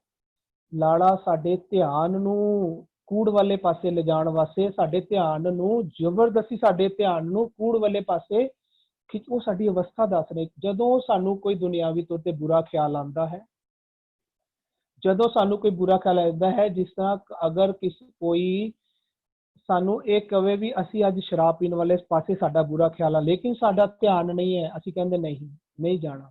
ਪਹਿਲਾਂ ਸਾਨੂੰ ਵਿਚਾਰ ਆਉਂਦਾ ਹੈ, ਅਗਰ ਸਾਡਾ ਧਿਆਨ ਉਹਦੇ ਵਿਚਾਰਾਂ ਦਾ ਸੰਗ ਨਹੀਂ ਕਰਦਾ ਤਾਂ ਉਸੇ ਨੂੰ ਕਹਿ ਰਹੇ ਨੇ, ਕਹਿੰਦੇ ਕਾਬਲ ਤੋਂ ਪਾਪ ਕੀ ਜੰਜ ਲਈ ਕਾਬਲੋਂ ਆਇਆ, ਲੇਕਿਨ ਜਿਹੜਾ ਮੇਰਾ ਧਿਆਨ ਹੈ ਨਾ ਉਹ ਜ਼ਬਰਦਸਤ ਉਹਦੇ ਨਾਲ ਨਹੀਂ ਗਿਆ ਤਾਂ ਜੋਰੀ ਮੰਗਿਆ ਦਾਨ ਨਹੀਂ ਹੋਏਗਾ। ਮਨ ਦੀ ਭੈੜੀ ਮੱਤ ਨੂੰ ਹੀ ਪਾਪਾਂ ਦੀ ਮੱਤ ਕਹਿੰਦੇ, ਇਸ ਨੂੰ ਪਾਪ ਕੀ ਜੰਜ ਕਹਿੰਦੇ ਨੇ। ਜਦੋਂ ਸਾਡੀ ਮੱਤ, ਸਾਡੇ ਵਿਚਾਰ ਪਾਪੀ ਹੋ ਜਾਂਦੇ ਨੇ, ਪਾਪ ਦੁਰਮਤ ਵਿੱਚ ਫਸ ਜਾਂਦੇ, ਉਹਨੂੰ ਕਹਿੰਦੇ ਨੇ ਭਰੀ ਹੈ ਮੱਤ ਪਾਪਾਂ ਕੈ ਸੰਗ। ਸਾਡੀ ਬੋਡੀ ਮਾਸਪੁਰੀ, ਇਹ ਕੀ ਕਹਿੰਦੇ, ਇਹਦੇ ਅੰਦਰ ਫਿਰ ਸਾਡਾ ਮਨ ਸ਼ੈਤਾਨ ਸਾਡੇ ਤੇ ਟੁਕ ਟੁਕ ਕਰਦਾ ਹੈ। ਅਸੀਂ ਆਪਣਾ ਧਿਆਨ ਬੁਰੇ ਵਿਚਾਰਾਂ ਵੱਲ ਨਹੀਂ ਲੈ ਕੇ ਜਾਣਾ। ਇਹਨੂੰ ਕਹਿੰਦੇ ਨੇ, ਦੇਖੋ ਗੁਰਬਾਣੀ ਨਾ ਮੁਗਲ ਨੂੰ ਵੀ ਜੰਮ ਨੂੰ ਹੀ ਮੁਗਲ ਕਹਿੰਦੀ ਹੈ। ਜਿਸ ਤੇ ਗੁਰਬਾਣੀ ਕਹਿੰਦੀ ਨਾ ਮੁਗਲ ਪਠਾਣਾ ਪਈ ਲੜਾਈ, ਉੱਥੇ ਗੁਰਬਾਣੀ ਕਹਿੰਦੀ ਹੈ ਜੰਮ ਕਰ ਮੁਗਲ ਚੜਾਇਆ। ਖਿਆਲ ਨੇ ਨਾ ਉਹਨਾਂ ਨੂੰ ਮੁਗਲ ਆਖਦੀ ਹੈ, ਉਹ ਜੰਮ ਨੇ। ਔਰ ਜਦੋਂ ਸਤਿਗੁਰੂ ਜੀ ਫਿਰ ਸਾਨੂੰ ਕਹਿੰਦੇ ਨੇ ਵੀ ਜਦੋਂ ਅਸੀਂ ਸਤਿਗੁਰੂ ਜੀ ਦੀ ਸੱਚ ਕੀ ਬਾਣੀ ਸੁਣਨ ਲੱਗ ਜਾਂਦੇ ਆ, ਸੱਚ ਕੀ ਬਾਣੀ ਨੂੰ ਮੰਨਦੇ ਆ, ਪਰ ਫਿਰ ਅਸੀਂ ਪਤਾ ਕੀ ਕਰਦੇ, ਇਹ ਪਾਪ ਕੀ ਜੰਜ ਲੈ ਕੇ ਆਉਂਦਾ ਜ਼ਰੂਰ ਹੈ ਜੰਮ, ਪਰ ਅਸੀਂ ਮੰਨੈ ਜੰਮ ਕੈ ਸਾਥ ਨਾ ਜਾਏ। ਅਸੀਂ ਜਾਂਦੇ ਨਹੀਂ ਆ ਨਾਲ ਜੰਮ ਦੇ ਨਾਲ। ਇਹ ਜੰਮ ਕੀ ਪਾਪ ਕੀ ਜੰਜ ਲੈ ਕੇ ਆਉਂਦਾ ਹੈ, ਪਰ ਅਸੀਂ ਜੰਮ ਕੇ ਸਾਥ ਨਹੀਂ ਜਾਂਦੇ। ਸਾਡੀ ਉਹ ਜੋਰੀ ਮੰਗਿਆ ਦਾਨ ਨਹੀਂ ਕਰ ਪਾਉਂਦਾ। ਇਹ ਸਾਨੂੰ ਉਸ ਅਵਸਥਾ ਪਤਾਲਪੁਰੀ ਵਿੱਚ, ਸਾਡੀ ਜਿਹੜੀ ਪਤਾਲਪੁਰੀ ਵਿੱਚ ਤੋਂ ਪਹਿਲਾਂ ਮਾਸਪੁਰੀ ਵਿੱਚ ਆਉਂਦੇ ਨੇ, ਮਾਸਪੁਰੀ ਤੋਂ ਇਹ ਸੱਚਖੰਡ ਵਾਲੀ ਅਵਸਥਾ ਵਾਲਾ ਸ਼ਬਦ ਹੈ। ਜਦੋਂ ਸੱਚ ਕੀ ਬਾਣੀ ਆਖਦਾ ਤੇ ਅਸੀਂ ਸੁਣਦੇ ਵੀ ਹਾਂ ਤੇ ਸੁਣ ਕੇ ਮੰਨਦੇ ਵੀ ਹੈ, ਜੰਮਾਂ ਦੇ ਨਾਲ ਨਹੀਂ ਜਾਂਦੇ, ਉਹ ਵਿਚਾਰਾਂ ਦੇ ਨਾਲ ਲਾੜਾ ਲੈ ਕੇ ਆਇਆ ਪਾਪ ਕੀ ਜੰਜ ਨੇ ਕਿ ਨਹੀਂ। ਅਸੀਂ ਗੁਣ ਜੰਜ ਲਾੜੇ ਨਾਲ ਸੌਂਦੇ ਹਾਂ, ਅਸੀਂ ਗੁਣਾ ਰੂਪੀ ਲਾੜੇ ਦੀ ਗੱਲ ਮੰਨਦੇ ਹਾਂ। ਇਹ ਫਿਰ ਸਾਡੇ ਅੰਦਰ, ਸਾਡੀ ਕਾਇਆ ਵਿੱਚ ਟੁਕ ਟੁਕ ਨਹੀਂ ਕਰ ਸਕਦਾ। ਇਹ ਸਾਡੀ ਟਰਾਂਸਫੋਰਮੇਸ਼ਨ ਵਾਲਾ ਸ਼ਬਦ ਹੈ। ਸਾਡਾ ਟਰਾਂਸਫੋਰਮੇਸ਼ਨ ਪਾਤਾਲ ਤੋਂ, ਜੰਮਪੁਰੀ ਤੋਂ ਨਿਕਲ ਕੇ ਮਾਸਪੁਰੀ, ਮਾਸਪੁਰੀ ਤੋਂ ਨਿਕਲ ਕੇ ਸੱਚਖੰਡ ਵਾਲੀ ਅਵਸਥਾ ਵਿੱਚ ਕਿਵੇਂ ਪਹੁੰਚਣਾ ਹੈ, ਉਹ ਇਹ ਸ਼ਬਦ ਬਿਆਨ ਕਰ ਰਹੇ। ਹਾਂਜੀ ਜੀ ਵੀ ਜੀ, ਬਹੁਤ ਅੱਛੇ ਤਰੀਕੇ ਨਾਲ ਆਪ ਜੀ ਨੇ ਅੰਦਰ ਦੀ ਸ੍ਰਿਸ਼ਟੀ ਜਿਹੜਾ ਵੀਰ ਜੀ ਤੁਹਾਡੀ ਵੌਇਸ ਸ਼ਾਇਦ ਚਲੀ ਗਈ ਹੈ। ਭੁਪਿੰਦਰ ਵੀਰ ਜੀ ਇੱਕ ਵਾਰੀ ਆਪਣੀ ਆਡੀਓ ਔਨ ਕਰ ਲਓ। ਕਰਨੀ ਕੀਤੀ ਹੈ। ਹੈਲੋ, ਹਾਂਜੀ ਜੀ ਵੀਰ ਜੀ ਪਲੀਜ਼ ਕੰਟੀਨਿਊ, ਤੁਸੀਂ ਵਿਚਾਰ ਦੇ ਦਿਓ ਇਸ ਬਾਬਤ। ਭੁਪਿੰਦਰ ਜੀ ਨੇ ਬਹੁਤ ਸੋਹਣਾ ਐਕਸਪਲੇਨ ਕਰ ਦਿੱਤਾ ਹੈ। ਕਿਤਨਾ ਅੱਛਾ ਹੋਵੇ ਜੇ ਅਸੀਂ ਸਾਰੇ ਸ਼ਬਦਾਂ ਨੂੰ ਆਪਣੇ ਅੰਦਰ ਟੁਕਾ ਕੇ ਸਮਝੀਏ। ਔਰ ਬਾਣੀ ਦੀ ਬਣਤਰ ਦਾ ਇੱਕ ਬੜਾ ਕੀਮਤੀ, ਬਾਣੀ ਦਾ ਬਣਤਰ ਦਾ ਇੰਟਰਨਲ ਲੌਜਿਕ ਹੈ। ਉਹਨੂੰ ਕਹਿੰਦੇ ਨੇ ਕੰਪਾਈਲੇਸ਼ਨ ਆਫ ਬਾਣੀ ਦਾ ਇੰਟਰਨਲ ਲੌਜਿਕ। ਉਹ ਹੈ ਕਿ ਜਦੋਂ ਕੋਈ ਪ੍ਰਕਰਨ ਸ਼ੁਰੂ ਹੁੰਦਾ ਹੈ ਨਾ, ਤਾਂ ਸਾਨੂੰ ਉੱਥੋਂ ਥੋੜਾ ਚਾਨਣ ਮਿਲਦਾ ਹੈ ਕਿ ਇਹ ਹੁਣ ਕਿਹੜੀ ਡਾਇਰੈਕਸ਼ਨ ਵਿੱਚ, ਕਿਹੜੇ ਸਬਜੈਕਟ ਬਾਰੇ, ਕਿਹੜੇ ਟੌਪਿਕ ਬਾਰੇ ਗੱਲਾਂ ਸ਼ੁਰੂ ਹੋਣਗੀਆਂ। ਸੋ ਜਦੋਂ ਇਹ ਚਾਰ ਸ਼ਬਦਾਂ ਦਾ ਨਾਂ ਪਤਾ ਨਹੀਂ ਕਿਸਨੇ ਕਦੋਂ ਤੋਂ ਬਾਬਰਵਾਣੀ ਰੱਖਿਆ ਹੈ। ਇਹ ਚਾਰ ਸ਼ਬਦਾਂ ਨੂੰ ਅਸੀਂ 15 ਸਾਲ ਪਹਿਲਾਂ ਜਦੋਂ ਪਬਲਿਕ ਵਿੱਚ ਡਿਸਕਸ ਕੀਤਾ ਸੀ, ਔਰ ਡਿਸਕਸ ਕਰਨ ਵੇਲੇ ਇਹਨਾਂ ਨੂੰ ਇਹਨਾਂ ਦੀ ਅੰਦਰ ਦੀ ਕੈਮਿਸਟਰੀ ਨੂੰ ਸਮਝਣਾ, ਫਿਰ ਸਮਝ ਕੇ ਬਾਣੀ ਦੀ ਬਣਤਰ ਦੇ ਲੌਜਿਕ ਨੂੰ ਮੁੱਖ ਰੱਖ ਕੇ ਜਦੋਂ ਦੇਖਦੇ ਹਾਂ ਤਾਂ ਪਹਿਲਾ ਸ਼ਬਦ ਹੈ ਯਾ ਕਰਜ਼ ਗੁਫਤਮ ਪੇਸ਼ ਤੋਂ ਦਰਗੋਸ਼ ਕੁਨ ਕਰਤਾਰ, ਉੱਥੋਂ ਇਹ ਤਿਲੰਗ ਰਾਗ ਦਾ ਪਹਿਲਾ ਸ਼ਬਦ ਸ਼ੁਰੂ ਹੁੰਦਾ ਹੈ। ਔਰ ਇਸ ਸ਼ਬਦ ਵਿੱਚ ਗੁਰੂ ਸਾਹਿਬ ਕਹਿੰਦੇ ਨੇ, ਮਮਸਰ ਮੋਏ ਅਜ਼ਰਾਈਲ ਗਿਰਫਤੇ ਦਿਲ ਹੀਚ ਨਾ ਦਾਨੀ। ਤਾਂ ਉੱਥੇ ਕਹਿੰਦੇ ਨੇ ਤੇਰੇ ਅੰਦਰ ਰੱਬ ਵਸਦਾ ਹੈ, ਉਹਦੀ ਵਿਜ਼ਡਮ ਨੂੰ ਤੂੰ ਨਹੀਂ ਜਾਣਦਾ। ਔਰ ਆਪਣੇ ਆਪ ਨੂੰ ਕਹਿੰਦੇ ਵੀ ਮੈਂ ਨਹੀਂ ਜਾਣਦਾ ਤੇ ਮੇਰੇ ਨਾਲ ਹੋ ਕੀ ਰਿਹਾ। ਮਮਸਰ ਮੂਏ, ਮੂਏ ਹੁੰਦਾ ਕੇਸ, ਵਾਲ, ਹੇਅਰ। ਮਮਸਰ ਮੂਏ ਅਜ਼ਰਾਈਲ ਗਿਰਫਤ ਹੈ, ਅਜ਼ਰਾਈਲ ਹੈ ਜਮ। ਜਮ ਨੂੰ ਕਹਿੰਦੇ ਨੇ ਮੌਤ ਦਾ ਫਰਿਸ਼ਤਾ। ਮੌਤ ਮਤਲਬ ਜਦੋਂ ਮੈਂ ਮਨ ਕਰਕੇ ਔਗੁਣਾ ਦੀ ਸੋਚ ਦੇ ਨਾਲ ਪਲ ਪਲ ਮਰਦਾ ਹਾਂ। ਸੋ ਮਮਸਰ ਮੂਏ ਅਜ਼ਰਾਈਲ ਗਿਰਫਤ ਹੈ, ਦਿਲ ਹੇਚ ਨਾ ਦਾਨੀ। ਅੰਦਰ ਦੇ ਰੱਬ ਦੇ ਬਾਰੇ ਪਤਾ ਨਹੀਂ ਹੁੰਦਾ। ਅੰਦਰ ਦੇ ਰੱਬ ਬਾਰੇ ਇੱਥੇ ਉਹਨੂੰ ਕਹਿੰਦੇ ਨੇ ਜੈਸੀ ਮੈਂ ਆਵੇ ਖਸਮ ਕੀ ਬਾਣੀ। नानक पातशाह सच की बाणी सुनाते ने। नानक पातशाह किहदी बाणी सुनाते ने? अपनी बाणी नहीं सुनाते ने। नानक पातशाह जिन्हां नूं असीं पहली पातशाही कहंदे हां, वो खसम की बाणी सुनाते ने। खसम दिल अंदर रहिंदा है, ओदी बाणी नूं सुनाया गया है। और उस दिन भी मैं सांझ कीती सी, इहदे अंदर एक बड़ा हिस्टोरिकल लफज आया है, आवन 78 है जान 97, ਤਾਂ ਇਹ 8 ਤਰ੍ਹਾਂ 78 ਦੇ ਬਦਲੇ ਔਰ 97 ਦੇ ਬਦਲੇ ਜਦੋਂ ਸ਼ਬਦ ਨੂੰ ਅੰਦਰ ਟੁਕਾਉਂਦੇ ਆ ਤਾਂ 8 ਤਾਰਨ ਬਾਰੇ ਹੈ ਔਰ ਅਵਗੁਣਾ ਨੂੰ ਤੋਂ ਦੂਰ ਛੁੱਟਣ ਵਾਸਤੇ ਸਤ ਦਾ ਅਨਵੈ ਹੈ, ਸੱਚ ਦੇ ਸਰੋਵਰ ਵਿੱਚ ਇਸ਼ਨਾਨ ਹੈ।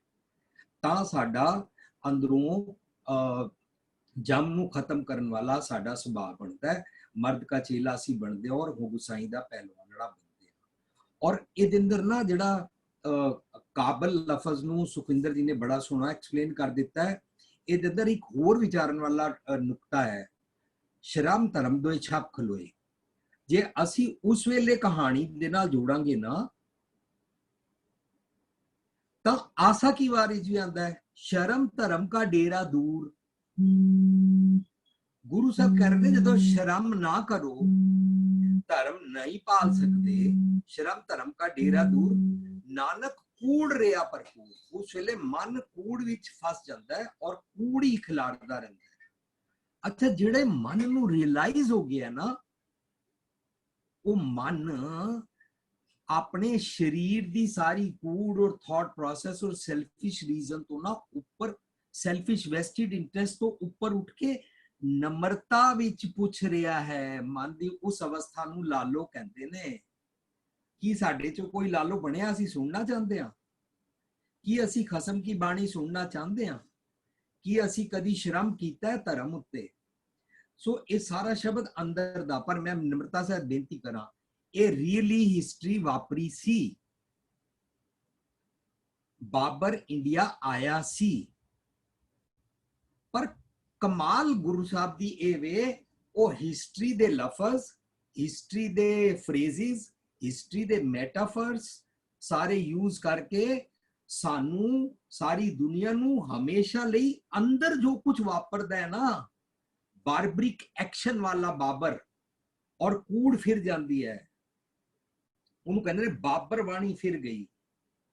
ਕੋਈ ਨਾ ਰੋਟੀ ਖਾਏ, ਮਨ ਸੰਤੋਖ ਦੀ ਰੋਟੀ ਨਹੀਂ ਖਾਂਦਾ ਹੈ। ਸੋ ਮੈਂ ਸੁਖਿੰਦਰ ਜੀ ਵਾਂਗੂ ਡਿਟੇਲ ਵਿੱਚ ਨਹੀਂ ਜਾਵਾਂਗਾ, ਕਿਉਂਕਿ ਜਦੋਂ 15 ਸਾਲ ਪਹਿਲਾਂ ਕੀਤਾ ਸੀ ਮੈਨੂੰ 38 ਇਅਰਸ ਲੱਗੇ ਸੀ ਇਹ ਚਾਰੋਂ ਸ਼ਬਦਾਂ ਨੂੰ ਅੰਦਰ ਦੀ ਖੇਡ ਬਾਰੇ ਸਮਝਣ ਵਾਸਤੇ ਅਤੇ ਆਨ 78 ਜਾਨ 97 ਬਾਰੇ ਟੌਪਿਕ ਨੂੰ ਸਮਝਣ ਵਾਸਤੇ। ਤਾਂ ਇਤਨਾ ਸਮਾਂ ਨਹੀਂ ਹੈ ਤੁਹਾਡੇ ਸਮੇਂ ਨੂੰ ਸਾਹਮਣੇ ਮੁੱਖ ਰੱਖਦੇ ਹੋਇਆ ਮੈਂ ਸਿਰਫ ਇਤਨੀ ਬੇਨਤੀ ਕਰਾਂਗਾ, ਹਿਸਟਰੀ ਵਾਪਰੀ ਸੀ, ਟੁਕਾਣੀ ਆਪਣੇ ਅੰਦਰ ਤੇ ਹੈ। ਲੇਕਿਨ ਜਦੋਂ ਅਸੀਂ ਇਸ ਨੂੰ ਟੀਵੀ ਤੇ ਬਿਆਨ ਕੀਤਾ ਸੀ ਤੇ ਸਾਨੂੰ ਥ੍ਰੈਟ ਕਾਲ ਆਈ ਸੀ ਕਿ ਇਹਨੂੰ ਬੰਦ ਕਰ ਦਿਓ, ਤਾਂ ਅਸੀਂ ਬੰਦ ਕਰ ਦਿੱਤਾ ਸੀ। ਹੋ ਸਕਦਾ ਹੈ ਇਹਦੇ ਚਾਰੋਂ ਸ਼ਬਦ YouTube ਤੇ ਤੁਹਾਨੂੰ ਨਾ ਮਿਲਣ, ਪਰ ਅਸੀਂ ਇਹਦੀ ਲਾਲੋ ਪੁਸਤਕ ਛਾਪੀ ਸੀ ਔਰ ਯਕਰਜ਼ ਗੁਫਤਮ ਪੇਸ਼ ਤੋਂ ਉਹਦੀ ਅਰਦਾਸ ਪੁਸਤਕ ਛਾਪੀ ਸੀ ਔਰ ਜੈਸੀ ਮੈਂ ਆਵੇ ਤੋਂ ਲੈ ਕੇ ਇਤੀ ਮਾਰ ਪਈ ਕੁਰਲਾਣੇ, ਉਹ ਚਾਰੋਂ ਪੁਸਤਕਾਂ ਛਪੀਆਂ ਹੋਈਆਂ ਨੇ। ਅਸੀਂ ਨਹੀਂ ਕਹਿੰਦੇ ਕਿ ਹਿਸਟਰੀ ਨਹੀਂ ਵਾਪਰੀ, ਹਿਸਟਰੀ ਟਰੂਲੀ ਵਾਪਰੀ ਸੀ, ਪਰ ਹਿਸਟਰੀ ਸੁਣ ਕੇ ਮੈਂ ਕੋਈ ਵੀ ਲੈਸਨ ਨਹੀਂ ਲੈਂਦਾ ਪਿਆ, ਪਰ ਗੁਰੂ ਸਾਹਿਬ ਕਹਿੰਦੇ ਦੇਖ ਤੇਰੇ ਉੱਤੇ ਕਿਸ ਤਰ੍ਹਾਂ ਇਹ ਹਿਸਟਰੀ ਵਾਪਰਦੀ ਹੈ, ਹਰ ਵੇਲੇ ਹਰ ਪਲ ਵਾਪਰਦੀ ਹੈ, ਇਹਦੇ ਬਾਰੇ ਵਿਚਾਰ ਕਰ। ਕੁਰਬਾਨ ਚਾਹੀਏ ਗੁਰੂ ਨਾਨਕ ਪਾਤਸ਼ਾਹ, ਤੁਸੀਂ ਹਿਸਟਰੀ ਦੇ ਲਫ਼ਜ਼ ਲਿਆ ਕੇ ਸਾਡਾ ਹਰ ਪਲ ਇੰਟਰੋਸਪੈਕਸ਼ਨ ਕਰਨ ਵਾਲਾ ਜੀਵਨ ਉੱਚਾ ਬਣਾਉਂਦੇ ਹੋ, ਸਾਨੂੰ ਲਾਲੋ ਬਣਨਾ ਸਿਖਾਉਂਦੇ ਹੋ। ਔਰ ਜਿਸ ਵੇਲੇ ਅਸੀਂ ਸਾਧ ਸੰਗਤ ਜੀ ਇਸ ਸ੍ਰਿਸ਼ਟੀ ਵਿੱਚ ਜਿਤਨਾ ਵਕਤ ਹੈ ਨਾ, ਪਲ ਨੇ ਨਾ, ਇਹ ਸੱਚੇ ਨੇ, ਇਹ ਸੱਚ ਕੀ ਬੇਲਾ ਹੈ, ਇਹਦੇ ਗੁਰਪ੍ਰਸਾਦ ਦੀ ਬਾਰਿਸ਼ ਹੋ ਰਹੀ ਹੈ। ਪਰ ਸੱਚ ਕੀ ਬੇਲਾ ਮੇਰੇ ਵਾਸਤੇ ਤਾਂ ਸ਼ੁਰੂ ਹੋਏਗੀ ਜਦੋਂ ਮੈਂ ਲਾਲੋ ਬਣ ਕੇ ਉਹਨੂੰ ਸੁਣਨਾ ਚਾਹੁੰਦਾ, ਅੰਦਰ ਦੀ ਆਵਾਜ਼ ਨੂੰ ਜਦੋਂ ਸੁਣਨਾ ਚਾਹੁੰਦਾ। ਸੱਚ ਕੀ ਬਾਣੀ ਨਾਨਕ ਆਖੈ ਸੱਚ ਸੁਣਾਏ ਸੀ, ਸੱਚ ਕੀ ਬੇਲਾ, ਸੱਚ ਕੀ ਬੇਲਾ ਤਾਂ ਬਣੇਗੀ ਜਦੋਂ ਮੈਂ ਸੁਣਨਾ ਚਾਹੁੰਦਾ, ਵਰਨਾ ਮੇਰੀ ਤੇ ਜੰਮ ਕੇ ਮੰਦੇ ਖਿਆਲਾਂ ਵਾਲੀ ਕਲਯੁਗੀ ਬੇਲਾ ਬਣੀ ਹੋਈ ਹੈ। ਸੋ ਇਹ ਉਹ ਸਾਡੇ ਕੋਲੋਂ ਪਾਪ ਦੀ ਜੰਜ, ਜਮਾ ਵਾਲੀ ਵਾਈਸਿਸ ਦੀ ਬਰਾਤ ਆ ਕੇ ਸਾਡੇ ਕੋਲੋਂ ਚੰਗੇ ਚੰਗੇ ਗੁਣ ਖੋਣ ਦੀ ਦਾਨ ਮੰਗਦੀ ਹੈ। ਅਸੀਂ ਛੇਤੀ ਨਾਲ ਸਾਰੇ ਚੰਗੇ ਚੰਗੇ ਗੁਣ ਛੋੜ ਦਿੰਦੇ ਆ। ਕਿਸੇ ਨੇ ਗਾਲ ਕੱਢੀ, 2 ਗਾਲਾਂ ਕੱਢ ਦਿੰਦੇ ਆ। ਕਿਸੇ ਨੇ ਬੇਇੱਜ਼ਤੀ ਕੀਤੀ, ਅਸੀਂ ਉਹਦੀ ਨਿੰਦਾ ਕਰਨੀ ਸ਼ੁਰੂ ਕਰ ਦਿੰਦੇ ਆ। ਕਿਸੇ ਦੇ ਨਾਲ ਸਾਨੂੰ ਮਿਸਅੰਡਰਸਟੈਂਡਿੰਗ ਨਾਲ ਹੀ ਹੁੰਦਾ ਕਿ ਇਹਨੇ ਧੋਖਾ ਕੀਤਾ ਤਾਂ ਅਸੀਂ ਉਹਦੀ ਨਿੰਦਾ ਸ਼ੁਰੂ ਕਰ ਦਿੰਦੇ ਆ। ਅਸੀਂ ਆਪਣੇ ਚੰਗੇ ਚੰਗੇ ਗੁਣ ਛੇਤੀ ਛੇਤੀ ਛੋੜਦੇ ਆ ਕਿਉਂਕਿ ਜਮ ਆ ਜਾਂਦਾ ਹੈ। ਥੈਂਕਸ, ਇਹ ਸ਼ਬਦ ਬਹੁਤ ਕ੍ਰਾਂਤੀਕਾਰੀ ਹੈ ਔਰ ਸਾਨੂੰ इंस्पायर करता है कि असी सारे समझण दा करिए। थैंक यू जी। जी भूपिंदर वीर जी।